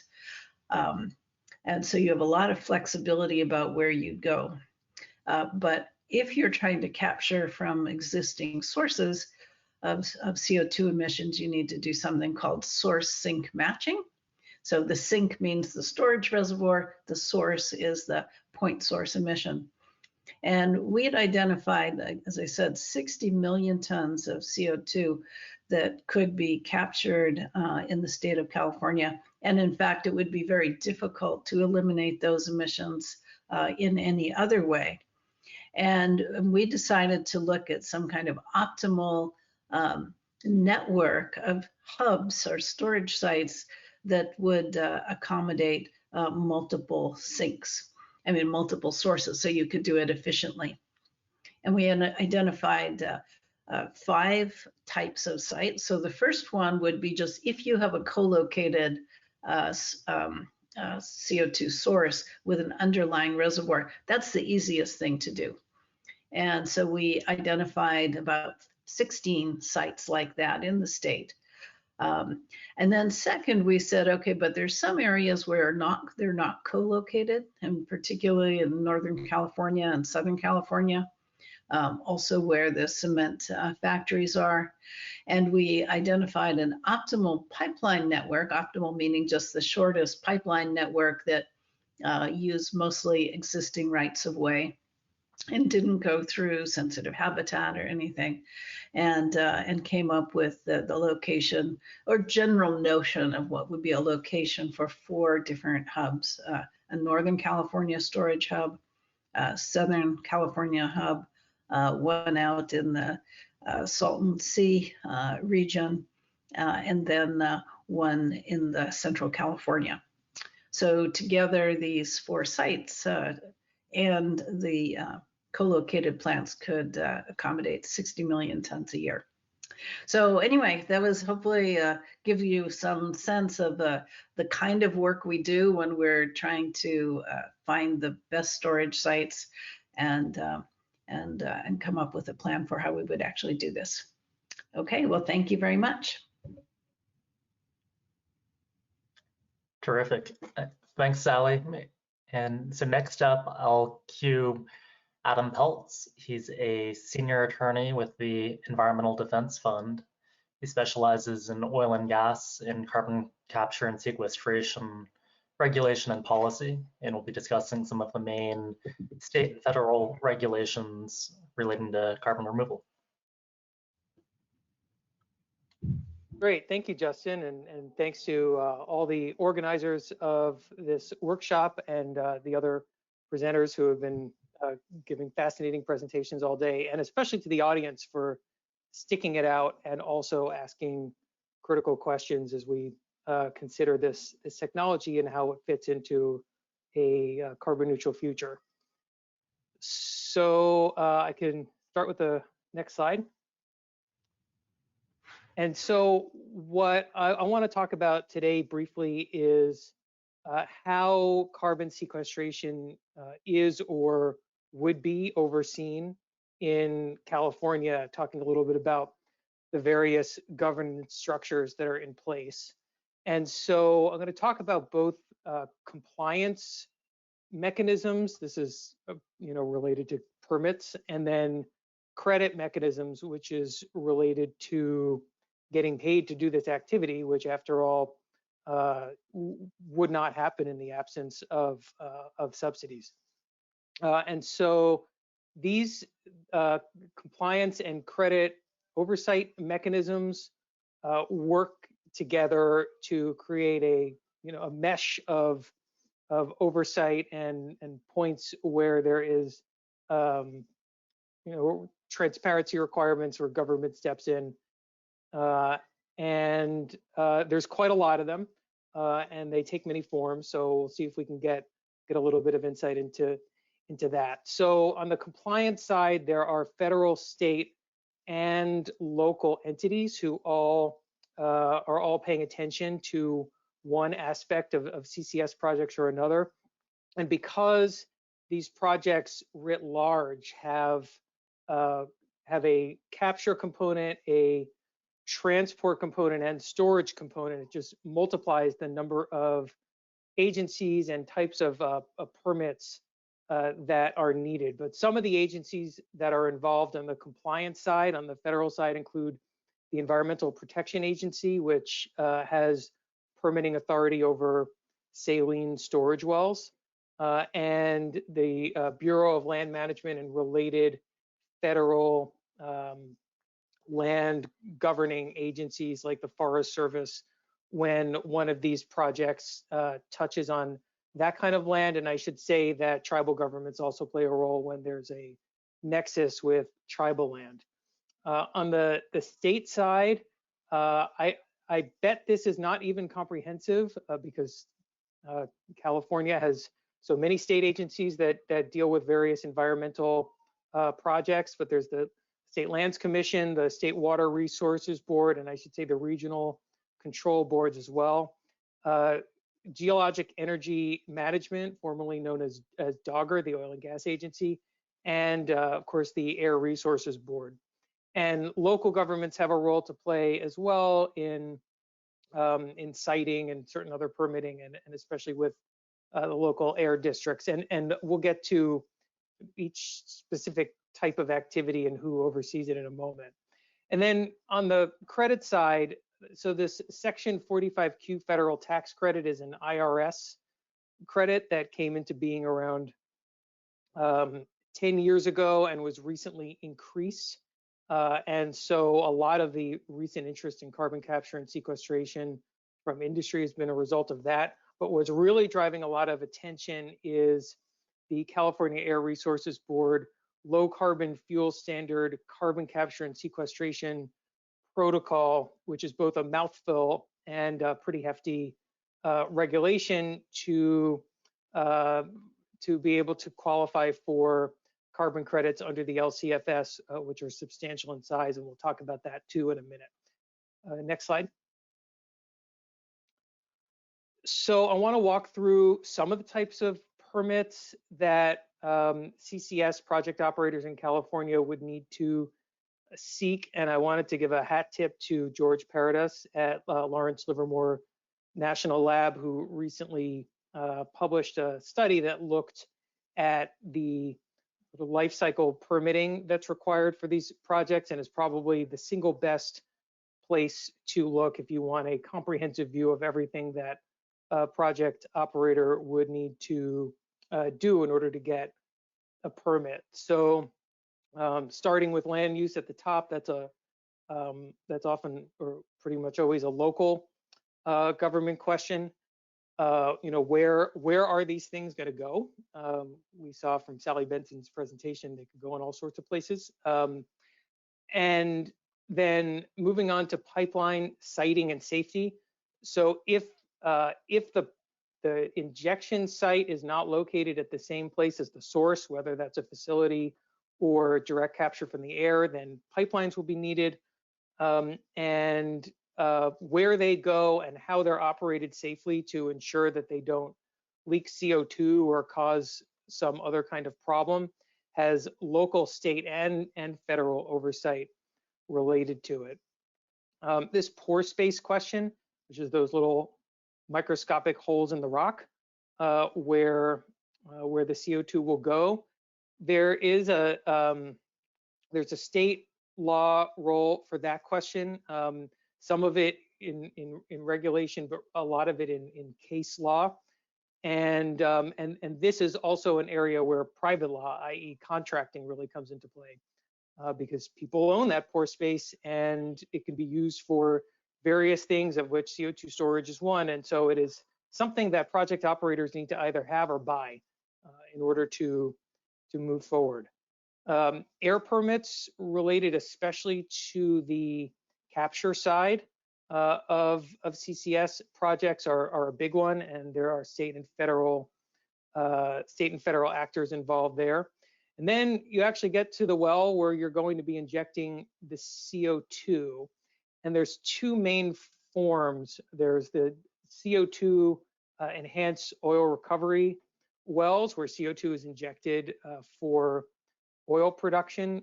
That's governed by EPA's Class 2 well regulation. Those Class 2 also covers steam flooding and water injection and disposal and various other types of wells, of which there's quite a number in California. I want to say something like 80,000.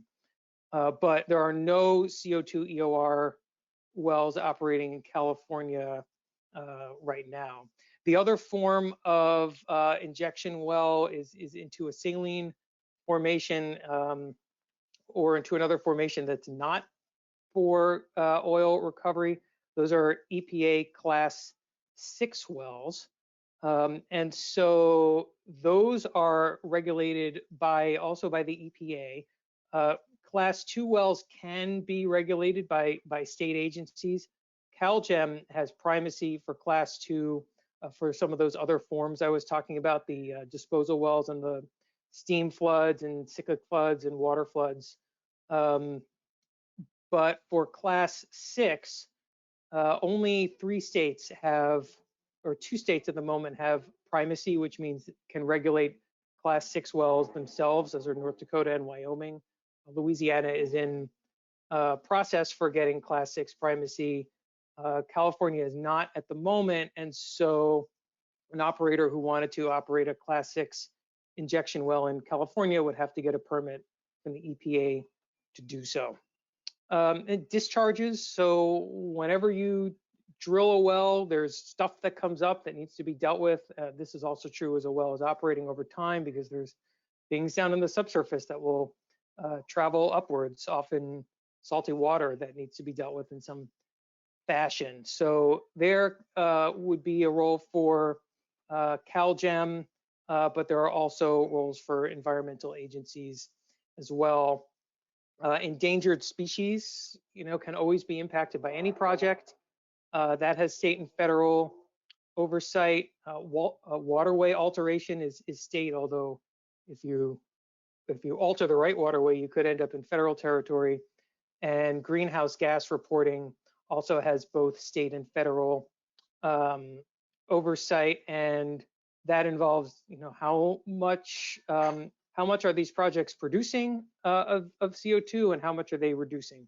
It's that kind of math that needs to be picked up by these agencies. And I should also say that several of these types of permits can trigger a CEQA review or a NEPA review. It's a California Environmental Quality Act and the National Environmental Protection Act. These are both sort of holistic environmental review processes that can happen in parallel to the permitting decisions.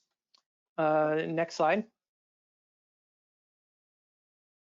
Okay, great. So that takes us through compliance, all the permits that need to be gathered. It's a process that can take quite a long time, and as I noted, no projects in California yet.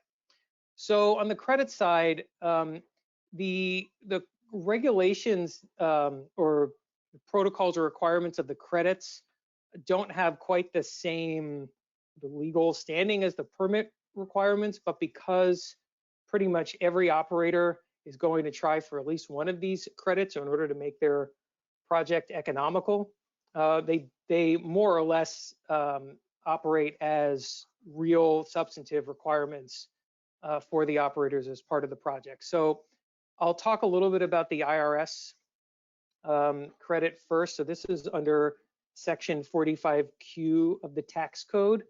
And I noted it was initially came out around 10 years ago, and it was recently increased. And the increase led to a $50 a ton for CO2 sequestered subsidy for the saline storage, and $35 a ton for enhanced oil recovery storage. And that rule requires either, if you're going to do saline storage, pretty much it's class 6 with some extra reporting to the EPA, and there's some details about how the IRS can take money back in case of a leak. And for enhanced oil recovery storage, there are several pathways. One is through class 2 plus a type of reporting to EPA called subpart RR. Don't worry, there's no test. If operators want to use instead subpart UU, they have to also pursue a separate standard by the ISO. Anyway, that you can go into a rabbit hole on that.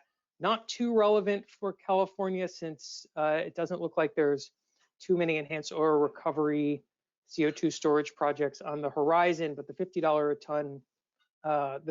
ton piece definitely is relevant. But the big subsidy, and the one that has a real California nexus, is the Air Resources Board Low Carbon Fuel Standards Carbon Capture and Sequestration Protocol. And so the Low Carbon Fuel Standard is basically all about making sure that fuels that are used in the state meet a certain carbon intensity, and that carbon intensity is ratcheted down year over year, so that burning, whatever the fossil fuel is, burning it has less net CO2 emissions. That protocol came out in 2018, and no project has utilized it yet. One thing that's interesting about the low carbon fuel standard CCS protocol is that it's available for projects that are physically located in California or anywhere else in the US that has a nexus to California. And so, CO2 EOR operations in other parts of the country can qualify, so can ethanol operations, and direct air capture associated with fuel production can also be credited anywhere. But to get one of these credits, which is currently trading at $190 a ton, operators have to go through a pretty substantial process. And again, this is on top of all those other permits we were talking about on the last slide. And so I included a flow chart that's in the CCS protocol that does a pretty good job summarizing all the things that that operators need to get. So they're starting with a permanence certification, which has two parts. One is, here's what we plan on doing, and here's how it's going to secure CO2. And then here's what we built, and here's how we verify that it's going to store CO2 securely. And that permitting process also has a third-party review component where experts look at each aspect of this from outside of either the operator or CARB and pass their assessment on the project's trustworthiness. Well, once all that's through, there is a long period of injection and operations with frequent checkups to make sure that the credits that are being claimed are actual and that there are no emissions. And then when the project is complete, there is a partial plugging of many of the wells on the site and an implementation of the operator's post-injection site care protocol, which has various types of monitoring possible, including in some monitoring wells and from the surface. It also includes earthquake monitoring and various other types of making sure that CO2 is staying where it's supposed to be, that groundwater is not contaminated, and that there aren't significant earthquakes as a result. And this monitoring and verification of containment is supposed to go for around 100 years. And so, so any one of these topics we could spend a whole day on, but I think this is a pretty good overview of the various things that project operators would need to do in order to permit and operate and close one of these projects, either in California or that has a nexus to the California through the low carbon fuel standard. I'll stop there. Great. Thank you, Adam, for that deep dive into the carbon removal regulatory landscape. So next up, pleased to introduce Sally Greenberg. She's a scientist with the Illinois Geological Survey. She has hands-on experience in implementing and permitting the only large-scale carbon sequestration project in the United States. So happy to have her here. Thank you, Justin, and all of you for sticking in for the length of today. Next slide, please. As Justin mentioned, I am Sally Greenberg. I'm with the Illinois State Geological Survey, and I've been involved in carbon capture and storage for about the last 20 years. And what I'm really here to talk to you about today, obviously, is work that's been done outside of California, but it's work that demonstrates that carbon capture and storage can be done safely and effectively. And it's really a tale of two projects.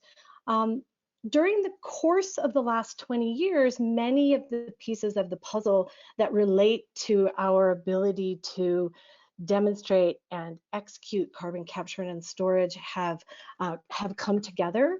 What's been really exciting to me about today's workshop is that it is really clear that the nuance of the puzzle is getting bigger and more complex.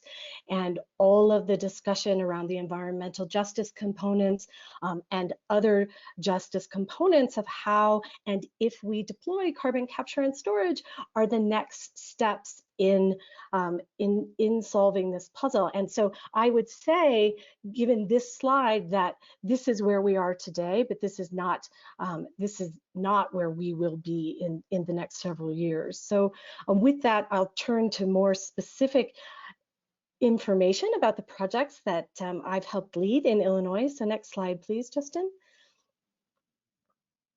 So as I said, I'm going to talk about two projects. The first is the Illinois Basin Decatur project, which is the first project to have captured, stored, transported, stored, and monitored 1 million tons of carbon dioxide from biofuel production into an onshore saline reservoir. So this is pure carbon capture and storage. It has no association with enhanced oil recovery and no association with oil-bearing rock formations.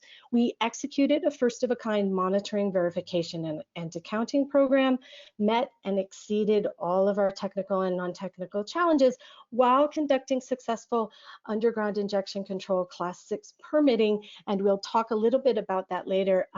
Adam just talked a lot about permitting, and I have some good examples of the execution of that. We also conducted significant induced seismicity and microseismic monitoring and interpretation, all while developing international collaborations, laying the foundations for multiple projects, engaging extensively with stakeholders and building trusted relationships, and creating a comprehensive data set for use by other researchers. Next. So this is what it looks like on the ground. There are two projects in Decatur, Illinois, which is in the central part of Illinois. The first project is to the south of this aerial photograph, called the Illinois Basin Decatur project, and it is designated by green and the numeral 1. To the north is a second project, the Illinois Industrial Sources Carbon Capture and Storage Project, indicated in orange and with the designation 2. The two injection wells for these two projects, CCS1 and CCS2, are about a mile apart. And then to the very south of the figure, you can see, if you're looking at this in color, you can see a blue box with a pipeline and a purple box with a pipeline. And those are the compression dehydration facilities that were installed to capture carbon dioxide from ethanol production at Archer Daniels Midland's corn processing plant in Decatur, Illinois. So the carbon dioxide is captured, dehydrated, compressed, and made into that liquid-like state that Sally Benson was talking about in terms of injection. Next slide, please. So these are some of the statistics related to the two projects. The first project captured and stored 1 million tons of carbon dioxide over a period of 3 years. We injected approximately 1,000 tons of carbon dioxide per day for 3 years, monitored extensively, and then had an extensive post-injection site care monitoring period of 6 years, which just ended in April of this year. The second project, the Illinois Industrial Sources Project, is permitted to store up to 5 million tons of carbon dioxide. It's been injecting since April of 2017, and as of June of this year, they had injected approximately 2.4 million tons of carbon dioxide. I would say that's more like 2.5 or 2.6 by now. And so all told, in Decatur, we've stored about 3.5 million tons of carbon dioxide successfully in the subsurface. In a rock formation, a sandstone, which we've heard about several times today, which is about 1,500 feet thick, and then it's directly has a shale seal of about 500 feet that overlies that, and it's all about 1.5 miles beneath the surface. Next slide, please.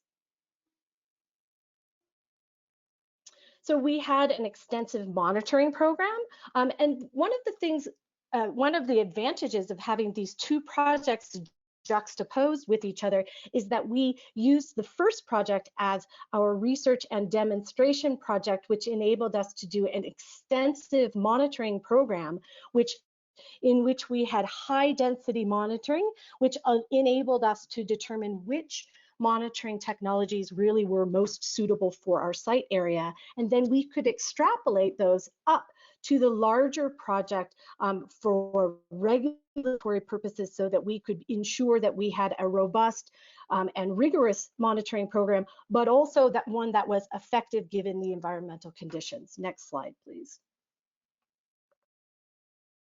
Permitting was an extensive part of the project for of both of these projects. We have the only two injecting Class 6 permits issued in the United States so far. I think we will see other projects soon, certainly out of North Dakota and Wyoming, which have primacy. And permitting can take a long time. And one of the things that the projects that we are responsible for in Illinois is really being the groundwork or the basis for a lot of the permit decisions that are being made and how projects go about doing their permitting. And one of the key issues or important factors, and this is certainly important in the California context, is making sure that the Environmental Protection Agency and all of the other regulatory bodies that are involved have the information that they need to be able to make sound and just decisions about whether or not to permit a project. Next slide, please. So by the numbers, the Decatur, the two projects in Decatur have stored over 3 million tons of carbon dioxide captured from biofuels, as I mentioned. So this is not from a power plant. This is ethanol production. So the fermentation of ethanol, which we use as a fuel additive, it produces essentially 99% pure carbon dioxide, which then is captured and stored. We've drilled more than 16,000 feet of wells, 800 feet of rock core has been collected, 60,000 groundwater analyses, 1 million or more computer hours, and have had visitors from many places and around the country. And I encourage any of you, if you would like to come and see what this stuff looks like as deployed, please do contact me and I'm happy to facilitate that process. Next slide, please. So our key learnings here in my last minute or so, and this is really the fun. I could talk. I mean, these are 17-year-long projects, and so there's really a lot to say, and I'm happy to answer any questions. But the things that we have really learned is that geology is always going to be the critical factor for carbon storage. Geology is not suitable everywhere, and you have to have good geology in order to be able to do this. Induced seismicity, which is something that is of large concern, is not always a given and needs to be examined very carefully. In iterative scientific investigation, like we did with two projects, allows for advancement and economy of scale. Understanding the baseline environmental conditions is incredibly important. Unanticipated results provide us with a lot of insights into improvement, and it's important to incorporate technological and I would add social and environmental justice changes and components into the life cycle of a project. What is the process for dealing with those? The scientific and engineering timeframes are not aligned with policy necessarily. Pilot and demonstration projects provide us critical insights. And the last point I would really like to bring home as my final wrap up here is that the regulatory and, sorry, that was my timer, so I was sure for my 10 minutes. The regulatory, legal, and social and environmental justice factors are critical and require a significant time investment, and they always have and they always will. So with that, I would like to thank all of you for your attention. Thanks so much, Sally, and especially for joining us from Illinois. Our last panel of the day will be from Vanessa Suarez. She's a senior policy advisor with an environmental nonprofit called Carbon 180. She's also a UC Berkeley alum, currently based out of Tulare, California, and is deeply engaged on issues relating to the nexus of carbon removal and equity. Thanks for that introduction, Justin. Good afternoon, everyone. Thanks for having me today. Like Justin mentioned, my name is Vanessa Suarez, and I'm a senior policy advisor with Carbon 180, where I work on federal carbon removal policy, particularly related to agricultural soil carbon and environmental justice. And today I'm excited to present on engineered carbon removal and community level considerations. So with that, we can go ahead and get started. Next slide. Thank you. So as previous panels today have shown, large-scale carbon dioxide removal, in addition to drastic emissions reductions efforts, is likely going to be necessary to limit global warming to 1.5 and 2 degrees Celsius. In particular, engineered carbon removal technologies may have a large role to play in reaching this multi-gigaton scale of removal required, since various reports have also shown that land-based solutions alone won't be enough. And this is because of issues like permanence, saturation, land competition, and more. So because of this clear need for engineered carbon removal, it's crucial that as we think about how to scale these technologies, we shift our approach to center communities local to where projects will be deployed, since their lives will be directly impacted. Next slide, please. So when I say a shift in thinking, what I really mean is going from a broad technology perspective for engineered carbon removal solutions to a more narrowed down project by project approach, where we can assess the potential impacts and opportunities, as well as the processes utilized in projects.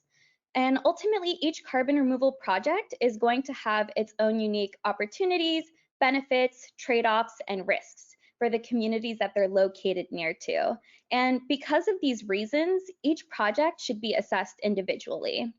It's crucial that as we consider the unique opportunities and impacts of carbon removal projects, as well as their processes, that we consider these factors in the context of the specific communities that they'll be located near to. Each community's specific geography, history with industry and government, employment makeup, among other factors, will influence their priorities, needs, and values, as well as how an engineered carbon removal project may align or contradict with them. Next slide, please. So as we switch to a project by project approach for evaluating and potentially supporting engineered carbon removal projects, there are various high-level questions we can ask ourselves as we consider how a project's potential impacts may align with community values and priorities, as well as how the project's processes empower and support these communities. So these questions include understanding how the project may impact both local environmental and public health, like air quality and airborne related illnesses, understanding what are the current priorities and needs of the community, as well as the community's values, like job opportunities or economic opportunities, determining if decision-making processes are inclusive and transparent and allow for community self-determination, as well as inclusive of all marginalized groups, including communities of color and low-income communities. And lastly, understanding who the project may ultimately benefit or harm. Next slide, please. So work and research to date on engineered carbon removal has illuminated some priority topics that may be of priority for local communities. And these include air and water quality, land use and ecological integrity, human health and safety, energy needs, and employment and labor. However, research to date on these topics is mostly nascent, and we're going to need a lot more in the future in order to develop robust policy designs and community engagement processes. As I mentioned in the previous slide, it's important to consider how a project may influence these priority topics, as well as others not listed here, in the context of the communities near where the project will be deployed, especially taking into account any existing local burdens or inequities. And one way to do this is by incorporating local knowledge into project development and deployment, which can be really useful to better contextualize and understand how a project will actually impact a community. Oftentimes, community advocates and residents have valuable lived experiences long working histories, knowledge of the land, wisdom, and expertise that project developers simply do not. Next slide, please. So now I want to highlight a survey done by the Lawrence Livermore National Lab from 2020 to 2021 on community perspectives from 2 areas in California on carbon capture and geologic storage technologies. Results from this survey showed that detailed public engagement, creation of new local permanent jobs, and strict protections for the land, water, and wildlife were considered to be the most valuable project components for CCS across respondents in both Kern County and the Delta region. And those are the 2 areas that are circled on the map on the slide. And frankly, when we think about these results, it makes a lot of sense in light of the social, political, and economic context of these areas. Communities in these areas, as well as across the San Joaquin Valley in general, have long endured pollution burdens from various sources like industry, agriculture, oil production, among others. And here on the slide, I have a screenshot of CalEnviroScreen, so you can see the high pollution burden score of these areas. And Kern County is circled below. And so many of these communities are also low income or economically disadvantaged and have had job opportunities provided by the oil and gas industry, particularly Kern County, circled below, which produces over 70% of California's oil. And so creation of new local jobs is especially important as communities are concerned over job loss in this industry as California transitions away. And ultimately, the importance of a healthy environment, jobs, and fair decision-making processes show that carbon management projects should provide tangible, non-climate benefits that align with community priorities, as well as empower communities through inclusive and transparent processes. Next slide, please.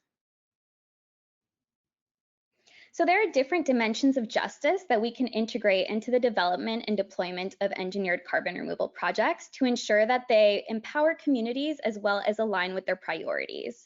So the first type is procedural justice, which refers to the fairness of decision-making processes and who gets to be at the table.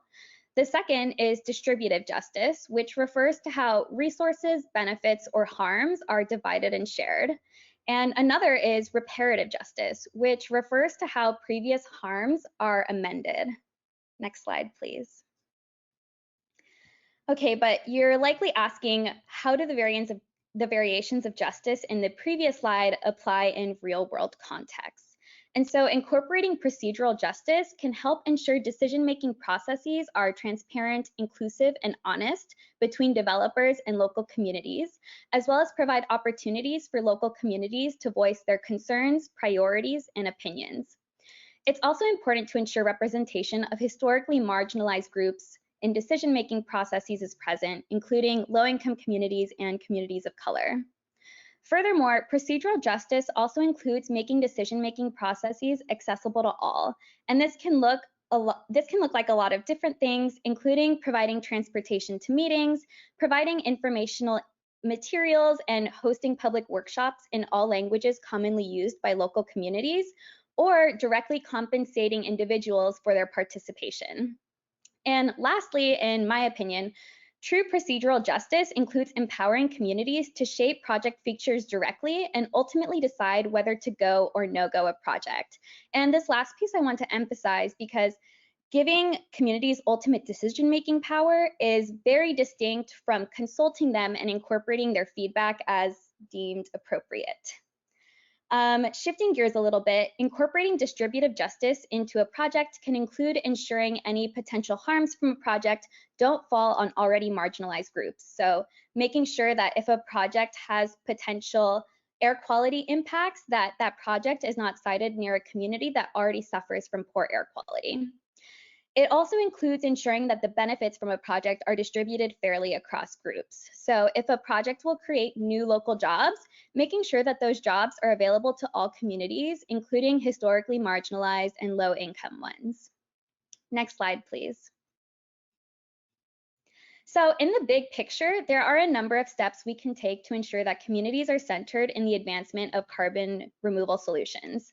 As we first discussed in today's presentation, moving away from a broad technology level approach to a project by project approach will be essential to properly assess the impacts and processes of a project and ensure responsible deployment. Addressing the historical ties between engineered carbon removal and the oil and gas industry will also be really important in order to rebuild trust with communities and address historical inequities and power imbalances that still exist to this day.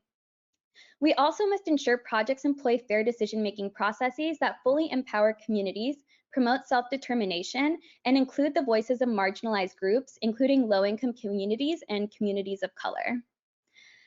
Furthermore, supporting capacity building for communities and CBOs will be important to ensure communities have the resources and capabilities to engage meaningfully and effectively on engineered carbon removal projects if and when they're presented in their communities.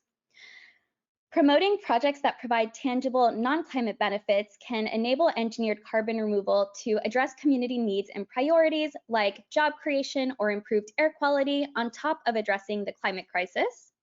And lastly, investing in much needed social science to fill some of the remaining knowledge gaps for these technologies will be crucial to better engage with communities and make better informed decisions on specific projects. And at Carbon 180, we believe that the federal government is one of the greatest opportunities to influence carbon removal and address a lot of these key points on the slide. So a lot of our work around environmental justice has been creating policy solutions that can try to address some of these gaps. Next slide, please. So thank you again for having me, and I will pass it back to Justin. Hi, Vanessa, this is Maureen. Thank you for your presentation, and thank you all for the panel presentations. We are now going to move into the question and discussion part. And so again, just like we have for the last couple panels, we will begin by asking members of the Environmental Justice Advisory Committee to please raise their hands. But I also want to say that we have had a lot of interest here. There have been a lot of people who have wanted the opportunity to ask a question, and we are trying to get to as many people as we can. Please note, and Lon, maybe if you could, yes, to that on that slide right there, we do have a public comment docket open. Please submit comments to this docket. We will read them. We will review them. And with that, Trish, I will ask, do we have any members of the Environmental Justice Advisory Committee who have their hands raised? Yes, we do. We have 3 so far. I'll start off with Luis Olmedo.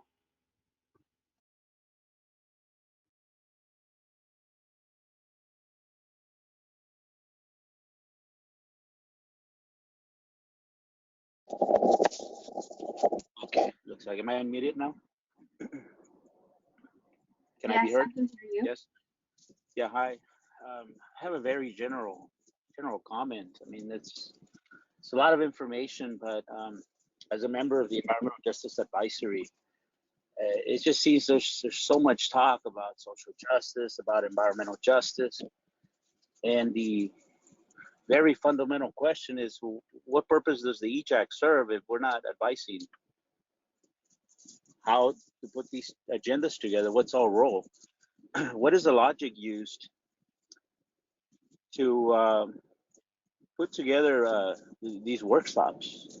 I'm starting to question as to whether there is really a need for an EJAC, given that it seems like dinner's been cooked and served. I get a little bit of a feeling of serving on past advisories in equity in terms of startup. I get a little feeling of like I've seen this scenario before.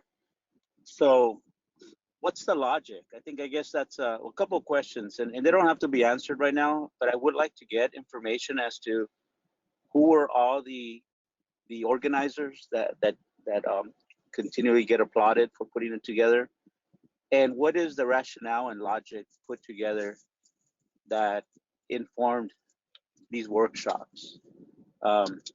who got to pick sort of the winners and losers of that was able to get into the agenda. It's just I function better that way, understanding the logic of who the players were, so that I can better understand kind of what my role is as an EJAC member. Thank you. So this is Rajinder Sahota. I'm the Deputy for Climate Change and Research at CARB. I can take that question. The purpose of today's workshop was a table setting. It was to provide a context for what we're seeing in terms of historical emissions and potential ongoing emissions. It was to make sure that there was an opportunity for people to hear about the different efforts, technologies, and potential for things like carbon dioxide removal. There was nothing decided here today. It was really just to do a survey of all of the information that's out there and all of the different facets of views on this and different parts of the discussion, including investments, including community outreach, including technology, including geology. And your question about the role of the EJAC, it does have an important role here.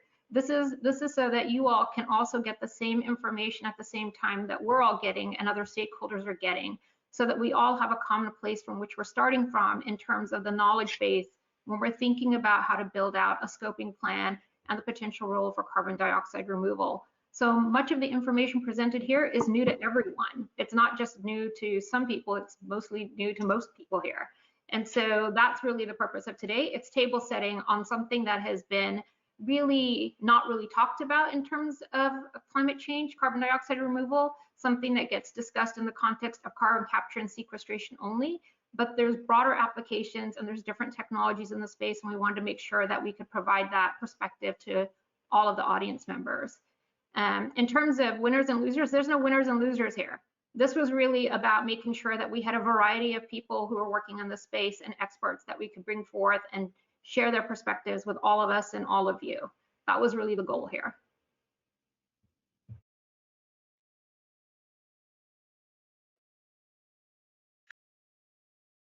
All right, Trish, are there other members of the EJAC with their hands raised? Yeah, I wanted to try to call Georgette Gomez, if Georgette is able to speak and ask a question. Oh, here we go. Just a moment. Okay. Georgette. Yes, thank you, Trish. And hopefully you can hear me. My name is Georgette Gomez, and I actually just got appointed to join the EJAC. So I'm a recent appointee that I'll get to be with the committee members tomorrow. The question that I do have, and no disclaimer, I didn't get to hear all the presentations all day long, so I do apologize if this topic was discussed, but I know that Vanessa really honed down a lot of questions related to EJ and some questions that we should ask ourselves as potential projects are getting reviewed. What are some of the implications that should be looked at to review those projects from my EJ lens? And I really appreciated that discourse. I'm hoping that as we move forward in this discussion of addressing the creation of the scoping plan, and this could be a potential tool to achieve our climate reduction emissions by doing CO2 storage or any other form of CO2 capturing. I didn't hear a lot about the EJ implications in terms of what are some of the health risks that we should think about. I know that Vanessa, you post some amazing points, but I took them as these should be points that should be looked at after the fact, and I think it's really critical that they're posted now as we're reviewing technologies that we should incorporate. So I don't know if anybody can speak to that, and if not now, maybe as our CARB staff is putting this future continuation of learning, I definitely think this is a very critical topic, because I wouldn't want us as a new member go forward with this technology as a tool to address the climate crisis and not know what are the implications related to health, to air, to water, and know later on that we're just increasing the issues even further or creating another problem down the line continuing to impact the same people that continue to get impacted by decisions like these.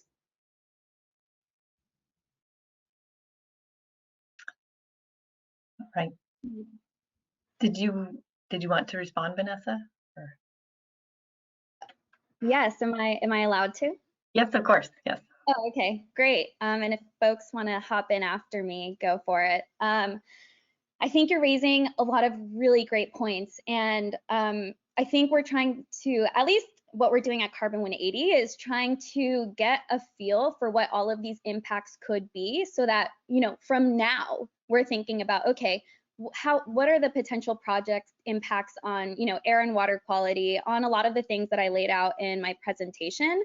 But unfortunately, for all of these solutions, I don't think we have all of the answers yet. So, for example, direct air capture could play a really big role in engineered carbon removal and, you know, meeting a lot of the climate goals that we were talking about. But we haven't had a lot of deployment to date because of a lot of, you know, barriers, which I'm sure other presentations have covered. And so we don't have a lot of the answers around, well, what are exactly the air quality impacts around direct air capture? And, you know, I think when we also look at it from a project to project perspective, co-location is something that's so important when we think about what the potential impacts could be. So if we have a direct air capture facility that's really far away from a geologic storage site, we're going to need to get that carbon over there somehow, whether that's through pipelines, whether that's through other methods of transportation. And so then that also plays into the, you know, considerations of what could the potential impacts be. So that's why I think it's so important to take that project by project approach, because at a broad level, we'll never know what all the potential, you know, social, political, economic impacts could be from technologies, but we can assess what the potential impacts could be from a project in the specific context, especially for communities that have already borne these disproportionate harms. And, you know, for carbon removal to truly be equitable, it has to make sure that it not only doesn't cause more harms, but that it doesn't exacerbate any of the ones that already exist, or that it also redresses previous harms as well. I would love for more of the conversation to also revolve around how can we use carbon removal solutions to remediate some of these historic harms that have already happened. We talk a lot about decoupling the oil and gas industry from engineered carbon removal. And so I think there's an opportunity there to say, okay, well, how can we remediate all of the harms that oil and gas has caused? And that might not be possible. I don't think that will be possible, but I think there are opportunities, and I would love for us to see, you know, how carbon removal can be this opportunity for historically marginalized communities if they want them to be deployed in their communities. And I don't know if any other panelists want to chime in. If I could just add, so I think Vanessa's comments are very intuitive and on track.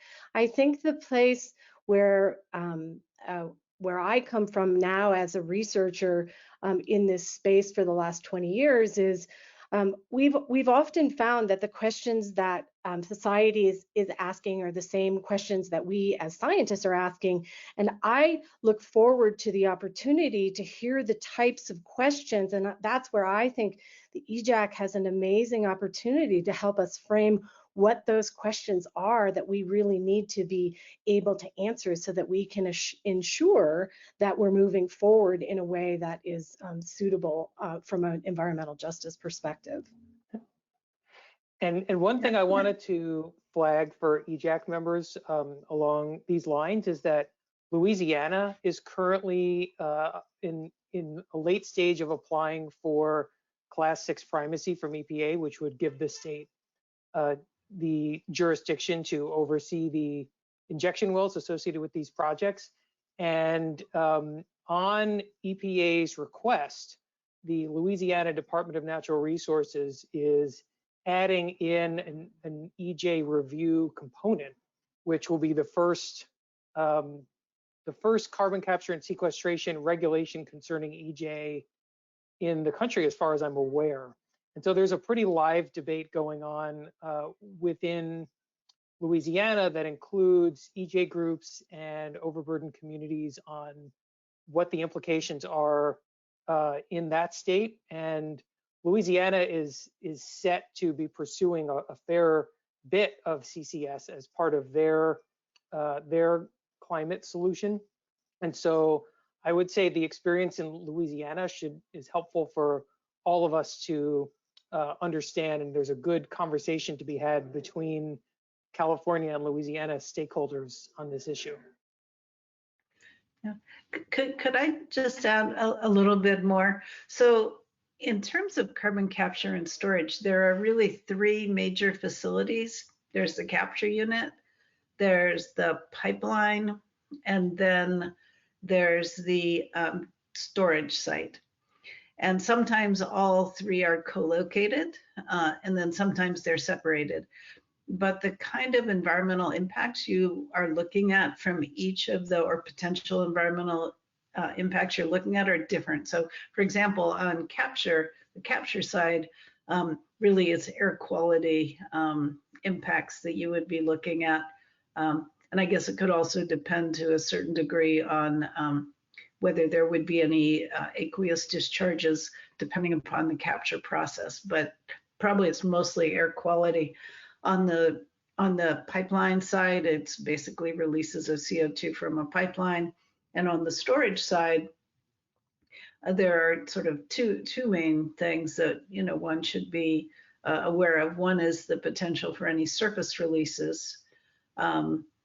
Those probably aren't a big issue because carbon dioxide was going to mix with the air so quickly that it's not it's hazardous when it's in very high concentrations, but in low concentrations, it's everywhere around us. So, but anyway, there's that. And then finally, in terms of groundwater, if a site were to leak, and the CO2, for example, were to migrate up a well and it got in shallow groundwater,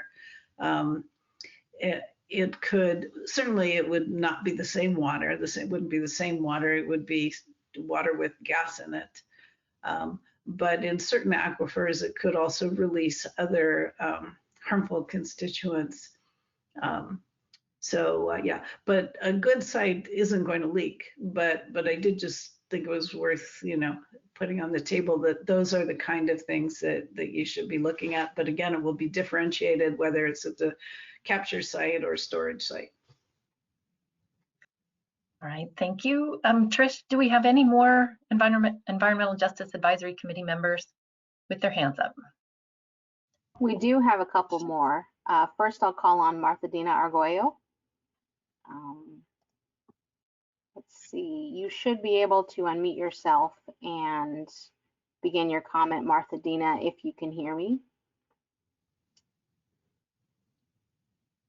I'm not hearing you. I could go on to Sharifa Taylor. I've unmuted you, Sharifa. You should be able to unmute yourself. Can you hear me, Trish? Yeah, hi. Okay, thank you. Hi, everyone. I wanted to thank the presenters from this most recent segment of today's workshops. I believe it was committee member Georgette who spoke before me. I agree with the sentiments of what she just shared, and also the sentiments of what committee member Luis also shared. I very much appreciated being able to hear Vanessa's presentation, the most recent one.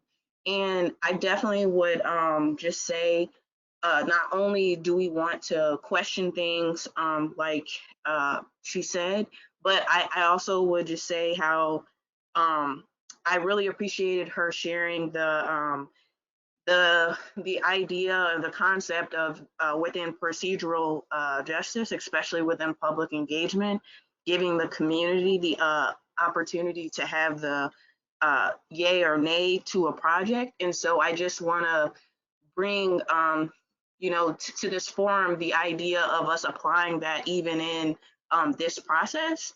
And so definitely as we're preparing for the meeting tomorrow and the upcoming meetings, I just wanted to keep that in mind and say, like, let's not just think about it, but also do it. And so giving like more weight to what we're doing here on the EJAC, including us earlier, so that we can be more able to participate in these workshops, and not saying that they shouldn't be so information heavy. I'm grateful to have learned and heard from the various speakers today, but just giving an opportunity to have the EJ voice more grounded as we do these presentations in the future. So in summary, grateful that Vanessa was able to present, gave us some things to think about. I'd love to apply those things as we continue in this scoping plan process and as we continue with the EJAC, so that our recommendations for the 2022 plan don't just end up as an appendix, but as something that's thoroughly incorporated into the body of the plan. Thanks, everyone. All right, thank you, Sharifa. Trish, are there any other members of the EJ Advisory Committee? Just Martha Dina Arguello, but I'm not sure that this is getting through. We can try one more time, just in case. Yeah, I think something might be wrong with the audio, so we might have to come back. All right. Well, let's move on to questions from the public. The first person is Tim Carmichael. Good afternoon. Can you hear me? Yes. Hi, I'm Tim Carmichael, and I work for both SoCalGas and San Diego Gas and Electric. And first of all, compliments to the CARB team for the panels, which have done a great job of educating and highlighting the innovation and creative thinking happening in this area. I, for one, learned a lot today, so thank you. I want to mention briefly, SoCalGas and SDG&E strongly support a portfolio approach to reducing greenhouse gas emissions, which includes multiple strategies and technologies to achieve California's climate goals. We agree with the Air Resources Board, the IPCC, the Biden administration, and many others that carbon capture, utilization, and sequestration will play an important role in meeting California's, the US's, and global climate goals. We also believe that developing CCUS in California will help California achieve other important goals, including job creation, increased use of clean energy, and improved air quality. SoCalGas and San Diego Gas and Electric are motivated to be active participants in the development and implementation of California's climate strategy, including the use of carbon capture, utilization, and sequestration. Thank you very much. All right, thank you. Our next person with questions is Shannon Smith.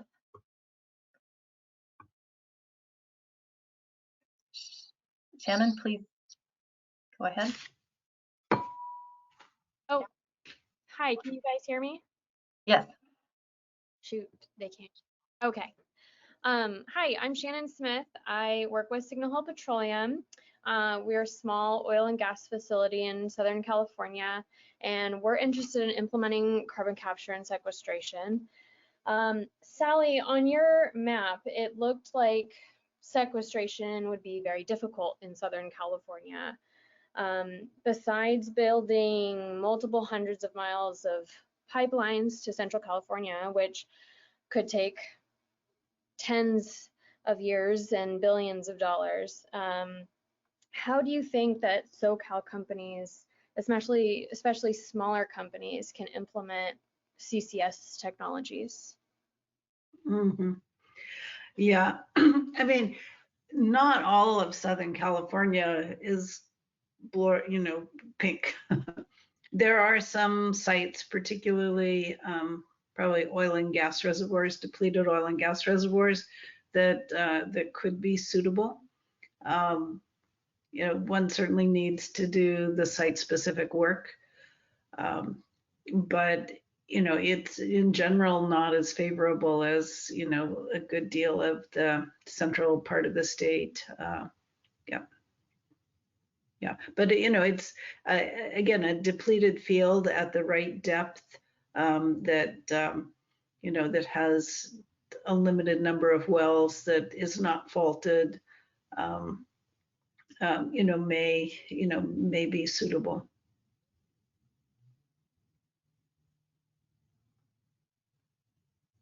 Okay, the next question is from Jan Dietrich.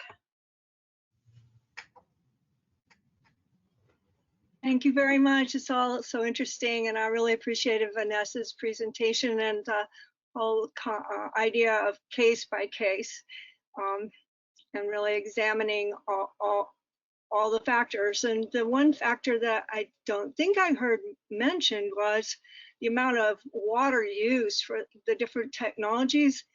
In one area, I think it was in recent Sierra Club policy on this issue, it gave direct air capture as having a significant benefit from being the only one reviewed that did not use water, did not depend on water for the technology. So as things dry out, that would looks, I mean, I want to know what you think about that being an attractive technology. Thanks. Yeah, I mean, I'm happy to weigh in a little bit on that. You know, there are a number of factors. There's water use and there's energy use for CO2 capture.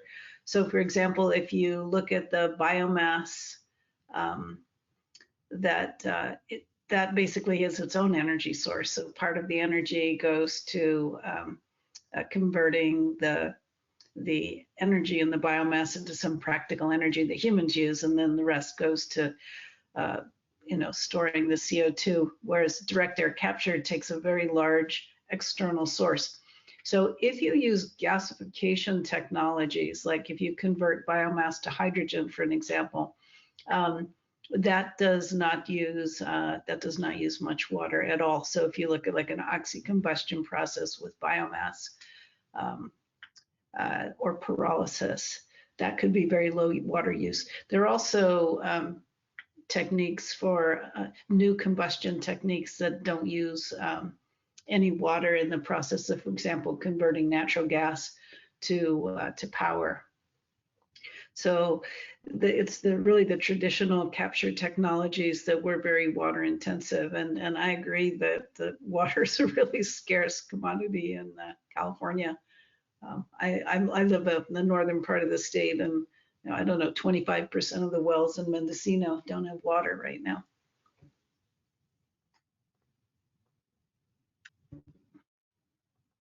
All right, thank you. Let's see, the next person is Roger Lynn. Roger? Hi, this is Roger Lynn. I'm an attorney with the California Environmental Justice Alliance. So I appreciate the time. Wow, I don't know where to start. This is, I'm first just echo the comments of the EJAC members. The setting of this agenda is designed to just stuff this technology down the public's throats. And this is all in the midst of CARB trying to figure out how to meaningfully engage the environmental justice community in the EJAC as well. But two quick points. First, where will the carbon capture infrastructure be located? And that's at large, for the most part, at large stationary sources of pollution. We all know that those are disproportionately sited in low-income communities of color. And the keynote, let's be transparent, from an association made up of the oil industry, noted two environmental justice concerns. First, not doing anything about, or at worst, increasing co-pollution at the source. And second, safety concerns, again, at the source. So if I have this straight, CARB is considering an unknown, unproven in practice technology, the burden of which are increased pollution, local pollution and safety hazards, will fall on low-income communities of color. And I appreciate the comments from the panelists just now, echoing the need to consider these EJ impacts, but this is the time that we actually need to consider those as well.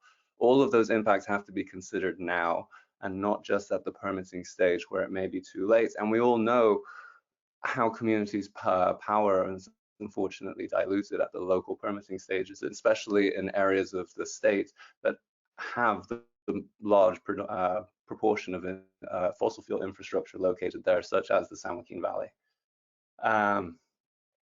So anyway, we have an unknown, unproven practice in technology, the burden of which, local pollution, again, safety hazards, are going to fall on low-income communities of color. AB 32 requires exactly the opposite.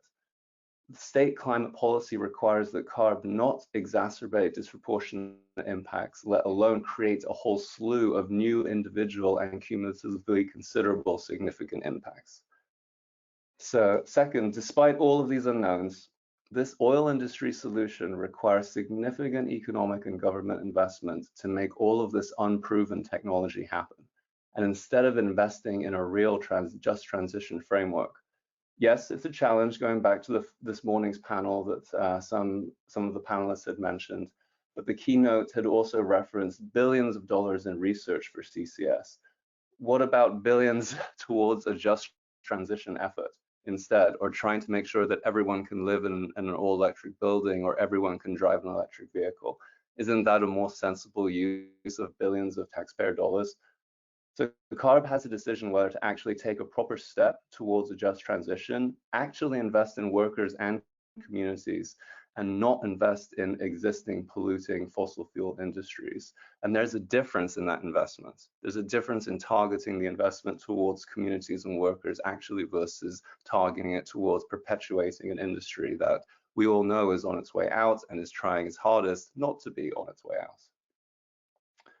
And finally, this is especially a problem because the government money that will be attached to this, it's also going to be attached to discrimination and disparate impacts against low-income communities of color. So I don't have, after my rant, sorry, I don't have any questions for the panelists, but I do urge CARB to course correct and take a harder look at this false solution, especially as the agency is still trying to figure out how to better integrate environmental justice into this process. And the only panelist to have no clear financial interest in the deployment or analysis of CCS so far today are the panelists speaking against the false solutions, and those are the EJ representatives, and that is particularly telling. Thank you, Roger, for that comment. Let's see, we'll move on for another question from Amy Kyle. Amy, you'll need to unmute yourself. Hello. I think Roger just said what I was going to say much better in a much more comprehensive way. And so I will just second his comments with just maybe one additional point that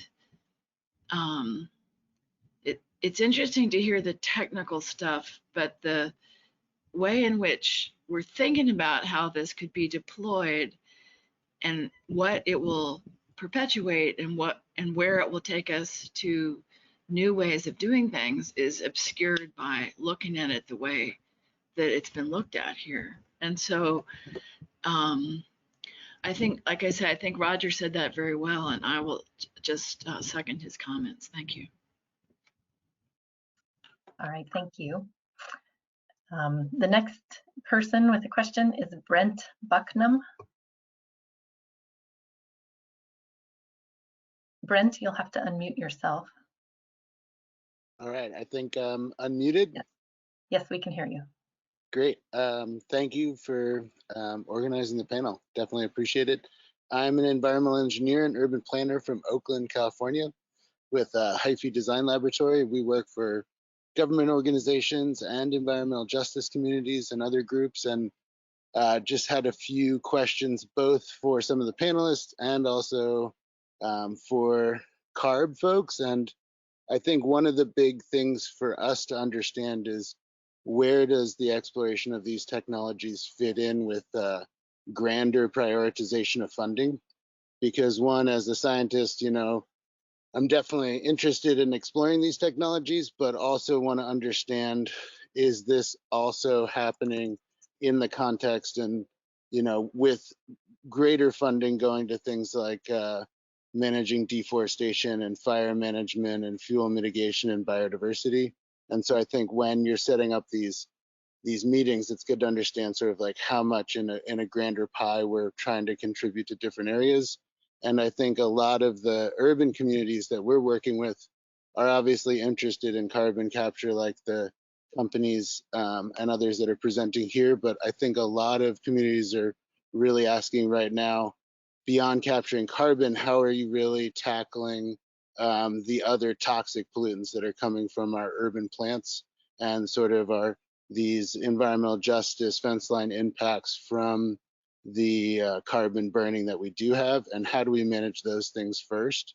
And I didn't hear anyone on the panels talking about how they were dealing with other air toxins beyond just carbon or VOCs, but I think that's a big driver in starting to talk to environmental justice communities. As like an engineer working in that field, it'd be great to have perspective from folks on the panel of how it's actually going to improve health impacts beyond just carbon capture at a global scale. So I think that's kind of a question for whoever has an understanding of that on the panel. And I think obviously there's both the immediate impacts and then there's also the tangential impacts of these facilities. For example, there was a lot of talk about carbon capture with cement facilities. We're working with groups in Stockton and Oakland and Richmond who are dealing with just sort of the dust and immediate impacts of these facilities beyond carbon.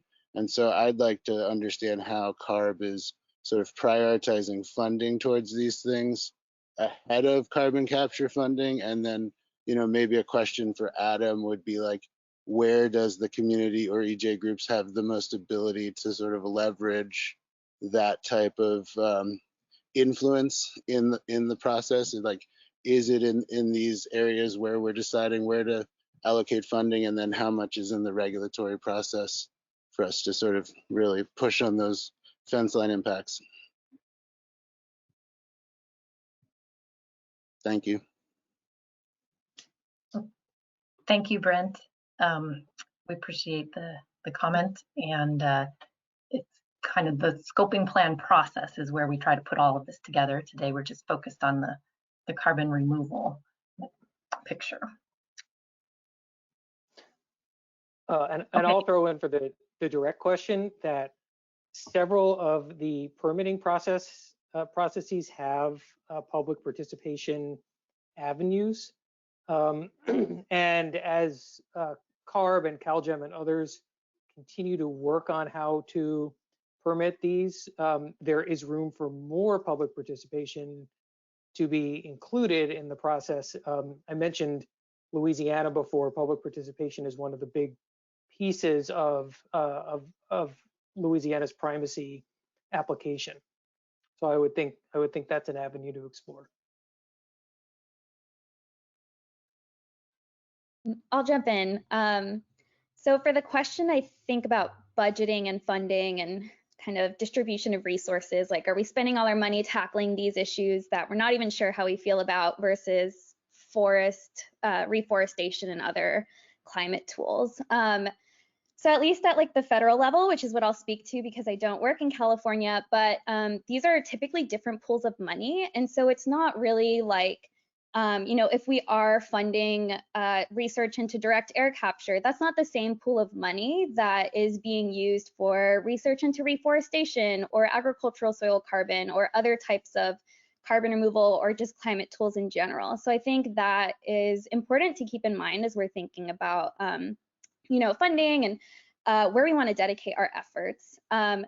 To the public engagement piece, just kind of building off of what Adam said, there are definitely lots of different mechanisms for public engagement in CCS carbon capture and storage and direct air capture.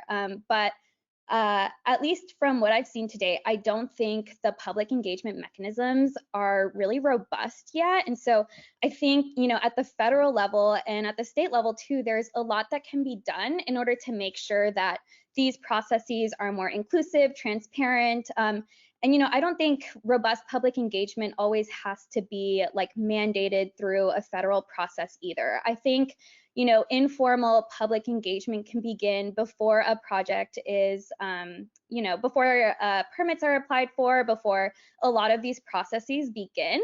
I think building that trust and relationship with communities is super important so that by the time you start thinking about a direct air capture or CCS project, you've already had conversations with community members, community groups, stakeholders in order to gain a better understanding of like, one, is this a project that they would want? Two, is this a project that can align with the values and priorities and you know, a lot of the things that I mentioned in my presentation, because at least in my personal opinion, these projects really shouldn't be deployed unless a community wants them.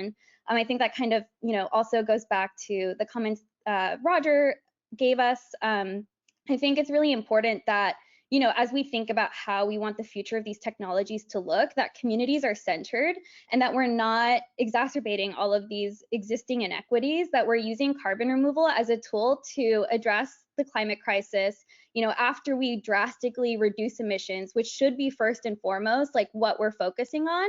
Carbon removal is supplemental to that.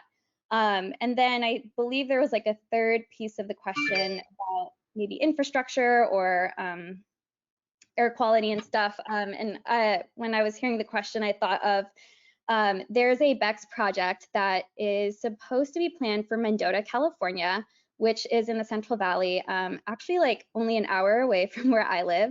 But this project is supposed to have improved air quality as one of its kind of like co-impacts on top of obviously reducing carbon from the atmosphere. And so I think when we are able to identify projects that do have these tangible non-climate benefits, then those are the projects that we need to go all in on, because we can't just focus on the carbon. We have to focus on all of these other existing issues in order to have like a carbon removal field that is truly just and can support things like a just transition. If we look at Kern County and you know, the potential loss of jobs as California transitions away from oil, you know, direct air capture and CCS and BECCS and a lot of these solutions that have similar infrastructure, that have similar processes, could provide job opportunities for those workers that may be stranded as, you know, we transition away from oil and gas. And so while I agree it's completely important to, you know, assess each project on a project by project basis and make sure that it's going to help communities, I think if we decouple from the oil and gas industry, if we really, you know, start to huddle right now with communities and environmental justice advocates, we can figure out a new vision for carbon removal and for carbon capture and storage that is completely different from what's been done historically. Unfortunately, you know, communities, when they have first heard about these solutions, it's from the oil and gas industry, which has caused so many harms to people, you know, here in our own country and in, you know, across the globe. So many human rights violations, so many, you know, environmental and public health harms. And so I think there's an opportunity, and I think public workshops like these, we can make them into an opportunity to create a new vision for these solutions and, you know, make them into what we want to make them to be, because they are going to be crucial for addressing climate change. All right, thank you, Vanessa. Thank you, Sally and Adam. We've appreciated all of your insights today. I'm now going to introduce Matt Baker, the Deputy Secretary of Energy at the California Natural Resources Agency. He's going to provide some closing comments as we conclude the workshop. Once again, thank you all for your participation.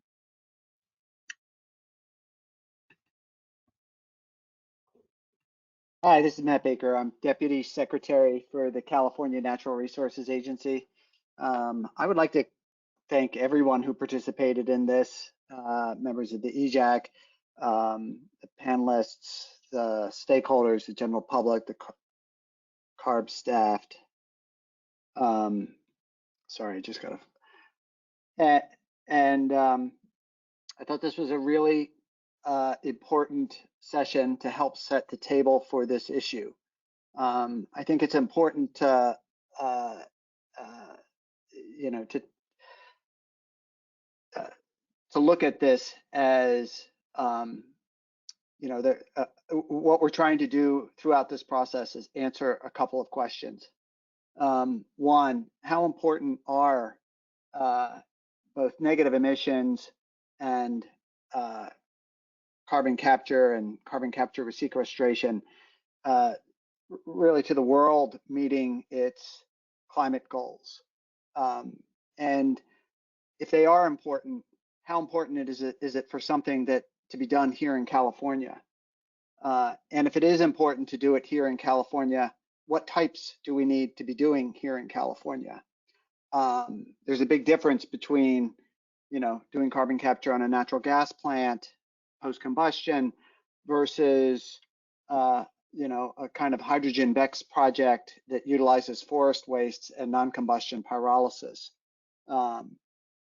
or just capturing fugitive emissions that are just being invented into the atmosphere, you know, versus a direct air capture project.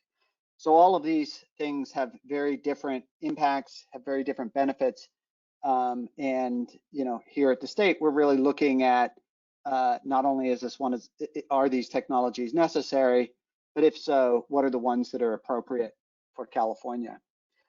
I think there are a couple places where we do want to, you know, where we're taking a harder look at these.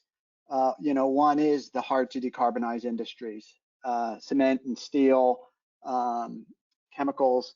You know, those are significant emissions both here in California and in the world. We have made the most progress in renewable energy in California, in fact, in the world, but we may not be able to get to 100% wind, solar, and water, you know, with significant batteries. We may have you know, we may have problems on the seasonal level. We may not, but we may. These are things we should look at. And then finally, do we have a responsibility or a need to address emissions that are already in the atmosphere? You know, particularly in a place like California, where we're starting to dry out relatively quickly, and it's not clear that the ecosystems will be able to support the biomass that they currently have, in which case we could be looking at literally kind of a gigatons of emissions that either burn up or die and decompose. So I think one of the things that at the resources agency that we're looking at is we want to really look at this, not even at a, you know, a high level, not at a high level so much as carbon removal and carbon capture and storage, or even really at a sectoral level. We really like to look at it at a, you know, at a project by project level, starting from the assumption that this is not one thing. And we'd also want to be looking at it through the lens of what are the co-benefits. And the co-benefits that Vanessa described, I think, are absolutely important. Can a project lead to a reduction in criteria pollutants, especially in disadvantaged communities? You know, is it non-combustion? Or if it is post-combustion, is it scrubbed and leading to, again, lower overall emissions? Is it a project that can help further a just transition, you know, for the people who have kind of made middle-class wages, you know, being able to look at, you know, kind of a new technology or in a new plant, that it is something that they could say to themselves, oh yeah, I have the skills to do that, I can go do that. And is it something that can have community buy-in? One particular area that we're looking at, again, is, you know, wildfire mitigation, and how can we do something, you know, is there a role for engineered carbon removal in wildfire mitigation? You know, we're looking at places where, you know, up in the Sierras and some of these communities that have a history of working on, you know, of facilities that are part of, you know, kind of the wood products, former wood products industries. But are there ways that we can group some of these facilities together where you can have a place where you can make engineered wood that can then replace cement and steel, and be, you know, a place where you could store that carbon for hundreds of years or 100 years? Could you also co-locate there, you know, a facility that could deal with, that could take the wood scraps that are too small to be used for the wood products and use them for, you know, for creating hydrogen and storing that carbon deep underground? These are the questions that we, you know, that we want to look at. And I think you know, the more we're able to discuss this and the more we're able to talk about it really on a project by project level, you know, what does this look like? What are the benefits of it? How can, you know, what are the costs of it? What are the impacts of it? And make these decisions on a, you know, on a project by project, place by place basis.